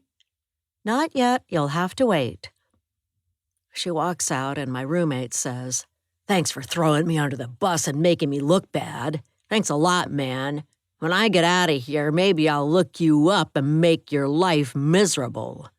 Before I can stop myself, I blurt out, "You already are." He chuckles. "Glad to hear that. I make people miserable and get paid to do it. I'm the best there is at my job. I didn't get your name. What is it? You can tell me. I can keep a secret. You're probably scamming the system, pretending you hit your head and lost your memory. Is that right? I take a breath and will myself to remember who I am so I can pick up where I left off. But nothing comes to me. It's a blank. A feeling of helplessness washes over me, and it takes all my strength to not break down and sob. My skull aches, my shoulders shake as I cry, mucus running from my nose. If I don't like who I was, what'll I do then? Everything all right over there? My roommate says in a snide tone of voice. Sounds like you're crying, blubber baby. That's what I'll call ya. My chest heaves and I fight the urge to weep out loud. But when I gasp for breath, a sob escapes my lips and I whimper. My neighbor says, "Don't go feeling sorry for yourself. You're not the only one with problems, you know." The nurse comes in and parts the curtain at the foot of the bed where my obnoxious neighbor can't see in. She says, "The doctor's on her way. Here are some tissues." I take them and blow my nose, making a honking sound, and she pulls the curtains closed. "Thanks," I say in a quiet voice. My roommate says to the nurse, "Sad sack there's feeling pretty sorry for himself." You should try to be a bit kinder. Everyone has their own issues and problems. We're not all as fortunate as you to only have an arrow in the leg. He laughs. "I like your attitude, honey. You've got some spunk. Maybe we should go out sometime. We could have pizza and watch a movie at my place." I don't date patients. There must be exceptions. Rules are made to be broken after all. Maybe you'd like to go out with Mr. Sorry for himself over there when this is all over. Her sneakers squeak as she turns and walks out the door, leaving it open. A cart rolls down the hall and people are talking outside the room. I sigh. When will this ordeal end? I wish I had a roll of duct tape to cover my roommate's mouth and shut him up.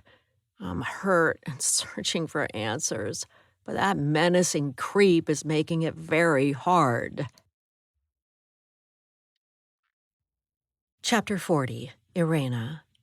I checked the auction results online for the first pair of Jack's shoes we put up for sale. Bids for the orange sneakers are flying in fast as the deadline looms. The dollar amount rises as each minute ticks by. I say to Kelly, who's sitting by me at the kitchen table, "Looks like a lot of people want these shoes." She bites her lip. "I wish we could have kept them for Dad, though. If he comes back, he'll be disappointed that we didn't keep them." I pat her shoulder. "You can blame it on me if that happens. That's what mothers are for. But you know we're doing this for his sake, to pay off his bills. Your father was irresponsible and didn't pay his debts." Out of the blue, a storm cloud of sorrow wallops me, and all I want to do is cry. A sharp pain pulses at the back of my head. The image of my ex-husband Jack appears in my mind, as clear as if he were standing here in front of us. I grip the table edge and tears run down my cheeks. Where is Jack? Has he gone somewhere to lead the good life? Or is he hurt and needs help? I drum my fingers on the table. I have no idea where he is, so I have no way of riding to his rescue. Goosebumps prick my flesh. I'm certain Jack needs help. I wince as ice picks of pain stab at my skull. When I touch the back of my head, I almost hear Jack moaning. Kelly touches my arm. "Are you okay? What just happened?" A shiver passes through me and I massage my temples. I'm not sure. A wave of emotion swept over me, and all I could think of was your dad. I have a feeling he needs us. How can we find him? I don't know, but I need to think of how to do that. Jack could be flat on his back in the woods. An image of blood oozing from his head flashes before me, and I grimace. Her voice trembles when she says, "I miss him and think about him all the time." I rest a hand on her back and say, I hit a brick wall with the FBI. It was like shouting into the wind. I'll think of something.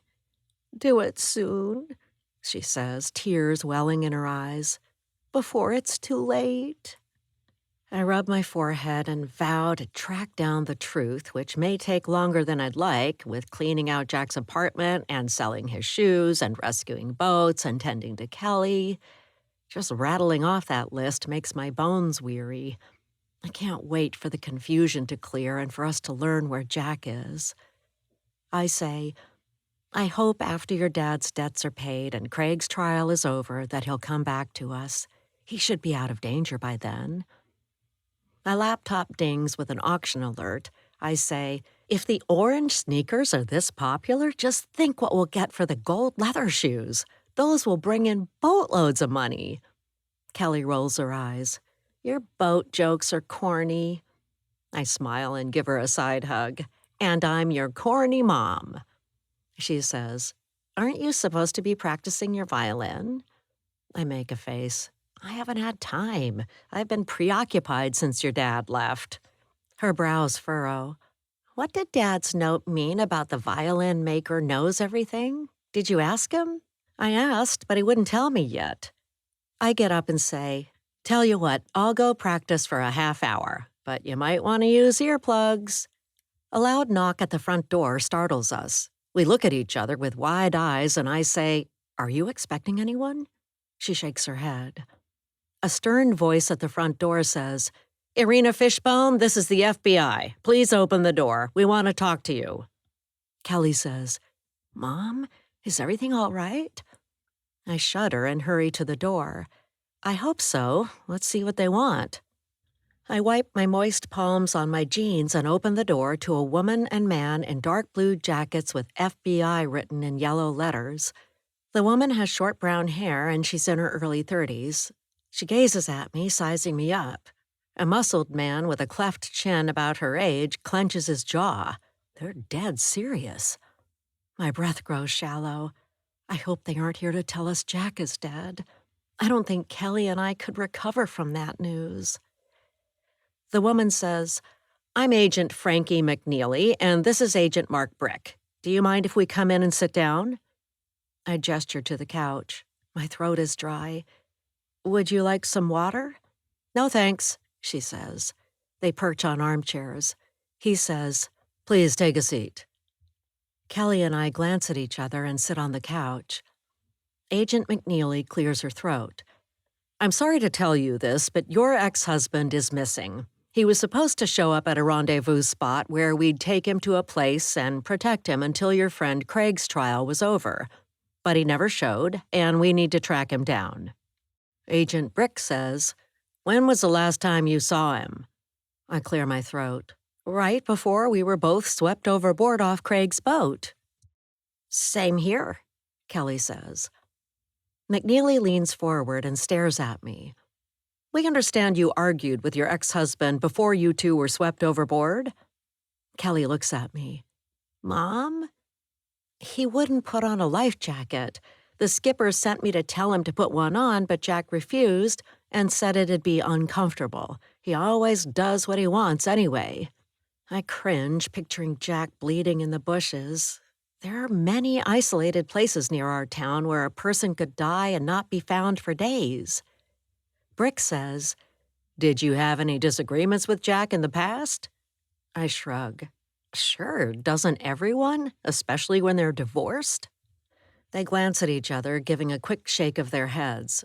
McNeely says, we understand he owed you money for child support. That could be cause to harm him. My fist clench. I loved him. I wouldn't hurt him. Brick says, he named you as his beneficiary on his accounts. That gives you motive. My heart races. I didn't know that. And you shouldn't be questioning me. You should be talking to Bud Weiser, who goes by the nickname Buzz. He was the last one to see Jack. He picked him up after he fell overboard and took him to the old cannery. McNeely abruptly stands. We'll be in touch. Brick rises and pockets his notepad. Don't leave town. We may need to talk with you again. I take a shaky breath and stand, ushering them out. I turn to Kelly and wrap my arms around her trembling body. She says, "Do you think Dad is dead?" I don't think so, but it sounds like no one knows what happened to him. I don't understand what's going on. I don't either, hon. I thought he went into witness protection or something like that. But we've got to hang in there and get through this. One day we'll be on the other side looking back. Tears stream down her cheeks and she says, "The FBI basically accused you of doing something to Dad, maybe even killing him." I blow out a breath. I'm sure they're treating everyone as a suspect. But many questions tumble through my mind. Will they accuse me and arrest me for killing my ex-husband and hiding his body? But they have no evidence. What will Kelly do if I end up in jail? Buzz is the one they should arrest. He saw Jack last and he was staring at what might have been blood on the ground by the wharf. And where is Jack anyway? I take Kelly's hand and squeeze it. We've got to be strong to get through this. She hesitates before nodding. I wonder how Dad's doing. I sigh. I'm wondering the same thing. It's so frustrating not to know anything. I plod into the kitchen with slow, weary steps. I have no idea what the future holds, but I will do my best to fix this. My daughter deserves answers and to not live in limbo about her father's fate. I want to find the man I love but can't live with. Something is seriously wrong if he didn't show up to meet the FBI. I pick up a mug and take it to the sink. Piercing pain strikes the back of my skull, and the cup falls from my hands, shattering on the floor. I moan and rub the back of my head.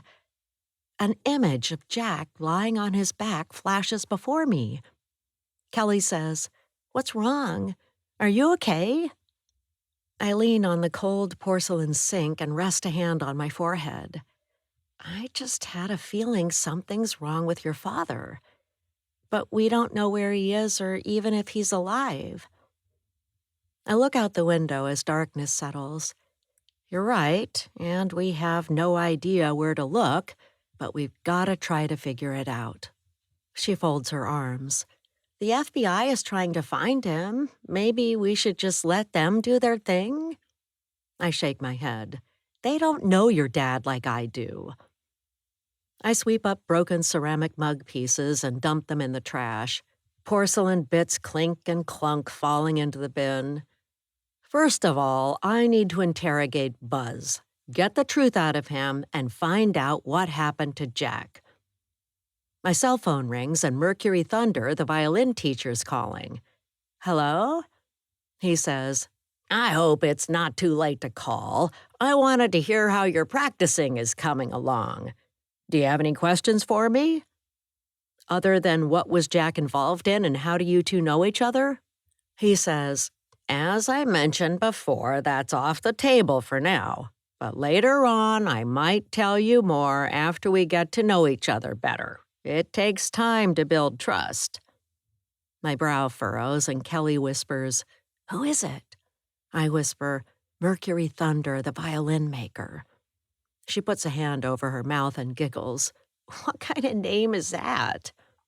He clears his throat. "The name was given to me at birth, and it took time for me to grow into it. You know about teasing on the playground. Children can be beasts." "I agree," I say, recalling what Buzz and I went through growing up because of our names.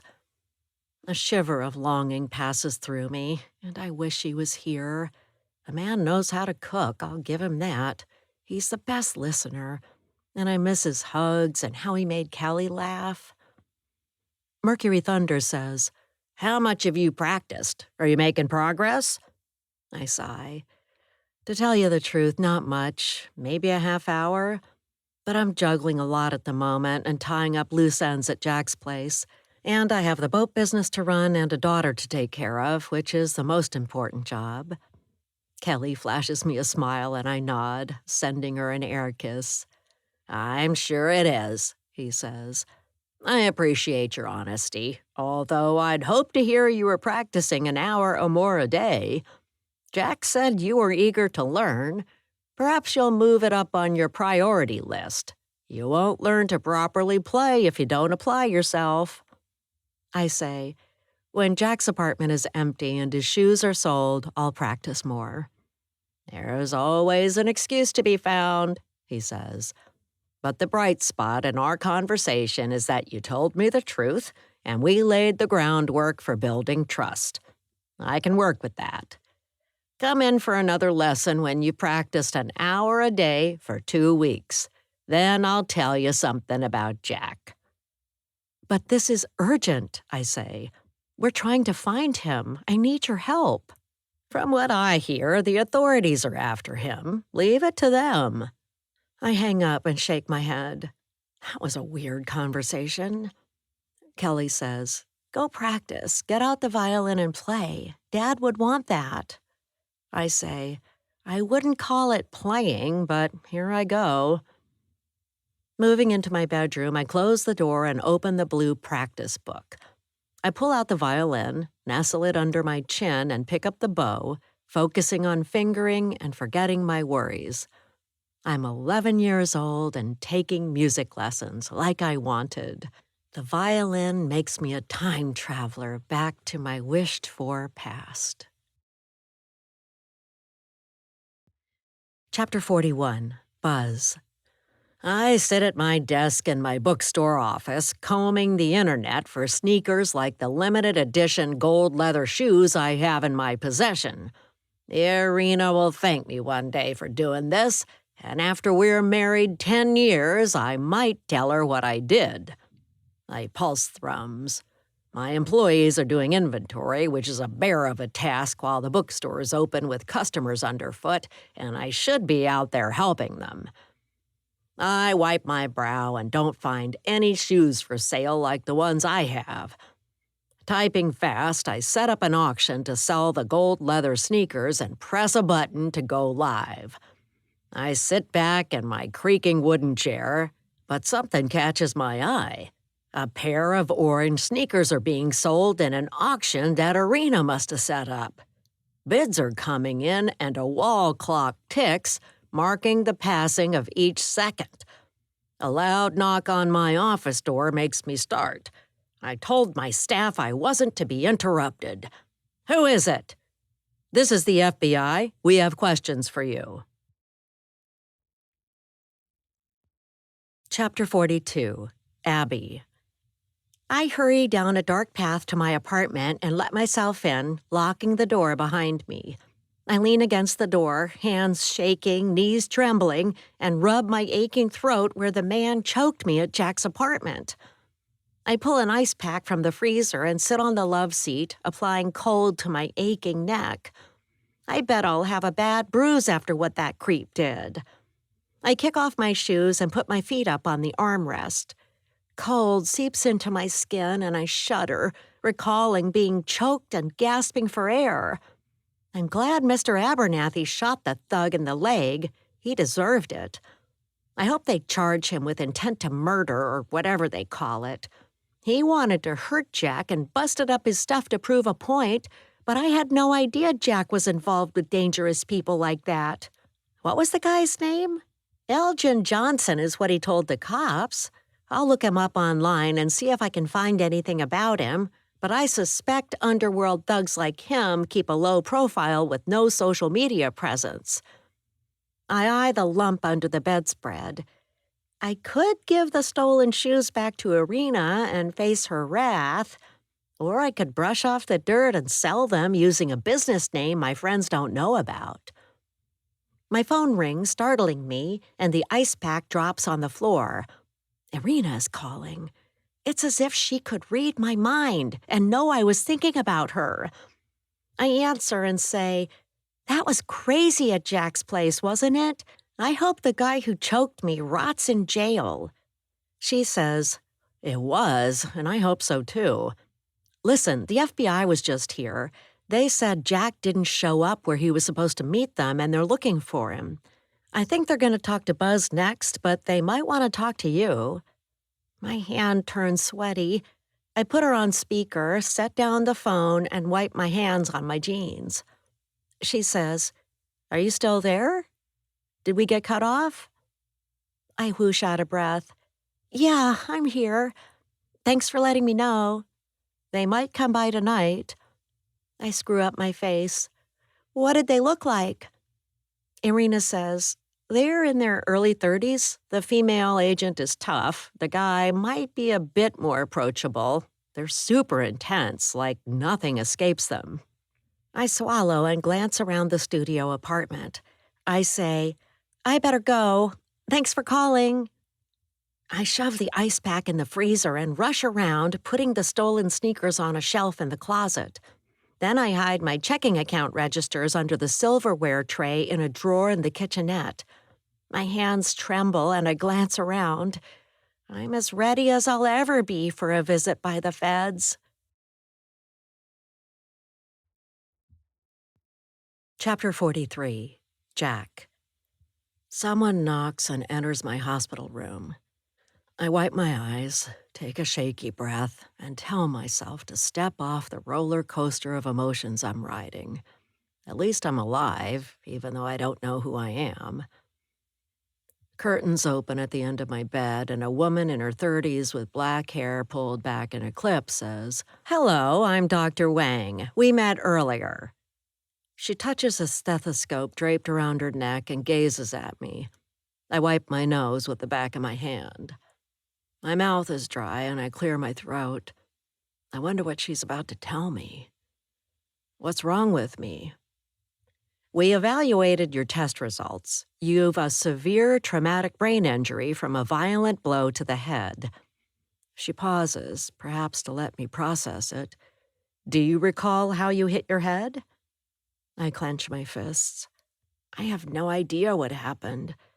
I must have friends and family. Where are they? "We're not sure. It could be that you're not from the area.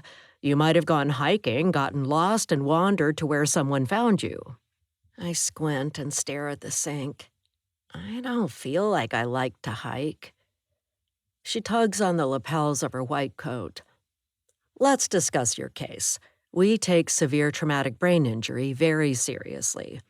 You have an acute epidural hematoma from a blood vessel bursting and leaking, forming a mass pressing on brain tissue. Trauma can cause an epidural hematoma, and it can be deadly. We need to go in and operate." My heart hammers in my chest, and I say, "I don't want an operation." She pats the bedside rail. "I can understand that, but you must realize it's a matter of life and death. Surgery should help prevent permanent brain damage. I'd like to bring in a group of residents and interns who are training. Would that be okay with you?" I break out in a sweat. I don't want people watching me. It makes me feel sick. The doctor says, "I understand. By participating, future patients will benefit. Your case will help them provide better medical care to others." I let out a sigh. "Fine, go ahead, but don't take long." "We won't." She goes out and returns with a group of people who look like they're in high school or early college. They file in and stand around my bed staring. I'm in a zoo, and inquisitive tourists expect me to entertain them. I say, "Please don't stare. I don't like that." They study the floor. The doctor says, "Let's get started. We have a man in his 40s, we estimate." I interrupt, "I'm 25 at most." Their eyes flit back and forth. She says, "We believe he has both retrograde and anterograde post-traumatic amnesia. Do you have any questions?" A guy clears his throat. His chin is begging for the first whisker to come in. I'll play along for the sake of medical research, but the group clustered around me is closing in on me. He raises his hand. "Do you recall anything about what happened to you?" I say, "I have no clue. All I know is I ended up here. But I believe I was either a basketball star or a sneaker designer." The residents and interns give each other side glances. A young man covers his mouth, and I detect a slight smile underneath. I say, "What's so funny?" A young woman wearing black-framed glasses says, "What makes you think you played basketball for a living?" I shrug. It's just a feeling because I know all about sneakers. From the next bed comes a mimicking voice. "It's just a feeling. I'm famous, but no one recognizes me." I snap my eyes shut, wanting to leap out of bed and strangle the man in the next bed. The doctor tugs on her stethoscope. "What about alcohol consumption? How many drinks a day do you have?"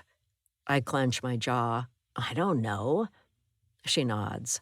"And what about aspirin? Do you take that or other blood-thinning medications?" I have no idea. I take a deep breath and shout, "I'm a helpless idiot who doesn't know who I am or if I like beer or vodka or if I stick to water." My roommate says, "Cry me a river, will you, sob sport?" The doctor turns to the group. Patients with traumatic brain injuries may exhibit sudden mood changes, severe emotional reactions, and outbursts. They might suffer from irritability, anxiety, and depression. I say, "I'm irritable because I can't stand sharing a room with a toad." The guy in the next bed says, "Right back at you, buddy." My throat is dry and I say, "Can I have a glass of water?" The doctor turns to a tall young woman with pink-framed glasses. "Julie, how would you respond to that?" Julie points to the whiteboard on the wall. "You're NPO, so it's not allowed. We can give you ice chips or a moist swab for your lips." I groan. "I'll take ice chips." Here's why I suspect I'm a basketball player. I know a lot about sneakers, and I can guess the brand from the sound the soles make. I figure only a pro would know that, and I'm coordinated and strong. The doctor says, "Any comments?" Someone whispers, "Delusions of grandeur." A young man with curly hair raises his hand. "A TBI can trigger narcissism." I frown. I'm not a narcissist. I'm just trying to solve the puzzle of who I am. An aide hands me a white paper cup, which is a third full of ice chips, and a plastic spoon. I suck on ice chips and swallow. The doctor says, "We're going to perform a craniotomy and hematoma evacuation. We'll take out a piece of your skull, remove the blood clot, and stop bleeding sites. We'll put the skull bone back in place when the swelling has gone down and secure it with screws." My mouth drops open. I can't go through with that. No way I'll let you saw out part of my skull. The doctor looks at me in the eyes. "If we don't operate, you could die or have permanent brain damage. We need to operate to save your life." I bite my lip and say, "I don't want to die without knowing who I am." The doctor says, "We'll be with you every step of the way. And after you come out of surgery, you'll have a private room." My stomach clenches. The group stares at me and I moan. I feel sick. A nurse in blue scrubs hands me a blue cylindrical barf bag. I grip it with a slick, sweaty hand and stare at the white blanket to block out the pairs of eyes boring into me. The doctor says to the group, "What do we know about brain injuries and memory?" I open my eyes a tiny bit and see Julie's hand shoot up right away, but the doctor calls on a short guy standing by the sink. "Derek?" Personalities can change and patients can have false memories after a head injury. Triggers like loud noises or smells or crowds may remind them of when they were hurt and cause a negative reaction. I clear my throat. "Is there a cure for what I have?" The doctor says, "We'll reduce the swelling in your brain, and some of your symptoms, like seeing people who aren't there, may ease." I fling the cup with the ice chips at the wall, and Derek ducks. "I saw a man murder a patient who was there." The doctor says, "You need to be calm until we take you into surgery." I press my lips together and stay silent. She says, "A psychiatrist will be in to evaluate you. We'll let you rest." I have every reason to be upset. My memory's gone and my head will be sliced open. The doctor says, "We'll help you. That's what we do." They file out of the room, and Julie looks back before leaving me to my forsaken plight. I whimper, "I don't want to be here. Help me. Come back." The guy in the next bed says, "Get a grip and close your trap. Some of us are trying to rest." Tears stream down my face and sorrow washes over me.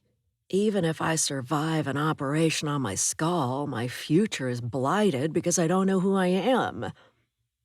Fatigue overcomes me and my eyelids grow heavy. I escape into dreams of being held by a beautiful woman with a heart-shaped face. Chapter 44, Frankie. Brick and I approach Bud Weiser's home, where the carport is empty. We ease our way through the front gate, and I knock at the door. A dog barks inside, but no one answers. The dog peers through a side window, panting. "Good boy," Brick says. I say, "I'd like to get a golden retriever, but I'm not home enough. This guy owns a bookstore. Let's see if he's there." Dusk is falling when we park outside the bookstore. We climb out of the car and I say, "Growing up with a name like Bud Weiser would put a chip on your shoulder." Brick says, "It'd make you tough, that's for sure. Let's see what he has to say and if Irina Fishbone was right about him being the last person to see Jack." The smell of old books, coffee, and baked goods greets us when we walk in the door. People sit at tables nursing cups of coffee hunched over laptops. In a kids' section, children sit looking at books. I don't have time for a relationship or to consider having a family, but I might change my mind one day. Kids are unpredictable, like criminals, and they frighten me with sudden emotional changes. Brick stops at the counter and asks for Bud Weiser, the owner. A woman in her mid-20s furrows her brow. "You mean Buzz, but he's not available. And you are?" I step forward, ignoring a squalling child, and say, "FBI. Where's his office?" She points to a closed door labeled Private Office. "He said not to disturb him." I march over to the door, with Brick following, and knock. "FBI, we're here to ask you questions. Open up." A chair scrapes inside, and I open the door as an image of a pair of sneakers fades on a computer screen. Why would a bookstore owner be looking at sneakers online? I shrug. Maybe owning a small business is high pressure and this is a hobby of his. I say, "Are you Bud Weiser?" He's about 40 and his biceps look like he works out. "Yes, I am. What's this about?" "I'm Special Agent McNeely and this is Special Agent Brick. We have some questions about Jack Fishbone. You were the last person to see him, according to a witness." His eyes open wide. "A witness? What did they see?" I glance at Brick and nod to give him the go-ahead. He says, "Why don't you tell us? Let's start from the beginning. What happened after Jack went overboard?" Buzz swallows, his prominent Adam's apple bobbing up and down. "A group of us went out on Craig's boat to celebrate his promotion. Irina was on the bow with Jack, and a wave reared up out of nowhere and swept them both overboard. One minute they were there, the next they weren't." My partner says, "And then what happened?" Buzz leans against his desk, blocking my view of his computer monitor, and crosses his arms. "We saved Irina. Her daughter and the rest of us were frantic, but we couldn't find Jack." I say, "Did you help him set up a scheme to escape and make it look like an accident where he died but his body wasn't found?" He nods. "That's the way it was supposed to work. But Jack had a flair for drama and liked being the center of attention, so he left clues for Irina to follow after he fell in, like a shirt nailed to a log with writing on the collar. I told him not to do it because it made it obvious he wanted to disappear. It would have been best if he left town and there was no sign of him after he fell in. We would have assumed he was dead and the body wasn't recovered." Brick says, "What's your interest in all this? Why'd you help him?" Buzz cocks his head. "He's my best friend, that's why. I'd do anything for him." I squint at him and say, Do you believe he's dead? He shakes his head a little too fast for my liking, like people do when they're guilty. We'll keep this guy on our radar as a suspect in Jack Fishbone's disappearance. He says, no, and I hope he's happy wherever he is. Brick says, where'd you last see him? Buzz says, I picked him up under Jackson Bridge and took him to Martin Wharf by the old cannery. I dropped him off, waved goodbye, and wished him well. That was it. He rubs his right hand, locks eyes with me, and covers his hand. I didn't do anything, honest. Brick says, show us your hand. What? I say, hold out your hands, let us see them. He slowly puts his hands in front, palms up. His hands are as big as small plates. My stomach growls, but I ignore it and say, turn your hands over. His hands tremble and he turns them over, holding them out. Knuckles on his right hand are red and raw, and the skin is swollen. His face turns beet red. Brick brings out his phone and snaps a picture. Did you have a scuffle before you two said goodbye? The room is stuffy and warm. Sweat pricks my armpits. I say, yeah, how final was your goodbye?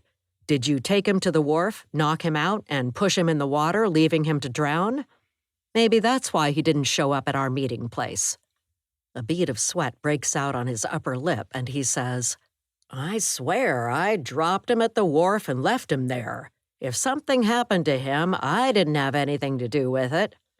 I say, how'd you hurt your hand? It looks like you hit something hard. He glances at his hand. I was unloading boxes of books. Must have grazed my knuckles. He shakes it out. I resist the urge to roll my eyes at his theatrical performance.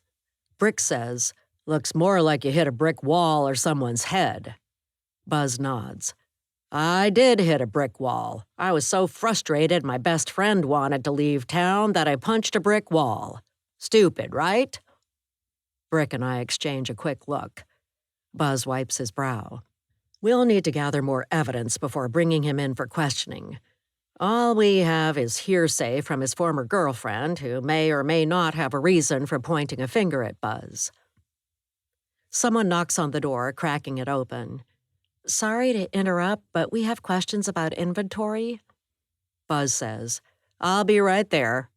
He says to us, look into Abby Love as a suspect and question her. She's had a crush on Jack for years and might have whisked him away before he met you. Maybe he decided to run off and start a new life. Brick says, she's on our list. I say, we'll be in touch. We walk out and climb in the car. I say, you hungry? I am. Brick nods. Sure, let's get something to eat before we see this Abby Love. Chapter 45, Frankie. Brick says, I saw a place to eat on the way into town. He directs me to an older two-story house where lights are on inside. A tall tree looms over the building with a sign out front for Gigi's Cafe. Laughter drifts out as I open the door. Bells jingle, marking our entrance, and people's heads turn. Silence greets us. A woman in her 20s with a pierced nose and pink hair smiles and says, sit anywhere you like, I'll be right with you. We slide into seats and the hum of chatter in the room resumes. The place is packed, leaning toward a gray-haired crowd. The young woman comes over carrying a coffee pot. I'm Karina, the owner. I'm experimenting with offering dinner service, but we're closing in an hour. Would you like coffee? Yes, please. We push 2 white mugs on the table toward her. I could use a caffeine injection after running around.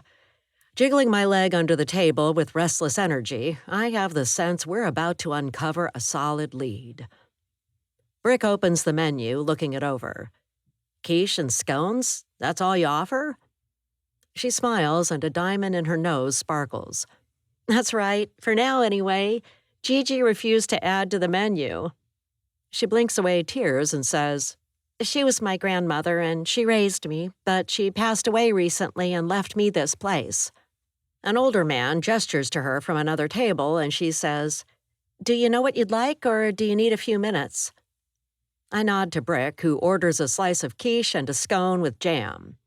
I slap the menu closed. Same for me, thanks. Coming right up. Oh, and if you're interested in buying my artwork, those are my paintings on the wall and my pottery's on the table over there. She leaves to help another customer, and I pick up my cup, savoring the rich aroma of fresh brewed coffee. I swallow and set it down. We're getting closer. Brick nods. We'll find him. I scan the cafe for potential troublemakers out of habit, but no one sticks out. An older man at the cash register is wearing a white short-sleeved shirt and black-framed glasses. He brings over 2 plates and sets them down before us. My mouth waters, smelling warm quiche with bacon and a scone. Hunkered over our food, I gaze at the other diners. A woman in a pink sweatshirt and sweatpants at the next table talks about books to a woman with curly hair. A gray-haired man with a trimmed beard sips coffee with 3 older men talking about boats and bottom paint. When the bearded man changes the topic and mentions Irina, I listen closely. I tap on the table with a fingertip to get Brick's attention and tilt my head toward the table of 4 men. He nods and we listen as the man says, "Irina's going through it." The others nod. One says, "You could say that again." The bearded boater says, "Makes you wonder what happened to Jack Fishbone. Where'd he go? You don't just vanish into thin air." A man taps the table with a gnarled knuckle. "Heard the FBI has him." "He's in witness protection," says a man. "That's why we haven't seen him." A 4th man runs a hand through his gray hair. "He was a great guy. Used to buy rounds of beer at the bar sometimes. Life of the party." The woman in the pink sweatsuit points at us and says, "Are you with the FBI? It's on your jackets. I bet you know what happened to Jack Fishbone." The woman with her says, "Tell us what happened. Is that why you're in town?" An older man says, "We've been wondering." The bearded boater says, "Tell us what you know. We want to help." I shovel food in my mouth and set down my fork. Brick pushes away his clean plate and swallows the last of his coffee. We stand up, and to maintain a good reputation in the local community, I say, "We're not at liberty to discuss details about Jack Fishbone, but we are looking into his disappearance. Anyone with information about where he was last seen at the wharf out of town, please contact me. I'll leave a card at the cash register." The woman in pink rises. "Can I have your autograph?" She shoves a menu at me along with a pen, and I politely decline. I turn to Brick. "Let's pay and get out of here." We split the bill, and I leave my business card at the register with the older man in the short-sleeved shirt. He holds it with 2 hands as if it's a treasure and says, "I'm glad you're looking into it. Jack's disappearance has rocked our community. Any answers will be welcome." I say, "We're Agents McNeely and Brick. And you are?" "Fracas," he says, fiddling with his black-framed glasses. "Bernard Fracas." "Nice to meet you," Brick says. "You know where to find us if you remember anything about Jack Fishbone's last movements." Bernard taps his chin. "There was something I overheard, but it's just hearsay." I say, "Go ahead." He says, "I heard someone was in the marsh when Jack fell overboard and thought they saw him climb out of the water and pick up a backpack near Jackson Bridge." We nod. "Could you tell us who this someone was?" He leans across the counter. "I'm not sure. Right now it's just a rumor, but I'll keep my ears open and call if I hear anything else." Karina, the owner, bursts out of the kitchen waving her hands. "The dishwasher's leaking." Mr. Fracas looks at us and says, "I hope you find him," and hurries into the back. We step outside and a gust of cool air blasts us. I pull my coat closed and climb in the car. Brick buckles his seatbelt and chuckles. "Pretty funny back there." I drive and say, "What do you mean?" "Autographs? Seriously? You've got a fan club." We laugh and pull up outside Abby Love's apartment. I say, "I hope this Love person can tell us something we can use." Brick nods. "Hope so too, or we're running around wasting time. So far, the tip line pulled in a lot of crank calls." We trot along a dimly lit path to the apartment and knock on the door. Chapter 46, Abby. I'm watching an episode of Jeopardy when a knock on the door startles me. I pick up the remote, put the show on pause, and look out the door's peephole. Who is it? A man says, FBI, we'd like to talk to you. Show me your badges before I let you inside. A woman whips out a badge and he flashes his. Just a minute while I make myself presentable. I stay where I am, but stick my ear to the door to hear what they might say. He says, Nice place, eh? She says, What are you, Canadian with the A's? They chuckle, and I decide they must not be too bad. Opening the door, I gesture to the love seat and 2 chairs. Take a seat. She says, I'm Agent McNeely, and this is Agent Brick. They sit in chairs, and I perch on the love seat, knees trembling. I clear my throat. What can I help you with? She says, When did you last see Jack Fishbone? My throat closes tight with tears, and I draw a shaky breath. It's been a while. I was out of town for work when he disappeared. Agent Brick says, Where did you go? I shrug. I went to Tukwila for an ice cream convention. He says, And where do you work? At an ice cream factory just out of town. He says, Sounds like a fun job. I tilt my head. It sometimes is, but the factory is noisy with machines going all the time. I fill in as a taste tester. That's the part I like best. She says, How would you characterize your relationship with Jack? My palms are moist. What do you mean? Her eyes bore into mine. Were you friends, lovers, both? My heart thuds. I'm stripped bare by the question, reminding me of how Jack turned me down one night. They stare at me, so I open up and say, We're friends, although I wouldn't have minded more. He wasn't into it, though. He made that clear. I cover my eyes, recalling my utter humiliation when Jack turned me down after drinks and burgers one night. My face heats. He says, We apologize if our questions make you uncomfortable, but your answers will help with our investigation. My eyes open wide. What investigation? Didn't Jack go off with the FBI? That's what my friends told me. McNeely shakes her head. I'm sorry to tell you this, but Jack Fishbone is missing. He didn't show up at our designated spot. I clamp my hand to my mouth. Where do you think he could be? She gives her partner a side glance. We are not sure, and that's why we're checking leads. He might have run off to Costa Rica. What do you think of that? I tap a finger to my lips. He talked about moving there. He wanted to live where he could wear shorts year-round. Of course, some people do that anyways around here, like the woman who owns the garden store. But I don't think he'd up and leave. She says, Why not? He loves his ex-wife, Irina, and his daughter, Kelly. They're everything to him. The agents exchange a look. He says, If you were trying to find Jack, where would you look? You seem to know him pretty well, so maybe you can help us out. I purse my lips and stare at the ceiling. I'd ask questions about his supposed secret girlfriend. Someone must know something. Maybe he left with her. McNeely says, A secret girlfriend? Where did you hear this? Kelly told me that Jack said she'd get to meet his new girlfriend, but he disappeared before that happened. The female agent frowns. He might have planted a lie to distract from the truth. I shrug. It feels like the missing piece to me. Find the girlfriend and you might find him. She says, Are you sure you don't know who the girlfriend is? Do you have any idea at all? I stand up. I have no idea who she is. They were quite secretive, it seems.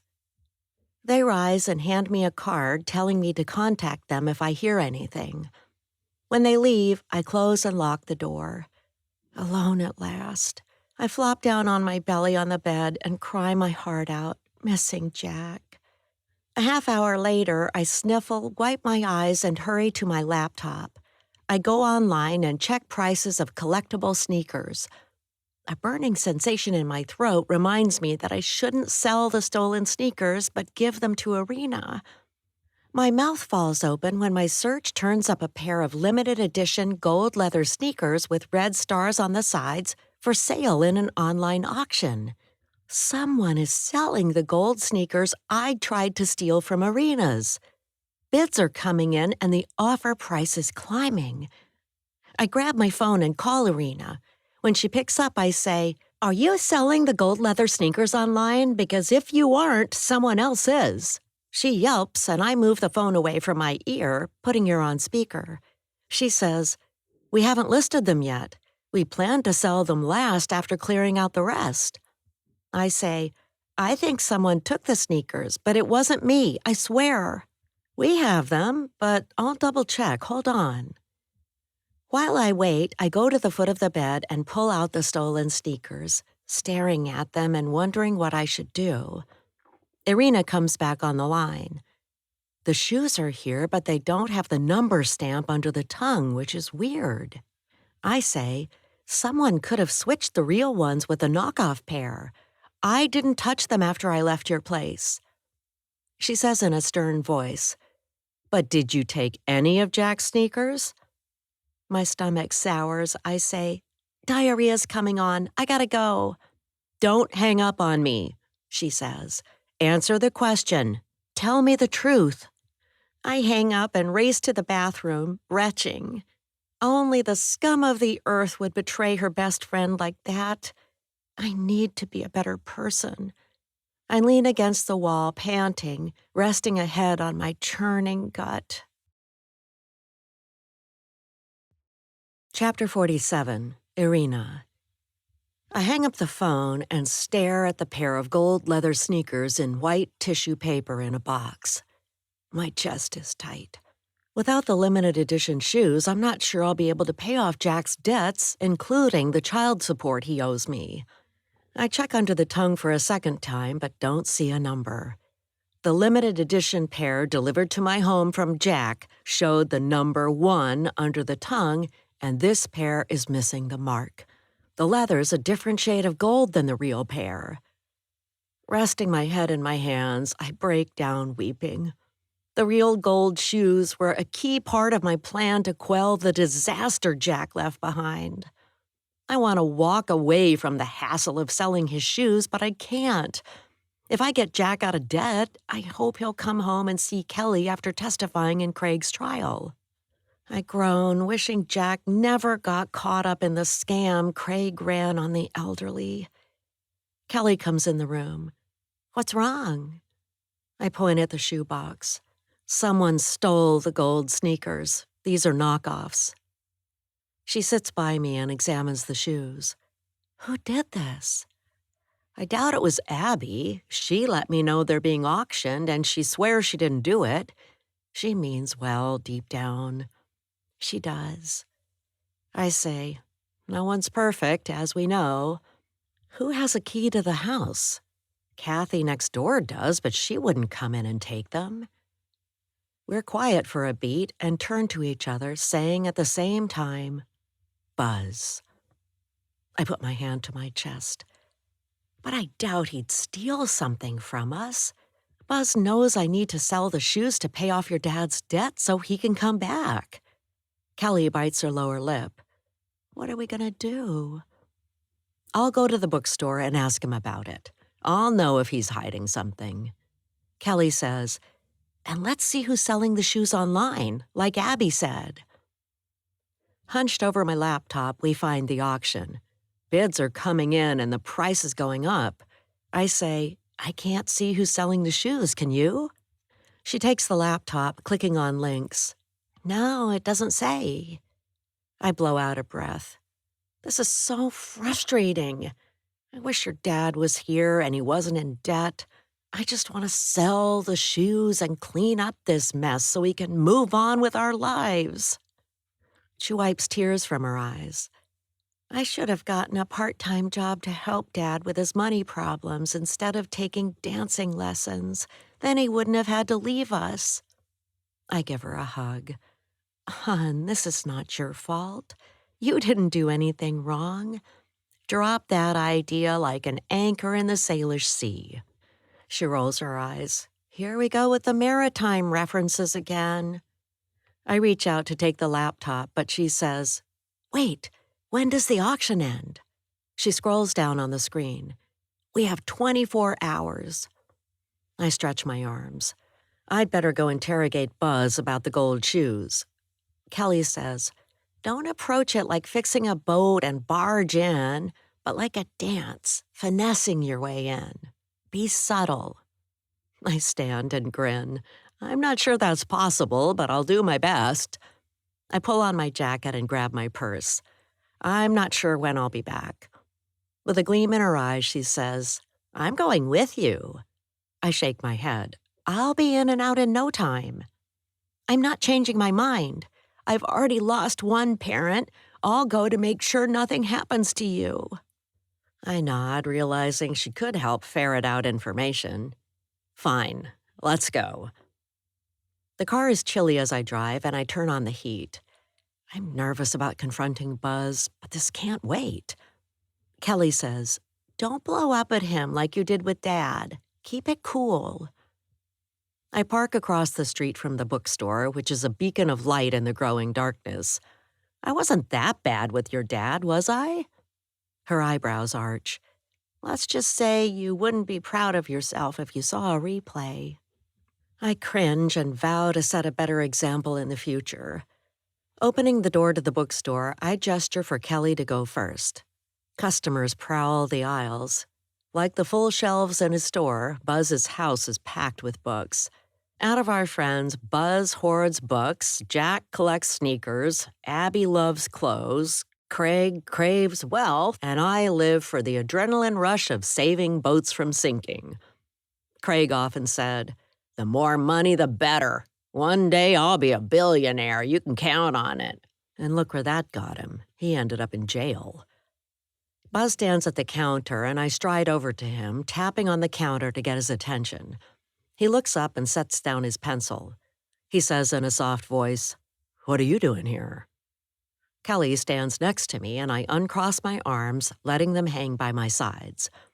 Taking a deep breath, I say, "We'd like to talk to you in private and ask you a few questions." His jaw tenses. This isn't a good time. I wished you'd called ahead. We're doing inventory while the store is open, and you know that's a nightmare." I nod. "I get it, but this'll just take a minute or two." He gazes at Kelly and says, "I'll do it for Kelly's sake, but let's be quick." We move toward his office, and he says to me, "I've missed you." I say, "I've missed you too, but I didn't like how you lied to me." He opens the door, and we file into his cozy office where a half-empty cup of coffee sits. I've become a glass half-empty kind of person and overwhelmed by what I must do now that Jack is gone. A computer sits on a desk with a screensaver on. I'd love to see if Buzz is selling the gold sneakers, but there's no chance of that while he's in the room, and I don't know his passwords. He leans on the desk and faces us, arms folded. "You have 5 minutes, then I need to get back to work. What's up?" Kelly says, "Someone took my dad's gold sneakers with the red stars, and they're selling them online. Our neighbor saw you go into our place and come out carrying something. Tell us the truth. Did you take my dad's shoes?" We stand side by side staring at him. A bead of sweat forms on his brow. His cheeks turn red. We wait. Silence grows in the still, small room. He coughs and covers his mouth. I clamp my mouth shut and keep quiet, not wanting to jinx the moment. Kelly says, "Do you have the gold sneakers with the number 1 under the tongue?" He whooshes out a breath and holds up his hands. "Fine, fine. I'll tell you 'cause I'm not a good liar and you'd see right through me. I didn't take the shoes, but I have an idea of who did." I lean in. "Who was it?" He stares at the worn wooden floorboards. "I shouldn't say." "Come on," I say. "Tell us." "I bet Abby did. She could have climbed through a window. She knew about the sneakers, and she has a habit of stealing things." Kelly says, "But she takes small things like jewelry and hairbrushes, not something this big or valuable." Buzz says, "I'd look into her if I were you. It's a small step from a hair clip to a pair of limited edition sneakers." He glances at a wall clock, reminding me time is ticking and every minute matters until the auction for the gold sneakers ends. We have less than a day to find the stolen shoes. He says, "I've got to get back out there and help." I rub the back of my neck and frown. One quick question first. Did you wait for someone to pick Jack up when you dropped him off at the wharf? He shakes his head. "He told me to leave." "Did he hit his head before you left?" His jaw drops open. "Why are you asking that?" Kelly says, "It's one of her hunches. She thinks he fell and cracked his skull." He frowns. "If you'll excuse me, I have to get back to work, which is something I don't think Jack ever said in his life. I've got a bookstore to run." As we walk out, I stare at his broad back, not sure if he hurt Jack and took the shoes. He could be my best friend, or deceiving me, and I have no clue what's true. He says in a gruff voice before stepping to the sales counter, "I miss you both." I take him in, the boy I've known since grade school, and feel a tug in my chest. I glance at my daughter, whose lower lip trembles, and say, "We miss you too." I step out into cool evening air and glance back inside. Illuminated by overhead lights, Buzz is holding an animated conversation with a smiling female customer in her 30s. A pang of jealousy stabs me, and I wipe a tear from my eyes. I clear my throat and say to Kelly, "Let's see if Abby has the sneakers." Chapter 48, Kelly. My mom hunches over the wheel with her jaw clenched while she drives to Abby's apartment. I pull out my phone and say, "I'll let Abby know we're coming over." She frowns. "Please don't. She might hide the shoes and we'll never find them." She parks near Abby's place and we climb out of the car. She slams the car door and says, "It's best if we surprise her." We walk along a sidewalk and turn on a paved path. I say, "You don't sound like you're talking about a friend. You're suspicious of everyone since Dad disappeared." She shrugs. "Our group changed when your dad went missing. I suspect Buzz is hiding secrets. Abby's stealing more often because she's stressed. I'm freaking out and dealing with it by charging around getting things done. The only one I trust is you." She touches my arm and we stop at Abby's gate. "You're the same perfect person you've always been." I wince and look down. She doesn't realize the depth of my sadness. I put up a fake front and act calm, but inside I'm a cold, dark cave. My sunlight left with my dad. He's the fun parent, but my mom would hate it if she knew I thought that. She says, "We'll wait until someone comes through the gate, and let's be quiet so she won't hear us coming. I've got to get the gold shoes back." My eyes narrow. Who cares about the shoes? I don't. I just want my dad back. But because my mom wants the shoes, I'll help her. A woman with 2 kids comes up to the gate and opens it. My mom says, "We're here to see Abby Love. Would you let us in?" The woman looks at us and her kids go ahead. "What's your name?" "Irina Fishbone, and this is my daughter Kelly. We're longtime friends with Abby. I've known her since high school." "Okay," the woman says, holding the gate open for us. "I hope I don't get in trouble for this." I say, "Thanks, we want to surprise her." "Too bad about Abby's new sneakers," the woman says, walking behind us on a dimly lit path. My mom turns and stares. "What did you say?" The woman shrugs. "She had 2 pairs of new sneakers and left them under some bushes. My kids put them on, but we had a lesson about not taking other people's stuff." My mom says, "We'll make sure to see her new shoes." The woman says, "The odd thing is they weren't her size." She says goodbye and goes in her apartment. We stop at Abby's door. My mom says in a low voice, "Let me do the talking." I nod and wish everything would go back to the way it was before we went out on Craig's boat. I was happy before disaster struck.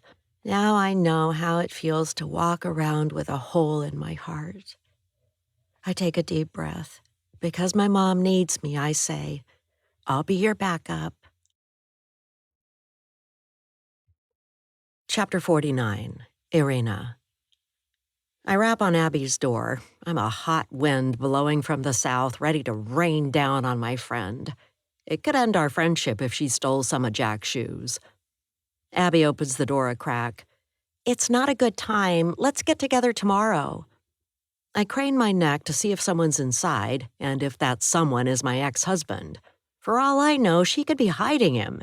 She's always had a thing for Jack, although I suspect it wasn't reciprocated.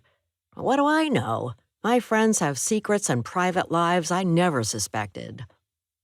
Someone sits on the love seat with their back to the door, so she does have company. I spot 2 shoe boxes at the end of the bed, partly hidden by a blanket, and I stride into her apartment. Kelly says, "Sorry, Abs, she's in a bad mood." Abby says, "Aren't we all? Nothing's right without your dad around." I whip the blanket off the shoe boxes and turn to Abby with my hands on my hips. "You stole these from Jack's. How could you do that?" The person on the love seat stands and steps between us. A middle-aged woman wearing a dog collar sticks her hand out to shake. "Hello, I'm Gladys Knight, and I don't like how you're speaking to her." I shake her warm hand and try to extricate myself from an embarrassing situation by saying, "Like Gladys Knight and the Pips?"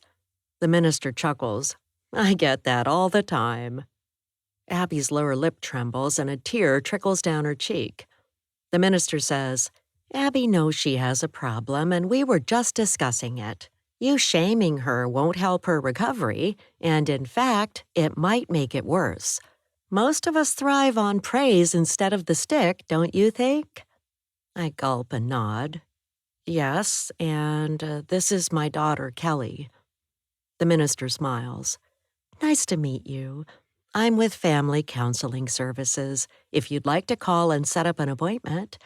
From what I hear, it's been a stressful time for all of you, including dear Abby." Abby catches my eye because we always laugh when someone calls her Dear Abby. It's a childish joke we've shared since our teens. I glance at my daughter. When I was her age, I was itching to get into trouble. I wonder if Kelly needs to see a counselor like this one. I would have refused when I was her age. Gladys Knight pats my elbow. "You might want to see me sometime. Abby mentioned you moved to Millersville when your father went to prison." I break into a coughing fit, feeling exposed, but it's no secret. My father had a mean streak, and we were glad to move to the other side of the mountains. She hands Kelly her card and gives one to me. "I must be off, but remember to be kind to each other during this difficult time. Goodbye." She turns to Abby and says, "Remember, count to 10 when the urge strikes you and do something else. Walk away from temptation." She sweeps out the door, gently closing it behind her. Abby turns to me. "How could you accuse me with someone here? A good friend doesn't barge in like you did. What's the matter with you? A good friend doesn't steal from her friends." But Gladys Knight's words echo in my mind. I say, "I'm sorry. You're right. I was rude. But your neighbor told us you had 2 pairs of new sneakers. Did you take them from Jack's place?" She stares at the tan carpet. "I did, and I was so ashamed that I called my counselor. She came right over." I tilt my head. "Where are the gold sneakers? I don't see 'em." Her eyes grow wide. "The last time I saw them was at your house." I rub my lips, mulling it over. She looks like she's telling the truth. Maybe Buzz took them and lied to put me off the scent. But if it wasn't Buzz, who has them? Abby opens her arms, gesturing to the studio apartment. "Go ahead, take a look and search my car while you're at it. I don't have the gold sneakers." Chapter 50, Jack.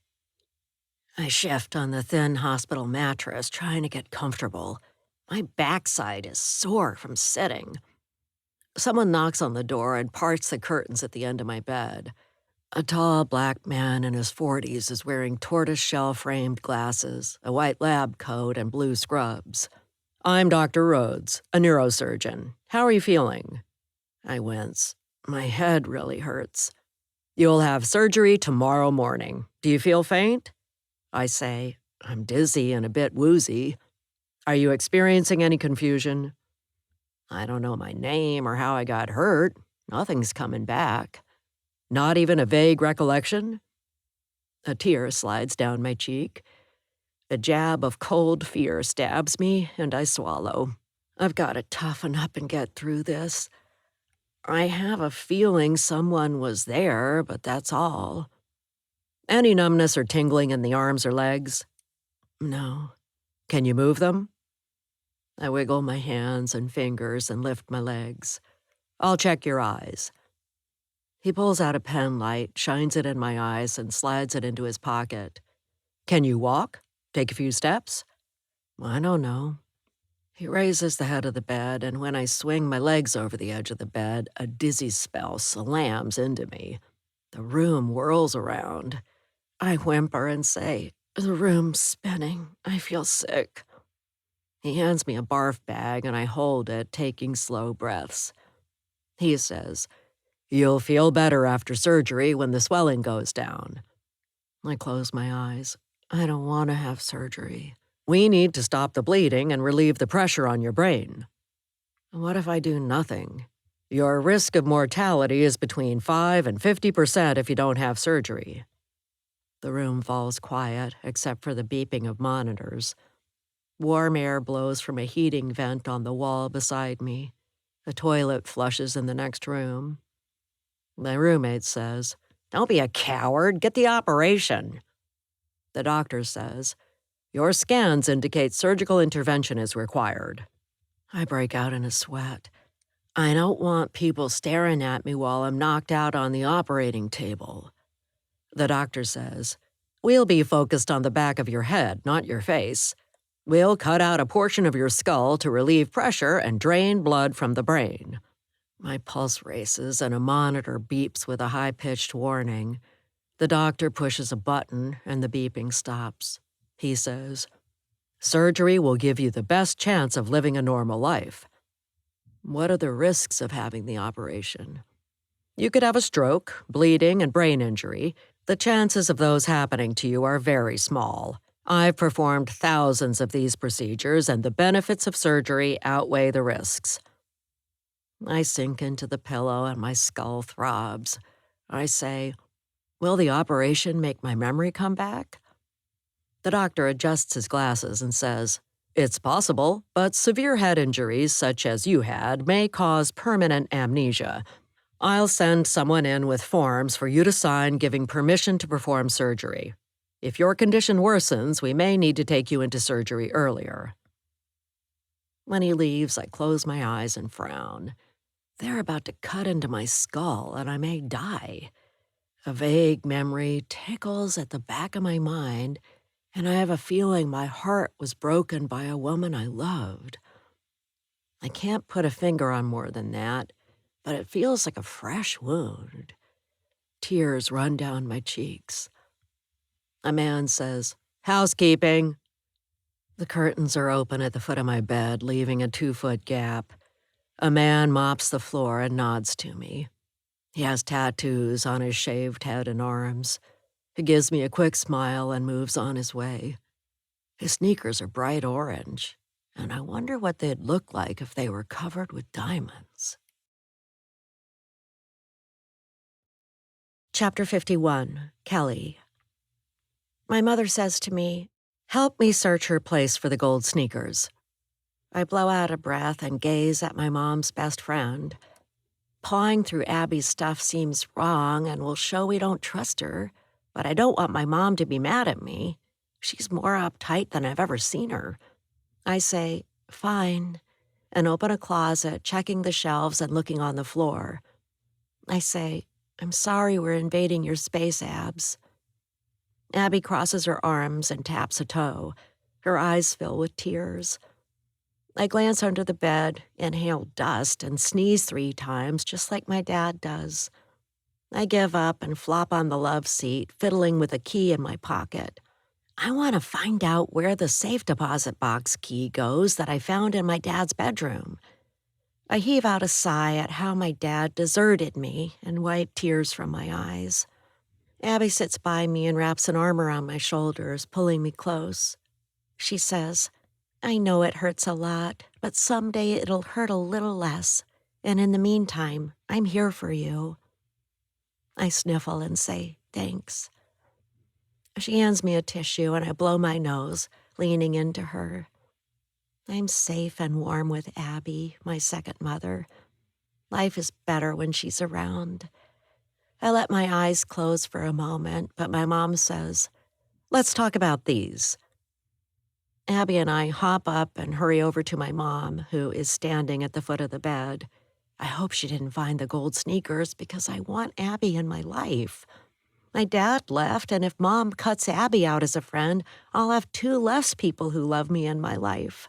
My mom points to the shoe boxes holding 2 pair of my dad's special sneakers. They're not the gold ones, but still, it's wrong. I cringe at what's coming and cross my arms. My mom says, "These were Jack's, weren't they?" Abby nods and swallows. "What did you plan to do with them?" Abby's hands flutter like birds flying. "I wasn't sure. I was thinking about giving them back, but I felt so guilty about swiping them." "I hope so." Abby's face flushes. "When the kids next door wore them, I felt even worse." I lean against the wall. My mom says, "I love you, Abs, but this is a big problem. Is it getting worse?" Abby nods. "Yeah, that's why I called Gladys Knight. I'm trying to change, but it's a deep-seated habit. Jack's going missing hit me hard and reminded me of my dad's death. I'm sorry. I know what I did was wrong. You're my best friend, and I hope you'll understand and have some compassion." My heart thumps. My mom takes a deep breath, pointing a finger at Abby, but I jump in before she can utter words she'll regret. Stepping away from the wall, I say, "My mom always says it takes a big person to forgive someone if they hurt you. What I think she was about to say is, we love you and we support you getting help. Right, Mom?" My mom raises her eyebrows and says, "That's right." I say, "We'll take the shoes with us and sell them." My mom says, "Did you need money? Is that why you took them?" Abby bursts into tears. "I thought Jack moved to Costa Rica like he talked about. I was going to track him down and follow him. I really miss him. I love him." My mom shoots me a glance.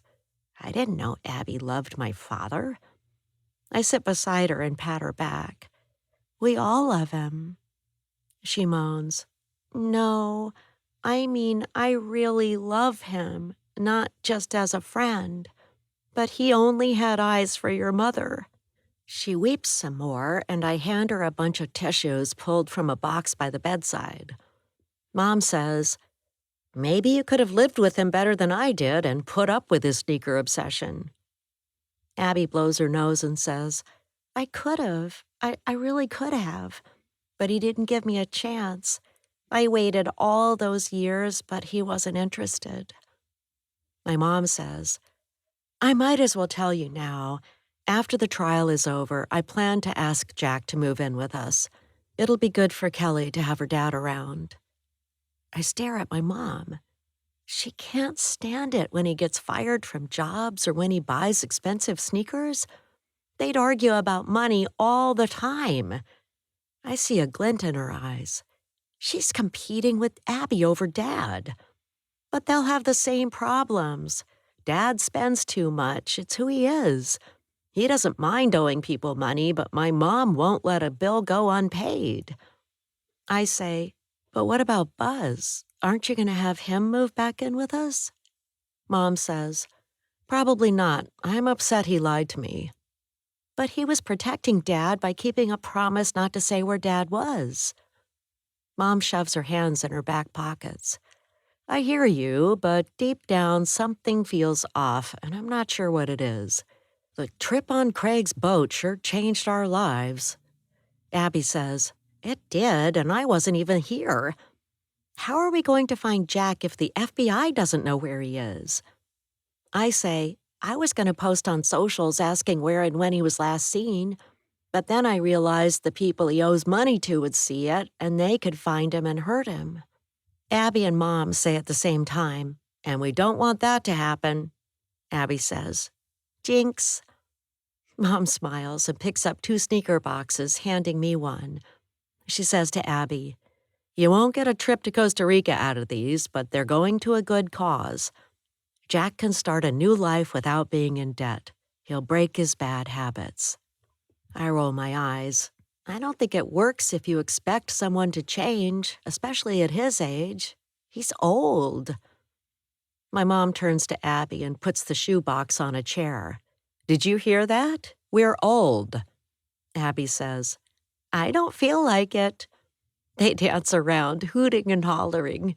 Mom shakes her hips and says, Is this what old looks like? Abby says, No way. Watch this move. I release a sigh, relieved the leak in the boat of our lives, as my mom would say, is fixed, at least for now. Then I set the shoes down and join in, dancing. Chapter 52, Abby. I say goodbye to Irina and Kelly, hugging them as they leave, and lock my door. Looking around my cozy apartment, my eyes fall on my laptop. I want to be the first to find Jack and look into his eyes, so I didn't tell Irina and Kelly that I posted a photo of Jack on social media a few hours ago and wrote, Have you seen this man? If so, please DM me the date, time, and location. Thanks in advance.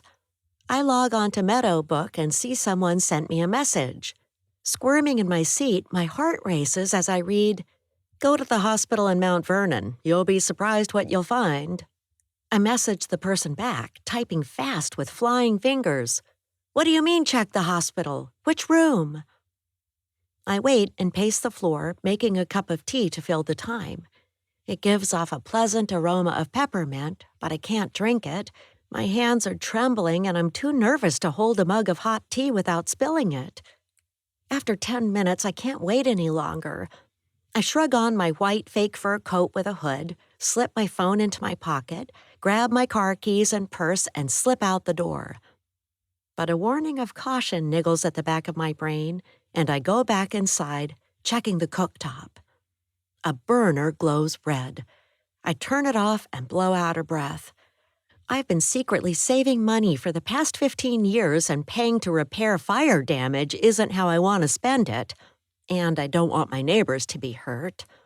Pulling up my hood, I hurry through the rain to my car and drive to the hospital. Tires swish on wet pavement and traffic is light. By this time of day, commuters are home watching TV or hunched over tablets. Raindrops pepper the windshield, wiper blades squeal. Gripping the steering wheel tight, my mind fills with fear about what I might find. Jack might have been in a horrible car accident. Please no, anything but that. My jaw clenches tight. The best scenario will be if I find Jack and welcome him into my home. We'll chat about our day over warm lasagna from Costco, smiling with love in our eyes. We'll move into a bigger place, and Kelly will be welcome anytime with a room of her own. She'll be treated like a princess at our home. I locate the hospital parking lot and park, shaking my head at my starry-eyed dream. The fact is, it'll never happen. Get real, I tell myself. Give up hope. Jack's ship sailed long ago for Irina, and you never left the dock. My phone dings with a message, and I pull it out with shaking hands. The mysterious person messaged me back. Check room 366. I can't say more or I'll lose my job. I take a deep breath and climb out of my car. If Jack isn't there, I'll leave. He needs me, I'm sure of it. But the hard truth is, he might not want to see me. I swallow a lump in my throat and stride ahead. Inside, I find the elevators and stab at a button with an arrow pointing up. I'll say I'm the wife of a patient if a nurse stops me. With a loud ding, the elevator doors open, and I step inside, pressing the button for the 3rd floor. My pulse whooshes in my ears, and I cross my fingers on the ride up, hoping but fearing what I might find. Chapter 53, Jack. The urge to urinate grows stronger, but I don't see a urinal, so I push the call button. I'm a trained monkey doing what they tell me while trapped in bed. I signed permission forms as John Doe, acknowledging I was aware of the risks of having a stroke on the operating table. Monitors beep and bleep at different rates, aggravating my headache. After my operation, I'll run from this noisy room. A nurse comes in. Yes? My bladder's bursting. Can you bring me the thing, whatever you call it? She looks around and hands me a plastic jug with a handle. Here's the urinal. I'll give you privacy and be back in a few minutes. Thanks. I take care of business, and the nurse comes back, parting the curtain at the end of my bed. She walks in and takes the urinal, which is the 3rd full. That's a good color. Excellent. I say, what do you mean? While I'm in the hospital, I might as well learn something and keep my mind from worrying about what comes next. She says, if it was tinged with red, that'd indicate a problem with the kidneys, bladder, or both. But you're doing fine in that department. When will they let me leave? Right after the operation? They'll keep you under observation here until they're sure you're okay. I groan. I want to go home, wherever that is. My roommate says, I hear you, buddy. Me too. She nods to me and leaves. Someone knocks on the door and steps inside with light footsteps. The staff steps don't sound like this. I'd like to see who it is, but the curtain's closed around my bed except for a 2-foot gap at the end of my bed that lets me see the sink. My roommate says in a gruff voice, What are you doing here? You hit me with a hammer and that guy shot me in the leg. That wouldn't have happened except for you. Go on, get out of here and stop gloating. It's your fault I'm stuck in this bed. My eyebrows shoot up. Who's he talking to? Has he lost it and he's talking to himself? A woman says, You're the biggest jerk I've ever met, choking innocent people. I'm lucky I lived. I hope they lock you up forever. I furrow my brow. Her sweet voice rings a bell, but I'm not sure why. My hands clench. Not remembering things makes me want to bash a hole in the wall, except I'm too dizzy to stand on my own. She steps to the sink and turns on the faucet, washing her hands with her back to me. She says, If I see you in Millersville again, I'll call the police. He says, Oh, that scares me. I'm shaken. She glances my way and my heart skips a beat. There before me is the woman with the heart-shaped face. She's the one I love. I remember that much. My blood pressure alarm blares with a loud beeping. I cover my ears and a nurse rushes in, saying to the visitor, You're upsetting him. You have to leave. The most beautiful woman in the world ignores her and says to me, Is that you? I don't reply because I don't know who I am.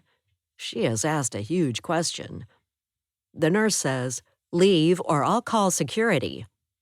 Her mouth hangs open. She locks eyes with me and says, Where have you been? What happened to your hair? I open my mouth to answer, but the nurse ushers her out. I hear raised voices in the hall and they fade. I whisper, I love you. You found me. I think you're my wife. My roommate chuckles. Too bad she had to go. I was going to throw choice words her way for ruining my life. I say, What's her name? I have no idea, but she's trouble on wheels. I was doing my job and she clubbed me with a hammer. You couldn't handle a woman that hot. She's a tiger and you're a soft teddy bear. I smack a fist into my hand and monitors erupt with shrieking, frenzied beeping. The nurse comes in and eyes the monitors before pushing buttons to quiet the room. She says, "Your pulse is elevated and your blood pressure's high. I'll speak to the doctor, but they may have to take you into surgery early." She steps away. With a knock on the door, a woman says, "Dinner time." The wheels of a cart roll and the smell of hot food makes my mouth water. My stomach growls. My roommate says, "What is it?"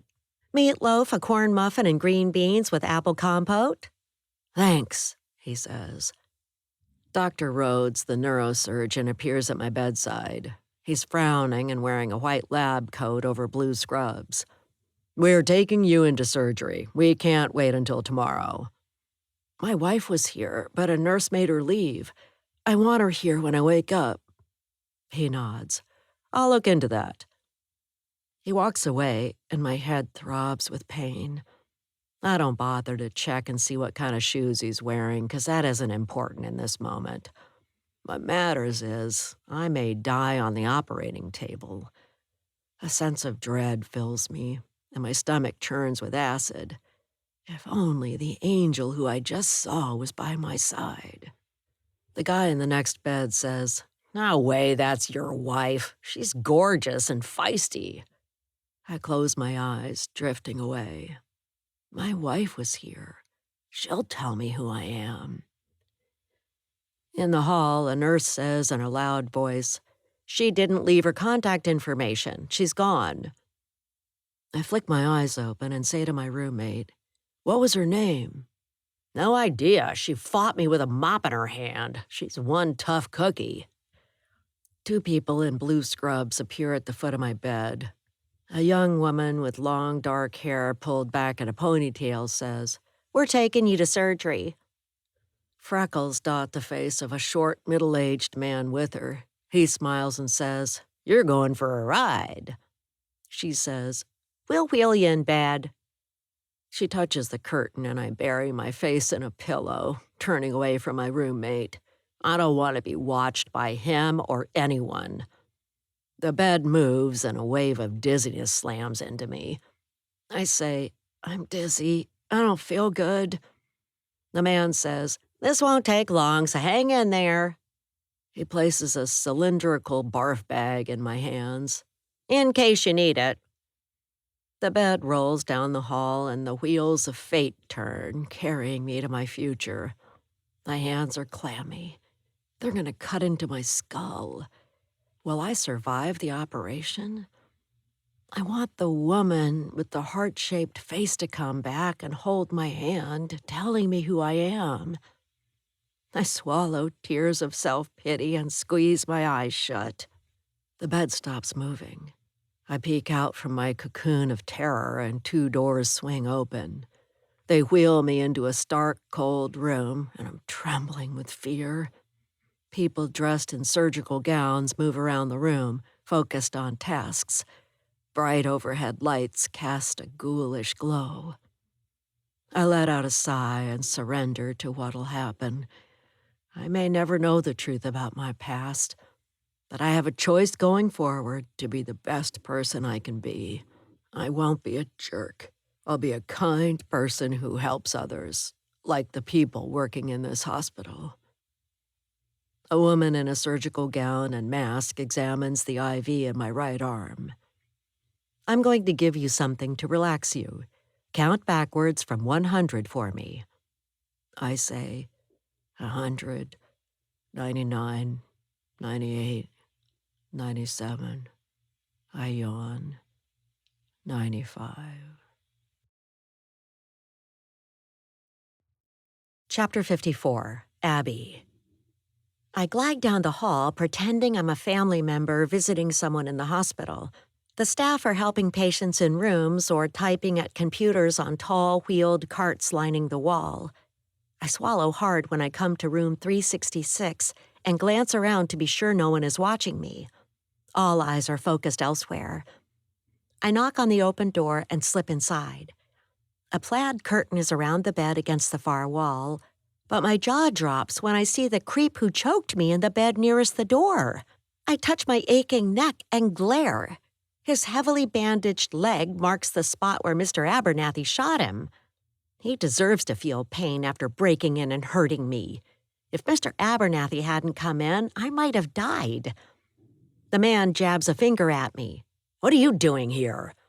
I cross my arms and stare. I hope they lock you up to rot in a cold, dark cell. He says, you come in acting tough, but try being me for a day. Someone's got to do the dirty work. I glare at him and put my hands on my hips. A splitting headache throbs behind my eyes. You broke into Jack's apartment, wrecked his things, and choked me. You're the lowest of the low. It makes me want to hit your leg so you'll feel the pain you give to others. He leers. I'm a hired man and I got bills to pay. This is all I know how to do. If you hurt me, you'll be as bad as I am. There's not much difference between imagining the deed and actually acting it out.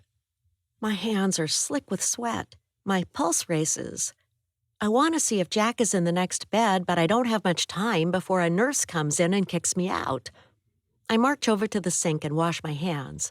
There's a huge difference between thinking and acting. You strangled me. I was lucky I didn't die. I turn off the water and dry my hands on a paper towel, tossing it in the trash. I spin around and peer in a gap between the curtains around the other bed. A man about my age, in his early 40s, is in the bed. His brown hair is super short with ragged edges. He has a black eye with purple bruises. His brow is furrowed and it looks like he's in pain. I study the face, and it dawns on me that this man might be Jack. My throat tightens with tears, and I say, "Is that you? Where have you been?" A nurse strides in. The man mumbles about the shape of my face and mentions his wife. I blink back tears. If this man is Jack, he must think he's still married to Irina. The nurse points to the door. Our patients need rest and we can't have people bothering them. You must leave immediately or I'll call security. She guides me to the door and I say, I think that might be my friend. What's wrong with him? She points to the exit sign. That's private information. The exit is that way. I'll watch to make sure you leave and don't come back. I take the elevator to the emergency room and sink into a chair.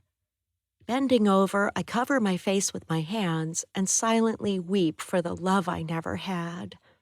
You can't force someone to love you, no matter what you do. Tears stream down my cheeks and mucus runs from my nose. I take a deep breath and fumble around in my jeans pocket for a tissue.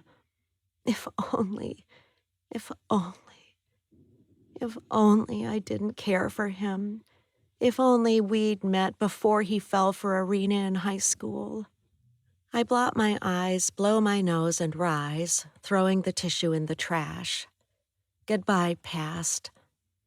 I'm not sure, but I may have found Jack Fishbone.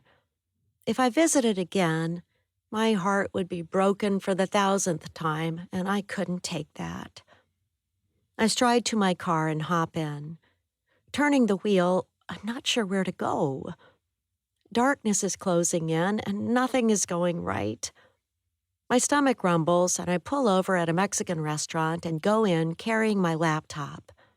I'll soothe my soul on this night with a chicken enchilada smothered in green sauce and by making a plan for my next steps. I say to the hostess by the front door, "One for dinner, please." She gestures to a packed bar.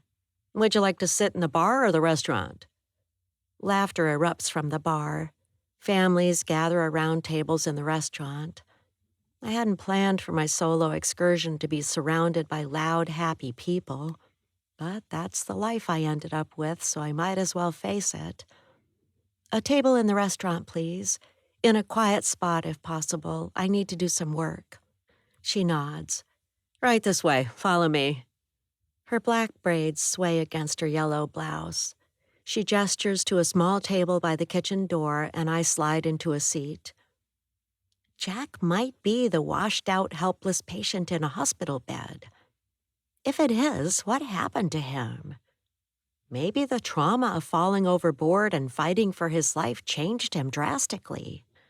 I ordered tequila on the rocks and a chicken enchilada with rice and beans. While I wait to be served, I open my laptop and search for clues online, typing in symptoms I saw exhibited by the man in the bed. The many results give me a headache, and I snap the laptop shut, storing it in my bag. I'm better off thinking through this on my own. The waitress sets down my drink and a glass of water. I sip bitter, smoky tequila and swallow, the liquid burning on the way down my throat. I nod to myself and come up with a plan. I must go back to the hospital, see if I can identify Jack, and talk with him. If it is Jack in that worn-out shell of a body, everyone, including Irina, will want a piece of him. When I'm sure it's Jack in that bed and we've had a few moments alone, I'll tell Irina and Kelly. They'll be relieved to hear that he's alive. The waitress sets a steaming plate of food before me and says, "Don't touch the plate, it's very hot." I thank her and drink ice water. What my brain heard was, touch the plate, but I put my hands in my lap. Like the plate, the situation with the mysterious man in the bed is heated. I'll keep a lid on what I saw at the hospital until I can confirm my suspicions. If Jack is in room 366, then I have found my missing man, and I want him all to myself before the hordes descend. Chapter 55, Irina. Kelly and I leave Abby's place with the 2 shoeboxes and put them in the car. Driving home, I say, "Abby seems to be working on changing and stopping her bad habits, and I can admire that. I think we could all use some self-improvement, like less running around and a little more laid-back couch potato lifestyle. What do you think?" Kelly smiles. "You should focus on more lazing around. That's your goal." We chuckle and I say, "But first I want to sell your dad's shoes, clean out his place, and pay off his debts. Then I'll relax and bake cookies all day." She groans. "You say that, but something always comes up and you go rescue someone." I nod. Guilty as charged. I don't add that this is how I pay the bills. If I didn't race to help boats in distress, we'd be out of money. But despite my reasons, Kelly's right, and I want to spend more time hanging out with her. In what will feel like the blink of an eye, she'll be out of the house, living her own life, and I'll miss her with an ache in my heart. Kelly says, "What are you thinking about?" I glance at her with a smile. "You'll love this. I was thinking how, after high school, if you move to Seattle, I'll be a becalmed sailboat, a kayaker without her paddle." She groans. "Stop with the boating references. And you won't be lonely. You'll have your friends." "I did before all this happened. I'm adrift now, and my anchor line has been cut." She laughs. "Stop, please." "All right, I will." She says, "I want to do something different for work, so I'm not always responding to calls. Maybe I'll work at the ice cream factory with Abby." I drive down our block. I had hopes that Kelly would work for me and take over the company eventually. I press my lips together, staying silent, because pushing will only make her resist more. Kelly says, "I want to call the hospitals and see if they have Dad." I think the FBI and the police already did that. She opens her hands. "But it's worth a try." I pull up and park in our driveway. "Let's do it tomorrow, after we sell his sneakers and clean out his apartment." She says in a soft voice, "Okay." We climb out of the car, grabbing the sneakers Abby stole. Her eyes are downcast and her shoulders are slumped. I say, "Fine. If it means that much to you, we'll call first thing." She meets my eyes and says, "Good." We make our way to the front door and I say, "I should call Violet. Maybe her security firm can find out who's selling your dad's gold sneakers. Whoever it was took 'em from under our noses." The porch light is burned out, and I'm about to go up the front steps when a tall man comes out of the shadows. I yelp and thrust an arm in front of Kelly to protect her. He clears his throat, and bends on one knee, extending his hand and opening a small jewelry box. Light from a street lamp makes a ring sparkle and illuminates Buzz's face. Seeing him, my stomach does a flip. Buzz says, "I didn't mean to scare you, but I must ask this question. Will you take me back and marry me, Irina Fishbone? I'll be the father Kelly needs, and we'll be a family." Buzz. Kelly comes over and hugs me. Irina's eyes grow wide, but she doesn't say yes, which makes my stomach knot. I stand and hold the ring out to her. "You love me. I know you do. You told me you've loved me ever since grade school. Try it on. We'll get it sized to fit, or you can pick out a different one, whatever you want. Let's just spend our lives together. The three of us will be a trilogy. We'll be related with different stories." Irina covers her mouth and my chest tightens. She says, "It's such a surprise you being here. I'm not ready to commit. Jack's going missing changed us, and not for the better." I swallow, setting the ring in the velvet box I bought using a home equity line of credit, and pocket it. I made the local jeweler's day when I stopped in.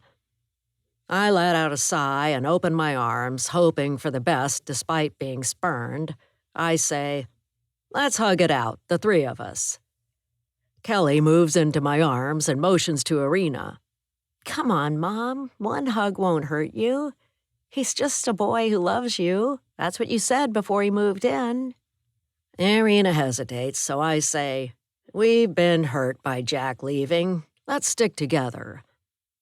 Irina steps in and she smells of the salty sea, diesel oil, and floral-scented shampoo.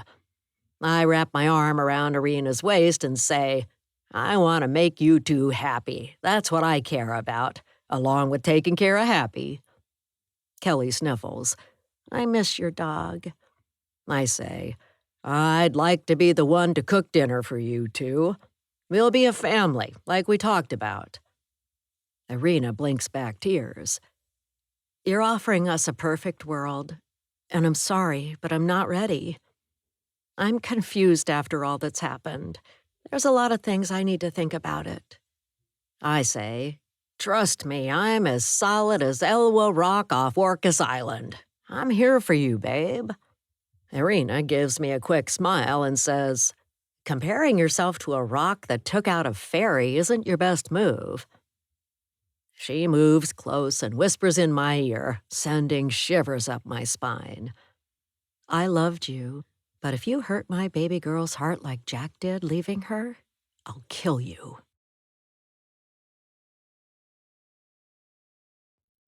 Chapter 56, Kelly. Mom invites Buzz to come inside, but he can't spend the night because she needs time to ponder his proposal. I've known him since I was born, and I'm fine if she marries him. Mom and I go in the kitchen to make tea, and Buzz sets up a fire in the living room fireplace. As we wait for water to boil in the tea kettle, she drums her fingers on the counter. I lean in and say, "Are you going to marry him?" She says, "A part of me wants to say yes, but I don't believe I can trust him. What do you think?" I shrug. I'm fine with him being around. Besides, Buzz may have saved Dad's life by keeping him from people who want to hurt him. The tea kettle whistles and Mom pours hot water into mugs. She says, "I get that Buzz may have saved your dad's life, but I have a feeling there's more to the story." Buzz comes in the kitchen and shoves his hands in his pockets. "I did save his life. He had to get out of town or the thugs were going to kill him." Mom massages her temples. "I know you're both right, but I need a partner who tells me the truth no matter what. Can you do that?" She points at Buzz, and a look flickers past his eyes for a moment and fades. He nods. "Of course I can, and I will. What's a partnership if one person is holding back keeping secrets? I'm in all the way, babe, or I wouldn't have proposed to you a second time. I'm standing here as vulnerable as I can be, exposing my soul, asking you to trust me." I stare out the kitchen window, waiting for the lovers to finish whatever word dance they're doing. Mom says, "Well, that's good to know. About Jack's place, tomorrow, I want to sell his sneakers and call the junk collectors to clean out his apartment. We'll run an auction every day until they're gone, even the scuffed-up ones Abby stole. Let's go in the living room." I glance at my mother and give a slight shake of my head to tell her she's reverting to bad habits by being defensive and guarded, using items on her to-do list to protect her heart. It doesn't work, but she doesn't realize that right now. Buzz takes a cup and says, "Abby took a pair of Jack's sneakers?" I carry a warm mug and sit on the sofa. "She took 2 pair, but they're not the most expensive ones." A flash of concern flits across Buzz's face, and he settles in a chair by the fire. Mom sits next to me and says, "We can still sell them, though." I say, "She's trying to stop stealing." Buzz runs a hand through his hair. "It's pretty tough to change ingrained habits, so the best of luck to her." Sitting in the living room sipping tea feels like old times. The fire spits and splatters. A spark flies up, hits the fireplace screen, and falls to the tiled hearth. Watching it, I make a wish and hope my dad is alive wherever he is. Buzz leans back and puts his feet on the coffee table, but he sits up when my mom says, "I texted Violet to see if she can find out who's selling the gold sneakers. I want those shoes back before they change hands." Buzz stiffens and swallows. My mom gives him a close look and says, "Why are you looking like that, with your Adam's apple bobbing up and down? Did you have something to do with the shoes going missing from our place?" His face turns red and his hands grip the arms of the chair. "No, I didn't, and I'm insulted you think I had anything to do with it. I'm nervous because my heart is hanging out there. I proposed a second time and the waiting is killing me." My mom says, "I'm sorry if you feel insulted. There's just a lot of things that don't make sense, with Jack being gone and shoes disappearing. After I pay off his debts and clean out his place, I'll decide about us." Buzz stands. "Guess that's my cue to go. It's always about Jack. No matter what I do for you, it's Jack this and Jack that. Will it ever be different? Do I have a chance at all, or were you playing me and stringing me along?" I cringe at being a witness to their quarrel and stand to escape to my bedroom and hide under the covers with a pillow over my head. Buzz puts his hand on the doorknob. "Did you see Abby's post about Jack on Meadowbrook? She posted his photo and asked anyone who saw him to message her. Did she mention that to you?" Mom and I shake our heads. She says, "I guess we missed it being so busy. I wonder if anyone responded to her." He says, "I was wondering that too. I'll ask her." I brush away a tear. I hope her post won't make it easier for the guy with a gun to find them. Dad has to be alive, don't you think? Buzz nods. "I hope so. Maybe he's in Costa Rica on a permanent vacation like he always wanted." My mom wraps an arm around my shoulders. "I bet he's on a white sandy beach in board shorts with bare feet looking over beautiful blue water." I say in a choked voice, "But he's missing us and making plans to come home." Buzz says goodbye and leaves, closing the door softly. Mom strides over and locks it. We can't take chances with a sneaker stealer coming in our house. I shudder and cross my arms. It creeps me out that someone was in our house. She hugs me. "I'll protect you, don't worry." I bite my lip and wonder who's protecting my father. I say, "We need to call the hospitals and see if Dad's there." She sighs. "It's a long shot and it's late. Let's do it first thing tomorrow morning." Her phone rings and she grabs it, saying, "I've got to take this. It's the Coast Guard." Chapter 57, Abby. While I'm eating dinner at the restaurant, I mull over what I saw in the hospital. The jerk who choked me is in the hospital, and his roommate might be Jack. His voice was familiar, but the Jack I knew radiated sunshine and laughter. The man in bed was listless, pale, and weak. I push away the plate with a half-eaten chicken enchilada. The guy's hair was chopped off like someone took kitchen shears to it in a hurry. But his face, although gaunt, looked like Jack's. His brown eyes bored into my soul for an instant, like Jack used to do to me. I tap a fingernail on the table. If something happened to Jack and he's in the hospital, he could need my help. The longer I sit there, the more convinced I am that I saw Jack. I must go back to the hospital. I shake my head and hope I won't get kicked out of his room.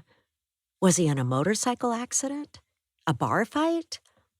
I grimace because Irina's father hit a guy in the head in a bar fight and killed him, sending her dad to prison.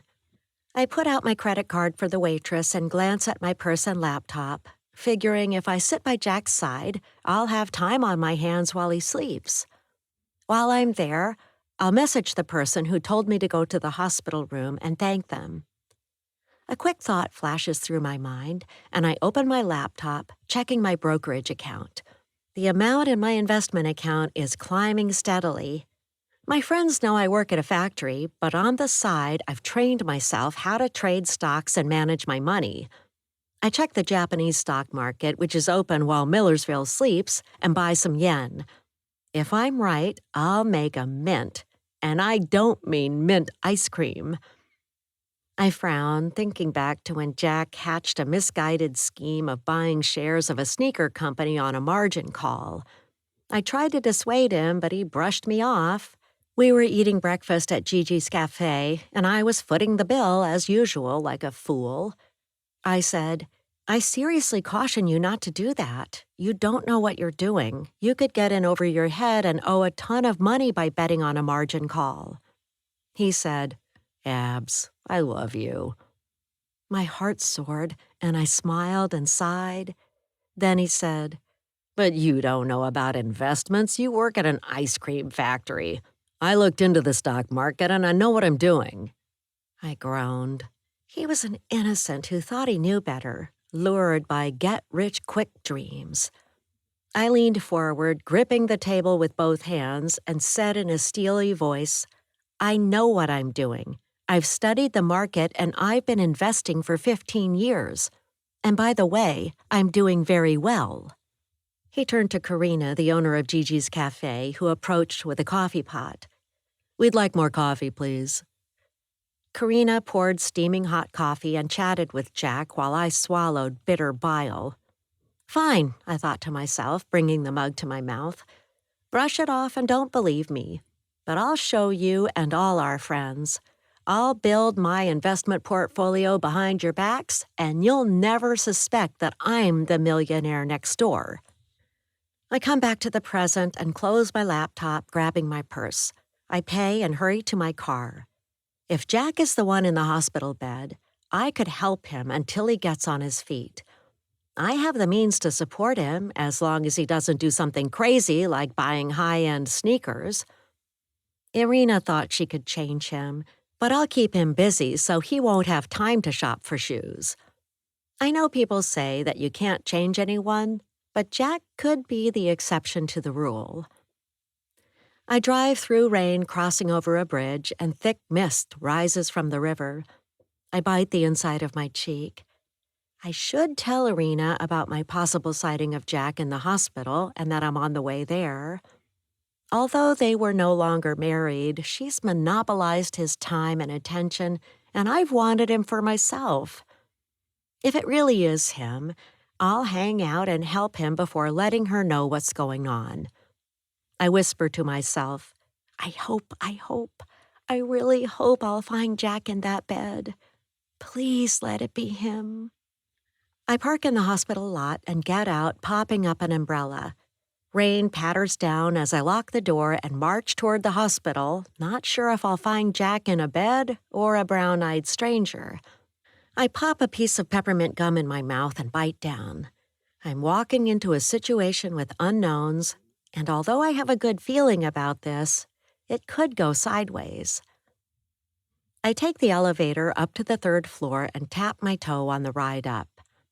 Stepping into room 366, my mouth falls open. The space where the second bed by the far wall was is empty, and the man who might have been Jack is gone. The brute who choked me says in a gravelly voice, "I carted that guy away. Sit with me instead." "Not on your life." I turn and march into the hall to ask a nurse what happened to the missing patient. I hope he didn't die. I catch the attention of a curly-haired male nurse in blue scrubs. "Do you know what happened to the man in the far bed in room 366? He tilts his head, brown eyes gazing into mine. "Are you family? We can't discuss it with visitors due to patient privacy rules." I open my mouth to answer, ready to fib on the spot. I'll say the man is my long-lost brother, and I've been looking for him all over. But the nurse who shooed me out earlier comes over and says, "Are you John Doe's wife?" My eyes open wide, and I nod. My hands tighten on my computer bag and purse. I'll play along and see where it leads. She says, "We've been looking for you, right this way." I follow her down the hall, monitors beeping in rooms. We pass the creep in room 366, and I shake my head and say, "The man in room 366 attacked me when I was cleaning a friend's apartment." The nurse says, "Did you report it to the police?" "Yes, and I hope he spends a lot of time in jail." Chapter 58, Irina. I shrug on my boat gear, grab my phone, give Kelly a hug, saying, "I'll be back as soon as I can. Keep the doors locked and the curtains closed. Don't let anyone inside. Until I get this straightened out, we can't trust anyone." Kelly's eyes open wide. "Thanks for scaring me to death and leaving me all alone." I say, "Well, then come with me, or I can drop you at Abby's." She sighs. "Fine, I'll go with you." We get in the car and my phone dings with a text. I say, "Violet wants me to call her. I asked her to see who was selling the gold sneakers." I dial Violet, who runs Outrigger services, and put the phone on speaker. I say, "Hi, what's up? I don't have long to talk." She says, "We learned who's selling the limited edition gold leather sneakers. It's Buzzard LLC, and the company's registered agent is none other than—" I frown and can't help jumping in and interrupting, "Budweiser." Kelly gives me a side glance. Another call comes in, beeping and overriding whatever Violet says. I say, "Another call's coming in, and I've got to take it. Call you later." I swipe to answer the other call. A woman says in a panicked voice, "When will you get here? His hand is stuck in the anchor road." I glance at Kelly and cringe. "We're on our way. We should be there in 15 minutes. She says, "Please hurry." "See you soon." I park at the marina, and Kelly and I run for the boat through rain. We hop in my boat, and I start the engine. We rub a towel over our wet hair and shrug on life vests. Minutes later, we pull away from the dock on our way to rescue another stranded soul who met with a boating mishap on the Salish Sea. Kelly pulls in the fenders and joins me inside, snapping into her seat harness. "What's wrong with their boat?" It was bobbing up and down in waves, and they wanted to move to a quieter spot, but the skipper's hand got caught between the anchor chain and the windlass. A helicopter's on the way, but we've got to free his hand before they can medevac him. She says, "We should be able to get that done quickly, shouldn't we?" I plow through 2-foot seas and flip on the searchlights. "That's right." Kelly says, "Who do you think has the gold sneakers and is selling them?" "We'll find out as soon as we wrap up this call." A 34-foot powerboat bucks up and down off the southern tip of Cypress Island. I bring my boat alongside the other boat, lashing the boats together at midships. Kelly and I step over the gap. Water splashes up between the boats, soaking us. I greet the gray-haired woman on board, who's wearing a life jacket. She says, "Please help my husband. I wasn't sure how to work the windlass to get his hand free." My pulse picks up. "I will." A helicopter hovers overhead, whipping up waves with prop wash.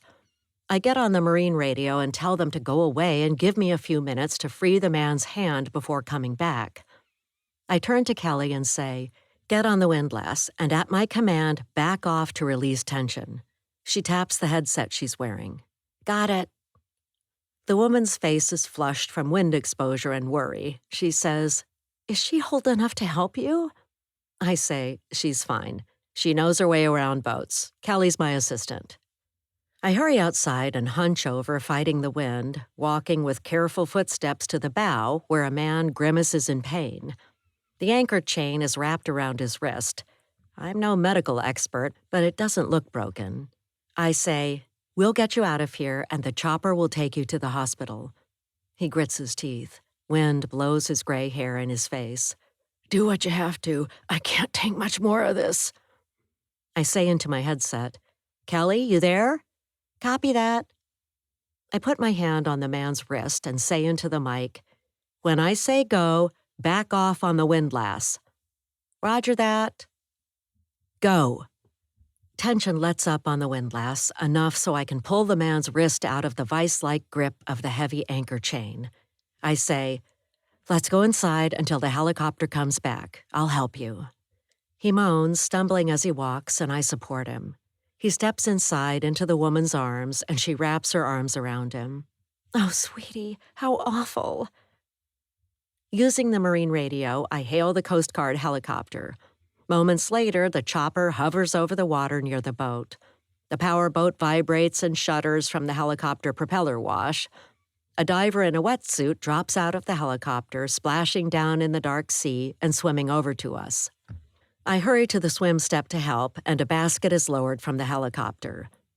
The diver hops up on the swim step, graceful as a seal, and grins. She says, "J.J. Longmont at your service. Where's the injured person?" I smile at the woman with round, rosy cheeks. "Right this way." In the cabin, J.J. says to the wounded man, "We'll airlift you, and that involves getting you into that basket." The woman says, "Can I go with him?" J.J. says, "I'm afraid not." I say, "I'll tow your boat into the marina and you can stay on board." She says to me, "Thanks for doing this." I smile, all in a day's work. Soon the injured man is loaded into the basket and brought up to the helicopter. A rope ladder is tossed out of the chopper, and J.J. Longmont waves goodbye and climbs into the hovering helicopter. She waves and slams the door shut, and the chopper takes off. I say to Kelly, "I've got to pull up the anchor to get us out of here. Work the windlass, will you? I'll tell you when to turn it on." She says, "Will do." We're about to go about our tasks when the woman says, "Aren't you two quite the team? What a positive relationship you have." I say, "Thanks. My daughter's the best." I smile to Kelly and say, "Come on, let's pull up this anchor and get out of here." An hour later, we're back in our marina slip. My boat is set for the night, with extra lines protecting against a storm that's blowing in. Going down the dock, I squeeze my daughter's shoulder. "You're a wonder. You know that, don't you? I love you." She smiles. "Thanks. Love you too." Chapter 59, Jack. A woman's voice says, "Wake up and open your eyes." My eyelids flutter open. She's backlit by overhead fluorescent lights giving off a glare. "They'll take you to the recovery room." People move around an operating room and metal instruments clatter. I say, "Is it over?" "Yes, it is." Aides roll the bed I'm on into a hall, and I say in a groggy voice, "She found me. She knows who I am." I close my eyes and dream. A hand pats my arm. "You're in the recovery room." A woman says, "I'm Bettina, your nurse." Patients in beds face me along the opposite wall. Their mouths are slack and they're sleeping. She says, "You're in the recovery room and you just had surgery." I blank, trying to recall why I'm here. Why did I have surgery? She says in a soothing voice, "To relieve pressure on your brain." I furrow my brow. "Where's my wife?" I saw her before I was taken into surgery. Family isn't allowed in this area. I need to see her. Rest, and I'll bring you some pills and a glass of water. My eyelids close and I nod off. She taps my arm and says, "Take these 2 pills with small sips of water." I place the pills in my mouth and swallow a mouthful of water. She says, "Would you like juice? I have orange, grape, and apple juice." "Grape," I manage to say. My limbs are heavy and my eyelids droop. She moves away and I surrender to sleep. When I wake, the space across the room where the beds were is empty, so those people moved on. A tray next to me holds a cup with a straw, so I reach out and bring it to my mouth, sipping cold, sweet liquid. Bettina comes over with 2 aides. "They'll take you to the 8th floor." I say, "Did they cut into my skull and take out a piece?" "The doctor stopped to see you. Do you remember him coming by?" I shake my head, but stop because it hurts. "No." "He'll see you later when you're more alert." Aides roll me to the elevator, and a thought flits through my mind. Maybe I'll leave the past behind and begin again. I'll start a new life. A man in a white coat walks by and nods to me. I smile, because from now on, I can be whoever I want. Nothing's gonna hold me back. Abby. The nurse who scolded me earlier says, "I didn't realize you were family. He's leaving the recovery room, and they're moving him to room 801. Take the elevator and join him there." "Thank you," I say, and hurry to the elevator at a pace Irina would appreciate. The doors open, and I step in, stabbing a button for the 8th floor. I touch my sore neck and swallow. My hands shake. I'm just a nobody working in a factory, and Irina's the one guys like. If she knew I was here, she'd come in and take over. But I'm grabbing my chance to see Jack, if it is him, alone. The elevator doors slide open with a ding. I stride down the hall to room 801, determined to drop my wallflower act and take charge. I walk down the hall with questions buzzing in my mind, wondering if it will be Jack in the room, and if it is, what's wrong with him? The only way to find answers is to face it full on. Chapter 60, Jack. My head is elevated, and I look around when the hospital bed is wheeled into a room with a wide window.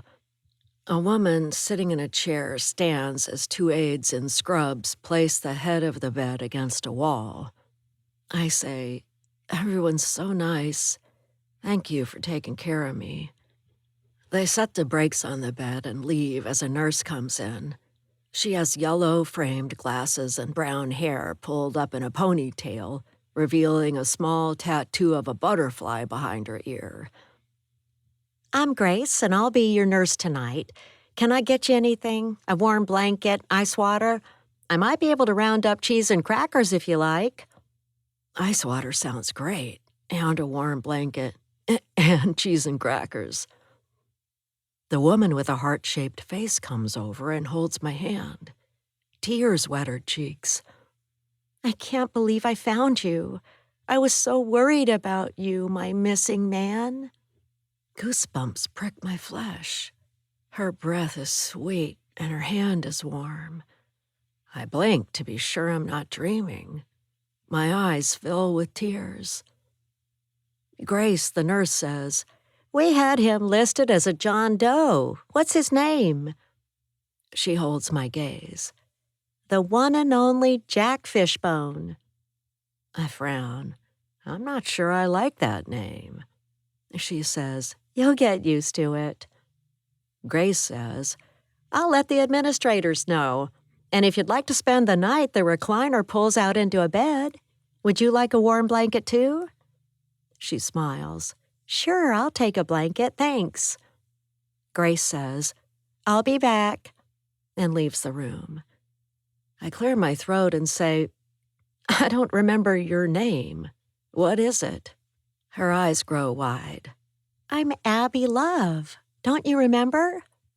I lost my memory when I hit my head. She chews on her lower lip. That's awful. Are we married? 'Cause I hope we are. We're friends, very good friends, and we love each other. I say, I thought so. But not in that kind of way. More like hanging out, drinking beer buddies. If that's all it was, I must have been an idiot. How did you put up with me? Her brown eyes sparkle. It was easy. Are you sure we weren't married? 'Cause I feel like we are. A beautiful woman like you probably has 100 guys lining up to be with you. She slowly shakes her head. Nobody's lining up. I mostly keep to myself, except for some close friends. I don't like to be the center of attention. I know what you mean. Before the operation, people came in and stared at me. I couldn't stand it. She squeezes my hand. You weren't like that before. You were the class clown and the life of the party. Maybe it's time for a change. Grace comes in carrying a white cup and packages of cheese and crackers. She scoots the table over my stomach, sticks a straw in the ice water, and picks up a remote control. If you want your head higher or lower, use this, and press the red call button if you need help. I'll get the blankets and be right back.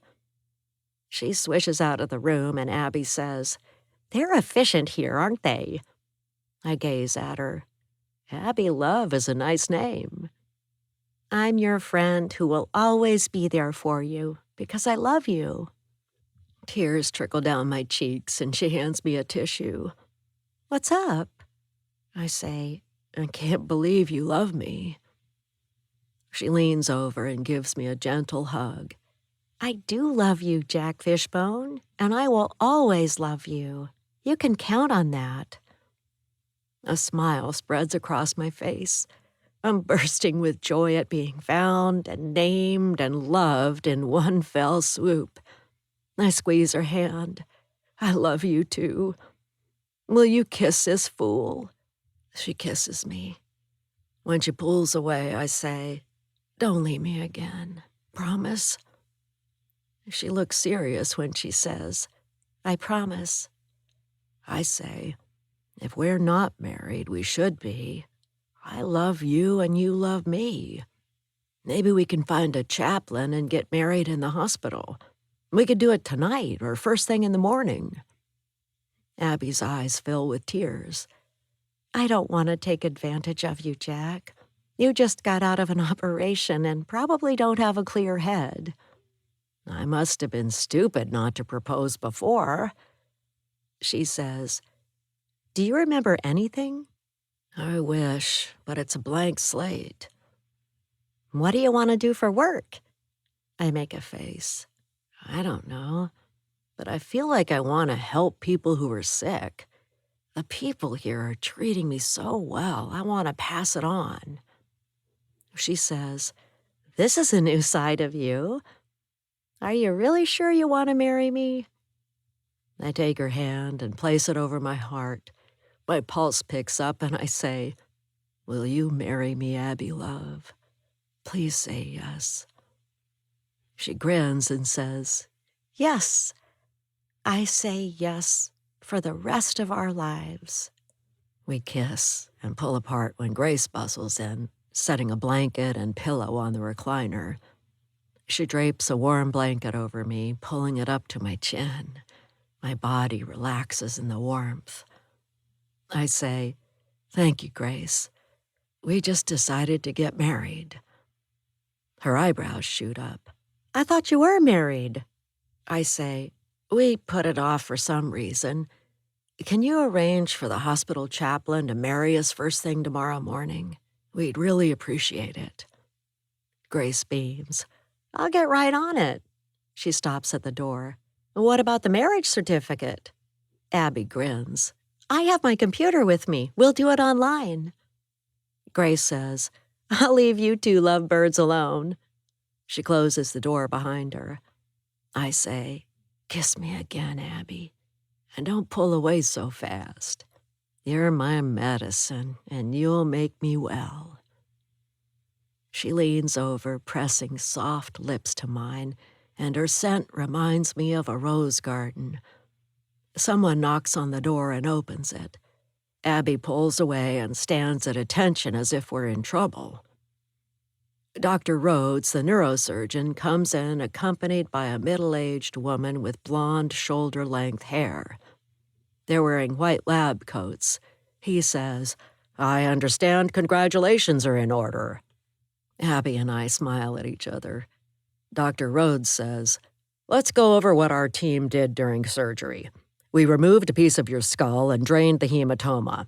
When the swelling in your brain goes down, we'll screw part of your skull back in place. You'll stay at the hospital and be monitored until we release you. Any questions?"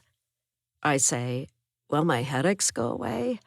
And will my memory come back?" He says, "It's difficult to predict with any degree of accuracy about your headaches or memory at this point. You might live with persistent headaches. We'll know more in the coming days. How's your pain level?" I shrug. "It's bearable." "Let your nurse know if it gets worse. It's best to stay ahead of the pain."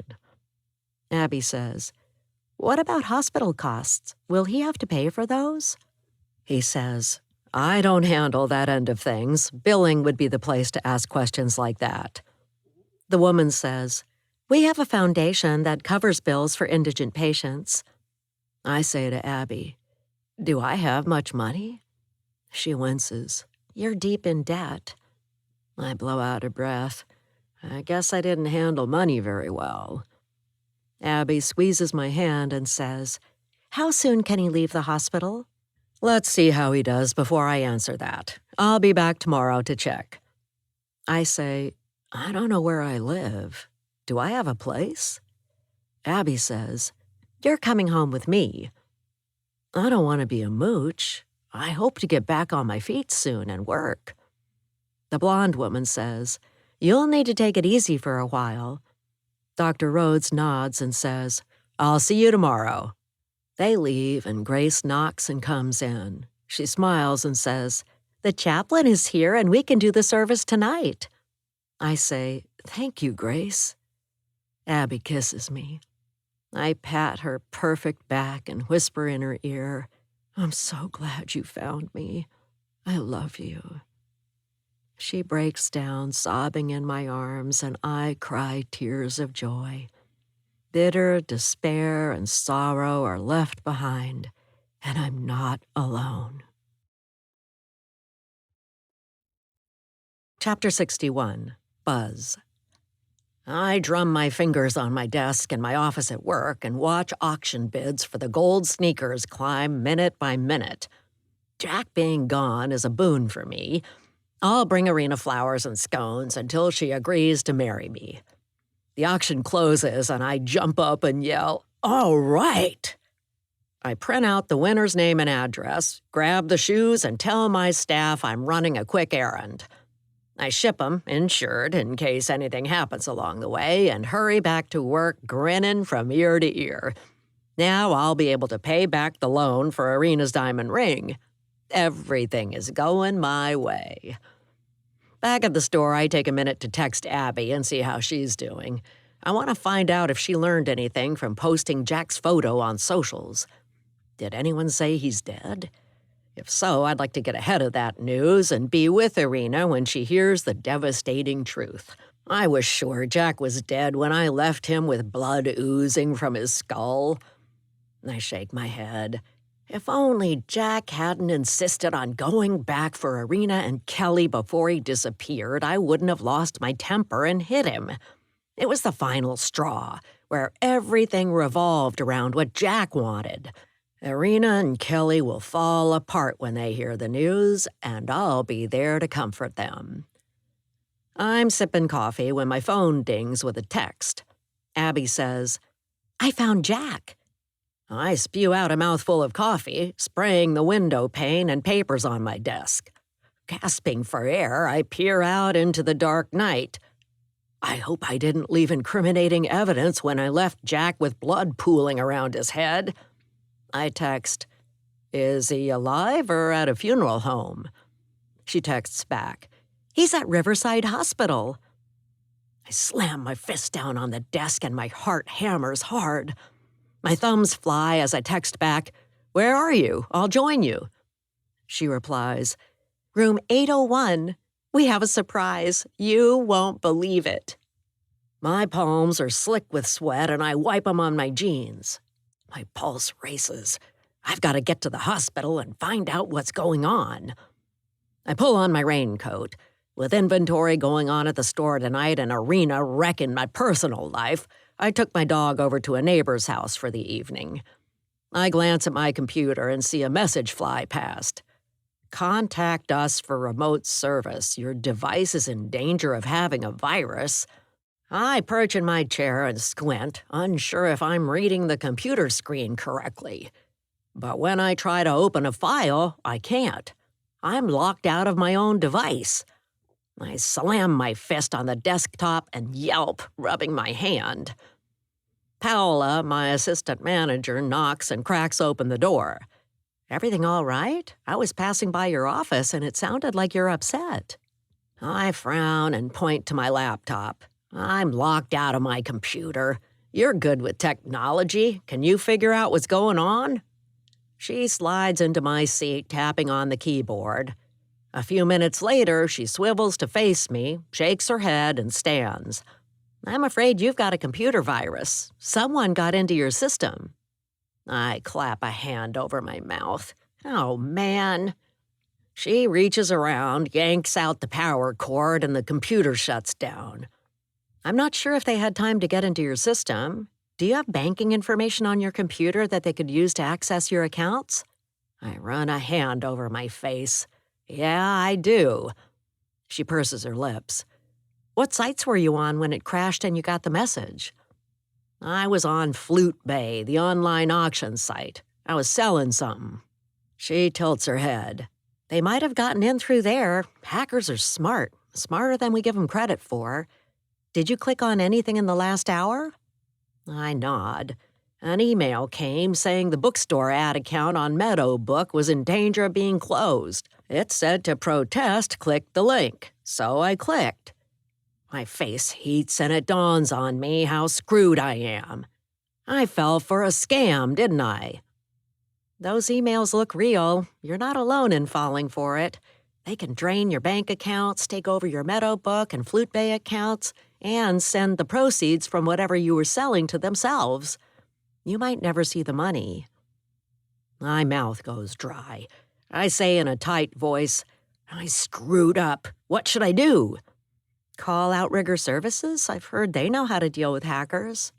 I grab my phone. "Thanks, I'll do that. Sorry I'm not out there helping with inventory. A few things came up." She smiles, drawing my eyes to her bright red lipstick and her generous mouth. "But I prefer Irina's natural beauty to a woman who wears makeup." She says, "We're doing fine. We'll close the bookstore and finish inventory. Go deal with what you need to do." I text Violet at Outrigger Services, who I know through Gigi's Cafe and the Chamber of Commerce because we're both business owners.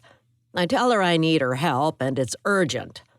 While I wait for her reply, I pace back and forth in my small office where the walls feel like they're closing in. My phone dings with a message and my hands tremble when I look at the screen. Violet texted, "I'll call you in a minute." I grit my teeth and think about how I must get to the hospital. It'll take me at least 30 minutes to drive there. How could Jack be alive?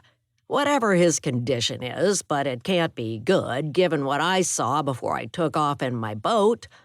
I didn't want to hurt him, but he planned to take Irina and Kelly with him, and I flew into a rage and hit him on impulse. What I did to my best friend was wrong, but it's too late to change that.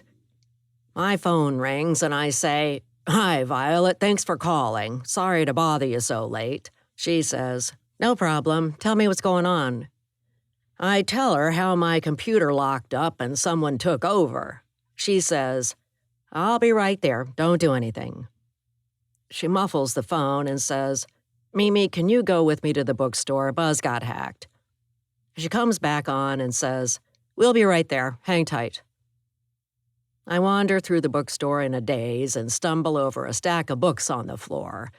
Paola says, "Sorry, boss, just doing inventory. You know how it is." It crosses my mind I should give her a raise. She's good with customers and the business side of things. Violet and Mimi burst through the door and I usher them into my office. I say, "Thanks for coming on short notice." I reviewed what happened and Mimi sits down at my computer.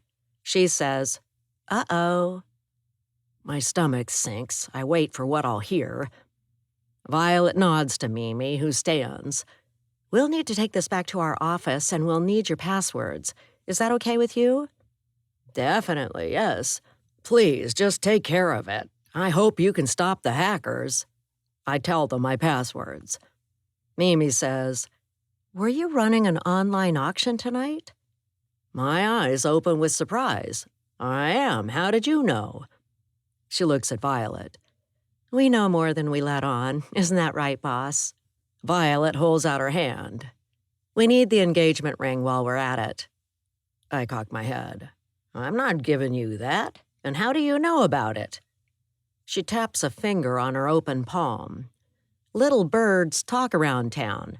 You were at the jeweler's and spent a lot of money on an engagement ring and then you proposed to Arena, didn't you?" My hands fly up in the air. Are there no secrets in this town? Does everyone know the inner goings-on about each other? I'm so rattled I pull the red velvet-covered box with the ring out of my pocket and put it in her palm. I blow out a breath. "Why in heck do you want this?" Violet slips the ring into her purse and points at me. "I don't completely trust you, Budweiser, and I'm keeping an eye on you. You covered up how you helped Jack disappear and lied to Arena. I'm on her side if she decides not to take you back." I run my hands down my face. "I feel like you two are ganging up against me. Can't you just stop whoever's hacking into my computer and give me the ring back?" Mimi says, "They may have already drained your accounts." My stomach knots. They move to the door, leaving behind the scent of grilled hamburgers and fries. Violet says, "We'll get right on it. You're in good hands." As they leave, I say, "How much will this cost me?" Violet says, "We'll let you know. It's too soon to tell. You shouldn't use your store computers if they're hooked up to the internet until we sort this out. The hackers might come in through your network, given you are compromised, and take over your system." I put my hands in my face and beat myself up for falling into a fool's trap.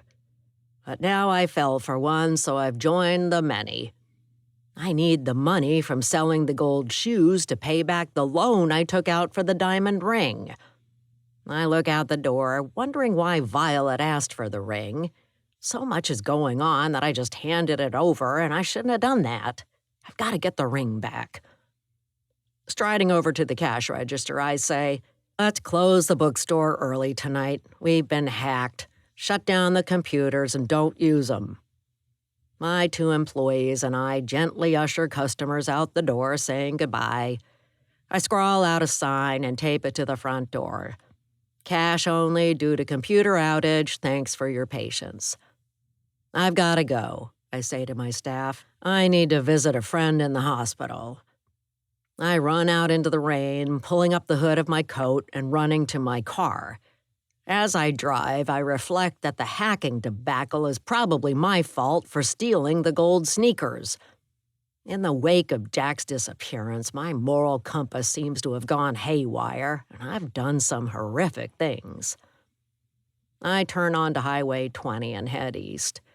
I've always been jealous of Jack because he had the flash and pizzazz that attracted people to crowd around him. But now I don't like who I've become. Maybe it was better to be dependable, boring Buzz, the bookstore owner. Tightening my grip on the steering wheel, I question my recent decisions and release a sigh when the hospital appears ahead. I hope Abby's mistaken and the person she thinks is Jack is a stranger to us. He can't be alive. I pull up and park in the lot, hopping out of the car and hurrying to the hospital. I can't let Jack tell Irina how I hit him and left him for dead. She must never know that. She wouldn't understand my burst of insane jealousy. Even I was surprised by what happened. Maybe we all have a hidden murderer lurking deep inside, and mine let loose in a moment of impulsive hatred on a dark night at the wharf. I could lose the love of my life and spend the rest of my days in jail. Chapter 62. Irina. When Kelly and I get home, I call Violet to hear who's selling the gold sneakers. She picks up and says, "I was waiting for your call." I say, "Is it too late to talk?" "It's never too late to call me." I pace in the kitchen and Kelly listens to every word I say. "Who's selling the shoes? What did you find out?" She sucks in a slow breath. "I don't think you're gonna like this. Are you sure you want to know?" I scuff a sneakered shoe on the kitchen floor. "Yes, who is it?" She says, "Someone created a new company the other day and registered it with the state. That company is selling the sneakers. And the registered agent for the company is none other than..." In the background, someone says something to Violet, and she says to me, "Hold on, we got a problem. I'll call you right back." She hangs up and I pocket the phone. Why can't anything be simple? Since your dad disappeared, everything's complicated. This is driving me crazy. Kelly says, "While we wait for her to call back, let's call the hospitals and check if Dad is there. It's late. I doubt the switchboard operator would know if he's there." She looks at me with big brown eyes. "We might as well try, don't you think?" I sit next to her at the table. "Let's use your phone in case Violet calls me back." Soon we're on the phone with the local hospital in Millersville, asking if they have Jack Fishbone. The operator says no, they don't. Kelly says, "One down, 2 more to go, or 3 or 4 depending on how big an area we'll check." We call the second hospital and get the same answer. When we call the third one, Riverside Hospital, the person answering the phone says, "We don't have anyone by that name." On impulse, I blurt out, "What about someone who didn't give a name? Do you have a patient like that?" The operator pauses and says, "We do have a John Doe." Kelly and I look at each other with open mouths. I say, "What room is he in?" "I can't give that information to the public." Kelly grabs the phone. "I could be his daughter. Please tell me. I'm worried about my dad." She says, "I'm sorry, I can't do that." I say, "Let's go see if your dad is in that hospital." She pulls on her coat. "Just what I was thinking." We hurry out and hop in the car. I merge onto Highway 20 heading east and say, "Don't get your hopes up. It's unlikely your dad is the John Doe." "Okay, but I can still hope." I hope he's in the room, too. I drive in silence, swishing windshield wipers keeping us company. I park in the hospital visitor parking lot, and we jump out, slamming the doors. We hustle inside in Fishbone style. My heart thumps and my palms turn cold. I say, "No matter what happens, baby girl, I'm here for you. Don't you forget that." She gives me a side glance while we walk up to the front desk. "It probably isn't Dad, so let's not make a big deal out of it. Everything doesn't have to be a big drama. It might be an older, confused man who got lost." I let out a slow breath and say, "We'll see." Approaching the receptionist, I say, "You have a John Doe here, and my ex-husband and my daughter's father's missing. Can you give us his room number?" Her black hair shines, reflecting light. She smiles and says, "Let me call the nurse and see what she says." She turns away and speaks with someone on the phone. She turns back to us. "Is your last name Fishbone by any chance?" Kelly grins. "Yes, I'm Kelly Fishbone." She says, "Take the elevator and go up to room 801. The elevator doors open and we step on board. My knees are trembling. Riding to the 8th floor, I take a deep breath and brace for whatever's coming. As a mother, I'm driven to protect Kelly from emotional hurt and physical harm.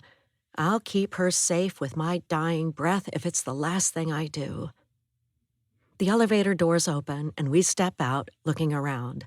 A sign points to rooms 800 to 825, so we head that way. I say in a low voice, "I'm so nervous." She grabs my hand, pulling me down a stark white hall. I know, me too. We'll glance in, and if it's not him, leave right away. No gaping or staring. Kelly rolls her eyes. Like I didn't know that? I'm not a toddler. Come on, let's see if Dad is here. Jack. I take Abby's hand in mine and say, "I'm so glad you found me." She whispers that she loves me. My chest is a warm puddle of sunshine and tears wet my face. She says, "I never gave up looking for you." She exudes calm, and I'm safe with her by my side, ready to face anything coming my way. Someone knocks on the door, and it opens slowly. I say in a quiet voice, "Maybe it's the chaplain coming to marry us."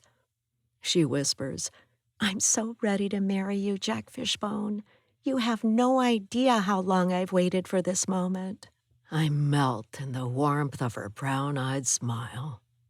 A tall, older woman with black hair wearing a white lab coat and a stethoscope around her neck comes in and stands by my bed. She smells of coffee and mint lozenges. "I'm Dr. Abbott, the hospitalist. Are you in pain?" I start to nod, but the motion hurts too much. I'm amazed Abby isn't disgusted by my appearance. I say, "It hurts, but it helps that Abby's here." The doctor touches her black-rimmed glasses. "On a scale of 1 to 10, how intense is your pain?" I take a moment to consider and say, 9 or 10. She nods. "We'll get you something for that." Abby says, "He threw up a few minutes ago from the last pain pill. We'll add an anti-nausea pill." The doctor studies us. "You've had a severe head injury and lost your memory. We need to caution you against making life-changing decisions so soon after a traumatic brain injury." Abby's grip on my hand tightens and my pulse picks up. I grin at Abby and she beams, kissing my cheek. We're in love and this was meant to be. The hospitalist says, "Tomorrow morning, our staff will process your paperwork so people will know you're Jack Fishbone and you're in the hospital. Do you have insurance?" I look at Abby. Do I have insurance? I'm not sure. She shakes her head. "You don't. You lost your last job a while ago. But now that we're married, you'll be on my health care insurance." A flicker of worry crosses her face, and she says to the doctor, "Is there a way we could keep Jack's name quiet for a while? He has some things to straighten out before he steps back into his life." I spy a purple bruise on her neck and decide to ask her about it when we're alone. We have so many things to talk about, and I have so much to learn. The doctor says, "Of course. We'll discuss how to handle that in our staff meeting tomorrow morning. He'll be in this room recovering for the next several days at minimum." I say, "I'd like to leave as soon as possible to live with my new, beautiful wife." Abby flashes a full wattage smile. I can't wait to spend hours kissing her. What a fool I was to not propose before this and ask her to be my partner. She's perfect. The doctor says, "You need time to recover. It's too early to forecast when you might be discharged. We can't release you until you're ready." I say, "I guess we'll spend our honeymoon in the hospital." Abby grins at me, and I smile back. The doctor says, "I'll be back to check on you tomorrow." She walks out, and a gray-haired woman knocks and comes in. She smiles and says, "I'm the chaplain. Would you two like to have a marriage service?" Abby and I say yes at the same time. My stomach flutters, and in the back of my mind, I wonder if this is the right thing to do. The chaplain says, "Do you belong to a church or synagogue or mosque? Are you affiliated with any denomination?" Abby and I glance at each other. Abby says, "No, we aren't. Not yet, anyways." "Then I'll go ahead." The chaplain opens the book and reads from it. My eyelids droop at her droning voice. She glances at me and says, "I'll make this quick. Do you two take each other to share your lives through thick and thin, through sickness and health, to the end of your days? If you agree, say yes." I look into Abby's eyes and we both say, "Yes." The chaplain closes the book. "I now pronounce you wife and husband, partners in life. Go forth and enjoy a prosperous, joyous life. May peace be with you." Abby wipes a tear from her eyes and kisses me. I can't help but blubber like a baby. I say, "Thank you, chaplain." "Yes, thanks," Abby says. We sign the marriage license, and the chaplain says, "Have a wonderful honeymoon in the hospital. I wish you a speedy recovery." She leaves, softly closing the door behind her, and Abby climbs into bed. She shifts around, avoiding my right wrist with the IV, finding space to snuggle on my left side, and I blink back tears. She knows me and wants to be with me, so maybe I'm not such a bad guy after all. I put my left arm around her and pull her close. Not much room, but we both fit.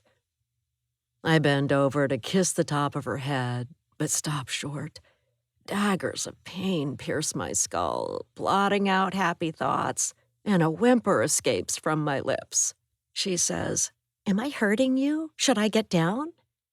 I grit my teeth. "Stay, it'll pass. I like you being here." She nuzzles against my side and says, "I can't believe they cut into your skull. You must have been scared all alone and not remembering a thing." I let out a shaky breath. I was terrified. "Well, I'm here now and I'm not leaving. You're what's most important." My eyes fill with tears. The magnitude of what we've done sinks in, and I gaze out the window into the dark night, wondering what lies ahead. I squeeze her shoulder and say in a soft voice, "That's so good to hear. I'm lucky to be loved." She looks up and smiles. "It goes both ways." Just then, someone knocks, and Abby holds my hand and whispers she loves me. Someone enters the room. Chapter 63, Frankie. I press the accelerator and floor it to the hospital. We found Fishbone, but it sounds like he's in bad shape. The police told us a John Doe turned out to be the man we were looking for. I say to Brick, who's riding shotgun, "Someone roughed Jack up and cracked his skull to stop him from meeting us. They left him bleeding on a dead-end dirt road." He nods. "We're up against hardcore criminals who know what they're doing. They left him on the dock to die. It might have been a mob hit to prove a point. If you can't pay back what you owe, here's what happens to you." I nod. "Yeah, or Jack could have been hurt to stop him from testifying against Craig. Craig could have hired someone from jail to take out his friend before the trial." Brick says, "That's a possibility, but he's a first-time offender and looks scared, caught with his hands dirty in a white-collar crime. We need to broaden the scope beyond Craig for attempted murder and witness tampering and look at who else has a stake. There's a lot in play here." Rain drums down on the car roof. We've got a break in the case, but we still have a lot to do. I say, "We'll ask Fishbone what happened when he was supposed to meet us. It'll be interesting to see what he has to say." I say, "He was broken up about leaving his daughter and his ex-wife. I guess they're close. He had a hard time accepting he'd get a new identity and never come back." Brick grunts. "It'd be tough for anyone to leave it all behind." I follow Signs to the hospital and pull into the parking lot. We hop out, making our way through rain to a 10-story building. I say, "We'd better get what we want tonight so we can wrap up the case and move on." Brick says, I hope so. I'd rather be working out of the city. I say with a smile. You just miss your meatball sandwiches. We chuckle and get on the elevator. I jab the button for the 8th floor. I say, too bad we haven't had time to dive into who Mother Mercy is, if she exists. Maybe he made her up to distract us. It'll wait for another day. Brick says, I wanted to belt that creep who was shot with the arrow. He was such an ass. My fingers were itching too. Nothing was his fault, despite his breaking in and choking the cleaning lady. If he thinks he's Teflon, he's got a lot to learn, and I'll be glad to teach him. Brick nods. I know what you mean. We step off the elevator and stride down the hall to room 801. I'm about to open the door when a nurse with gray streaks in her hair hurries over. She frowns and says, the patient in that room needs to rest, so you'll have to wait until tomorrow. They're celebrating their wedding, and I'm about to ask everyone except for his wife to leave. I say to Brick, Jack Fishbone isn't married. Maybe we have the wrong guy. Could be. Let's go in that room and make sure. We flash our badges at the nurse, and I say, FBI, Special Agents McNeely and Brick. It's important we speak with Jack Fishbone now. Her eyebrows arch, and she gestures to the room. Go on in. Tell the others they have to leave. Kelly. My hand trembles on the door handle to room 801, and I step inside before anyone can stop me. My heart pounds. The man in bed is older than my dad. His face is bruised, and he has a black eye. His short brown hair is chopped off with uneven edges. I stare just to be sure he's not my father. A woman is lying in bed next to him. They're holding hands, gazing into each other's eyes. My face feels hot, and I want to run from the room. We barged in and interrupted a private moment between two people. This can't be my dad. I turn to leave and bump into my mom. She's standing with her mouth hanging open, her hands hanging at her sides. I pull her toward the door and say in a low voice, Dad's not here. Let's go. She points to the bed, and her armpit is dark with sweat. She says in a shaking voice, I think that's your father. The couple turns to us, and I gape at Abby. She gets out of bed and says with a smile, Look who's here. You're just in time to congratulate us. My mom's face is pale, and her fists clench. Congratulate you for what? Abby meets my gaze, and I've never seen her this beautiful. She's glowing with happiness. But I've never seen my dad look this bad. My toes curl and my stomach twists. I blurt out, What happened to you, Dad? He says, Hello, who are you? He puts a hand to his head, grimacing. I burst into tears. I'm Kelly, your daughter. Don't you remember me? He fiddles with a hospital bracelet around his wrist and says in a soft voice, I'm sorry if I upset you. I don't remember anything about the past except for Abby. She found me and told me my name. I was lost before she arrived, but I knew as soon as I saw her that I've always loved the woman with the heart-shaped face. I cry in great gulps, and through my tears I see my mom march over to him. He blinks and says, Do we know each other? I'm sorry, but I don't recognize you. My mom says, Kelly has been devastated by your disappearance. She was nearly frightened to death. You can come home with us. He looks puzzled. I double over with a hand on my churning stomach, and a whimper escapes from my mouth. This man is an imposter. He's not my father. And what is Abby doing by his side?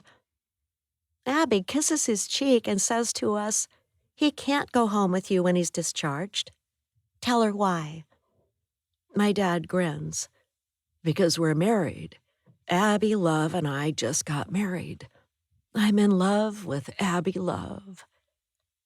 My mom says, That isn't possible. You always said if you were going to marry anyone, it would be me for the second time.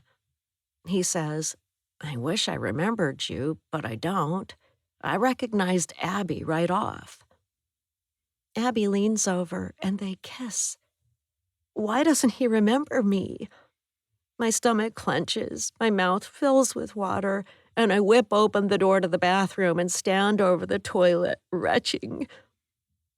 I wipe my mouth and flush the toilet, coming out just in time to hear my dad say, "Please don't fight over me. I didn't even know my name." I tilt my head. He's not acting like my father. Something's wrong with my dad. My mom says, "I bet your marriage isn't even legal." I give her a nudge to tone it down and take the bitterness out of her voice. She'll push them away if she keeps being this mean. My dad smiles and looks at Abby, who says, "It's legal. We love each other, so you better get over it." His face is pale, except for purple and black bruises around his eyes. He says, "I'm tired. I need to rest."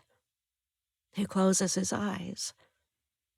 Abby comes over and opens her arms, giving me a hug. "Oh, sweetie, we didn't mean to upset you. There's a chance his memory will come back and he'll recognize you, but the doctors don't know if or when that'll happen. I love you, and I'm so sorry to see you this upset." I wrap my arms around her waist and lean into her chest, weeping with shuddering breaths. In a muffled voice, I say, "How could he do this to me?" She rubs my back. "He didn't mean to. It's not his fault. He got hit in the head." My mom says, "Why didn't you call us? Why didn't you let us know?" Abby lets go of me and I step back, wiping my eyes.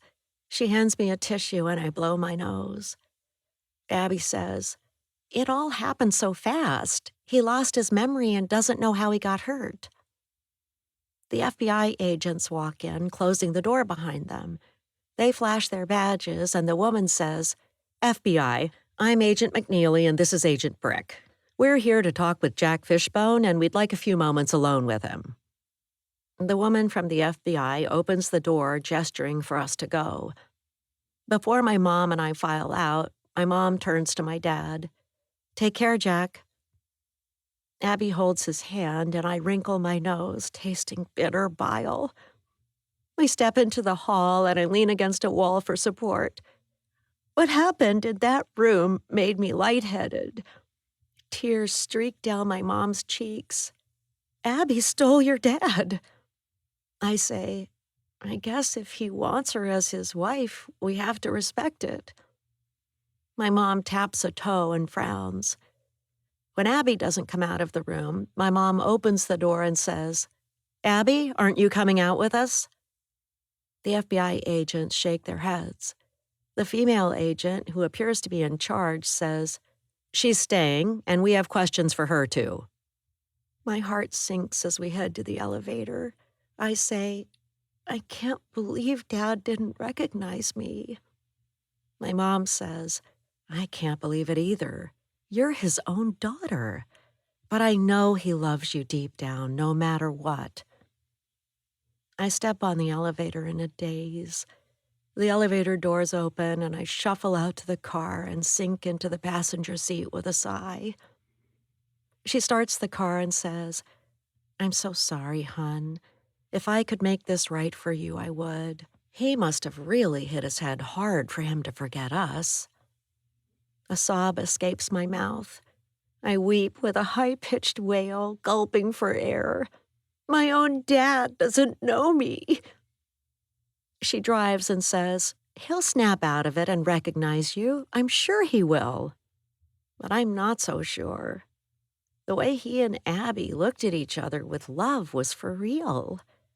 I slump against the window, tears rolling down my cheeks. Rain splatters at the windshield and wipers groan, moving back and forth. I'll never stop crying for what I lost tonight. My mom turns down our street and says, "I'll call the hospital tomorrow and ask your dad's doctor when his memory will come back." "But you're not married to him. Abby is his wife. Will the doctor talk to you?" She parks in the driveway, turns off the engine, and blows out a breath. "But as his daughter, you could. Call the hospital first thing tomorrow." Maybe he'll never know who I am. All I want to do is crawl into bed and hide. I open the car door and climb out. My feet are heavy as I make my way to the front porch. I found my dad, but he's not my father. He doesn't know me or love me. He's a stranger who looks like an old, worn-out man. Chapter 64, Irina. We trudge inside and Kelly says, "I'm tired. I'm going to bed." I hug her tight and say, "I love you. I'm sorry this happened. His memory's gotta come back." She doesn't meet my eyes. "Night." I say, "Don't worry about your dad. I bet he'll recognize you soon." She shuffles down the hall, shoulders sagging. "He looked at me like I was a stranger." I say, "Do you want me to make you some hot cocoa?" "This is bigger than cheering up a kid with cocoa, so no thanks. Night, Mom." She closes her bedroom door. I perch on the sofa and chew on a fingernail, worrying about Kelly. Then I text Violet. "Do you have time to talk?" She replies a minute later. "Yeah, call you soon." My phone rings and I answer. Buzz says, "I went to see Jack at Riverside Hospital, but they wouldn't let me see him. Did you know he was in the hospital?" "Yeah, I did. Kelly and I saw him, but he's in rough shape. Abby was there." "That's odd. She was in the room, but they wouldn't let me in." "Abby and Jack got married. They probably let her stay because she's his wife." Buzz's voice blasts in my ear. "They're married?" "Yup." "That was fast. Did he say how he hit his head?" "He doesn't remember. He knows Abby, but he didn't recognize Kelly or me. It's breaking Kelly's heart." "I'm sorry to hear that. Want me to come over for support?" I sigh and consider what a relief it would be to have a friend by my side. Buzz had been a close friend for years, bringing a smile to my face no matter what we were going through at work and home. I say, "I'm tired, but sure, come over for a while." Another call comes in and I say, "Violet's calling. See you when you get here." "Violet's calling? Ask her about my computer. Are my bank accounts safe?" "Gotta go." I hang up and answer Violet's call. She says, "We've got to meet. Can I come over?" My eyes grow wide. Buzz is on his way over, but sure. Suits me fine. I have things to tell him, too. I hang up and Kelly comes around the corner. "What's going on?" "Violet's coming over and Buzz is on his way to commiserate about your dad." "I can't sleep. I'll make us tea." She goes in the kitchen and I wonder how I can get Jack to recognize Kelly.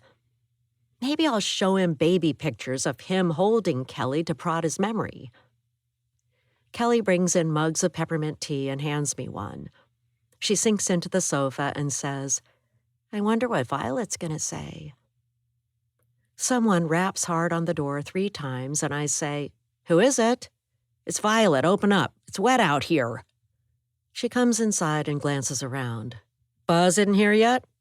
I shake my head and she says, "Good. Let me tell you what's going on before he arrives." Kelly says, "Can I get you some tea?" Violet waves a hand in front of her face. "No thanks, we don't have much time and I need to say this. The seller of the gold sneakers is none other than Buzzard Solutions." I cock my head. "I don't know that company. Who owns it?" "Mom, it's gotta be Buzz, doesn't it?" Violet smiles. "Right you are. He recently opened a new LLC and was using it as a cover to sell the stolen shoes." I say, I was starting to trust him again. What a fool I was. Violet touches my knee. "He did it for a good cause. He loves you and bought an expensive engagement ring to give you. He did the wrong thing for the right reasons with good intentions." I huff out a breath. Fat chance of us getting back together with him doing things like that behind my back. I sip tea and set it on the coffee table. Violet says, By the way, I heard from one of my contacts that Jack is in the hospital and he and Abby were married. I lean in and say, he doesn't remember Kelly, and it's breaking our hearts. Violet looks at Kelly. I'm sorry to hear that. Is there any hope of his recovering his memory? I say, we're not sure. A loud knock on the door makes me flinch. A dog barks and whines, scratching at the door. I open the door, and Buzz's dog, Happy, bounds inside, shaking off rain and flinging drops of water all over. Happy! Kelly opens her arms, and the dog runs to her. His wagging tail knocks a vanilla-scented candle off the coffee table to the floor, but I ignore it. Kelly's feeling low, and Happy will cheer her up. She sits on the floor and wraps her arms around the dog.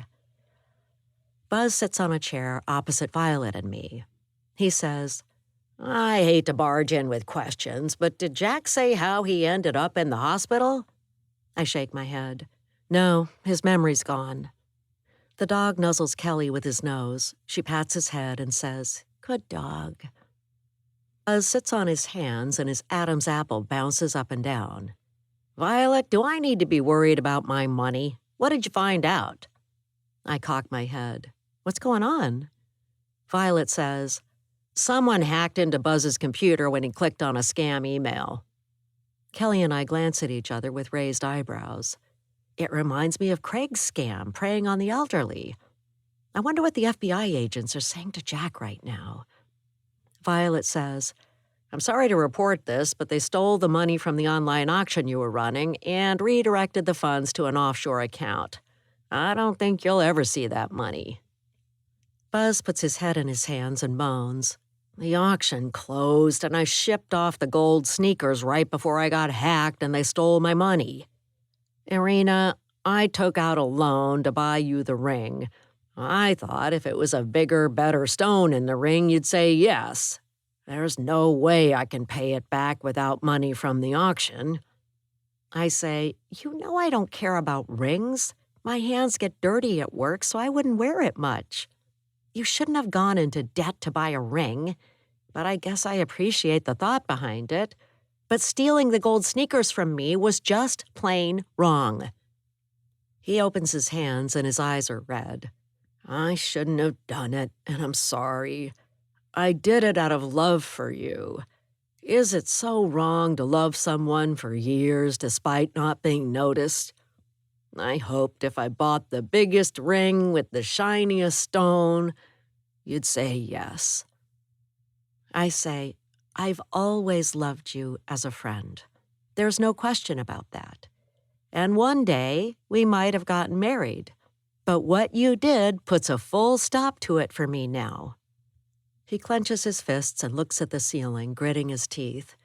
He takes a deep breath and says, I waited for years to propose to you, biding my time until the timing was right, but I'm done waiting in the wings.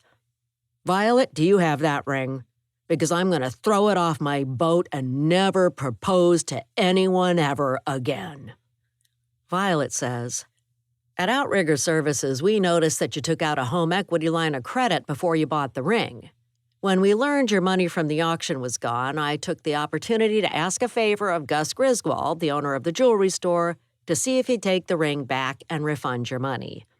I explained it was a very rough time for your group of friends given Jack disappeared, and how Irina was upset and the timing was off for a proposal. I gave him the ring back, and he wrote you a refund check. She leans over and hands Buzz a check, which he pockets. Thanks, Violet. I really appreciate it. I say, Buzz, you've been such a good friend. You can be a great guy. He rolls his eyes. This is where you say you just want to be friends. I've heard that from you before. We'll leave it for now and see what happens. That's fine. For now, we're friends. Kelly says, The best of friends, I hope. He says to her, I'm here for you. Whenever you need something, just ask. He turns to Violet. What about my bank accounts and the store? Can we open for business tomorrow? We shut the hackers down. Vincent and Mimi love tackling projects like that, and they really dove into it to get revenge for you. You won't have problems from them unless you click on one of those scam emails again. I stare at Buzz. You took the gold sneakers. A friend doesn't do that to a friend. He shrugs. Jack sent them to me, and I was doing what I thought he would want, using the proceeds to make you happy. My intentions were good. Does that make sense? I bite my lip. It almost does. Kelly says, Mom, Buzz is right. Dad sent the gold sneakers to him, not us. In a way, you stole them from Buzz when you kicked him out and kept his gold sneakers. It's his right to do what he wants with them. I massage my temples. From the sound of it, I'm the one who was wrong? Violet says, None of us like being wrong, do we? Kelly says, I hate it. Buzz opens his hands. Who, me? I'm always right. That never happens to me. I say, how about some drinks and pizza? We could celebrate that Abby found your dad, and one day I hope he'll recognize us. Buzz lowers his head. I hope they have a long, happy life together. We go in the kitchen, and I heat up frozen pizza, pour beverages, and we sit around the table sharing stories.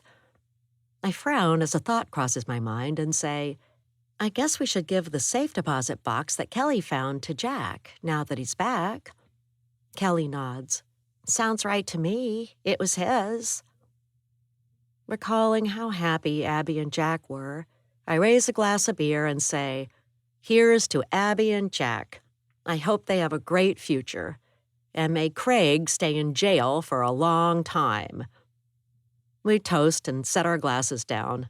Violet says, I wonder how Craig's doing in jail. Craig. I close my eyes. The hard bunk hurts my back. A stench of body odor hangs heavy in the jail cell. I grit my teeth and think of how to get back at Jack for betraying me. You don't rat out a friend to the feds. Springs creak on the lower bunk.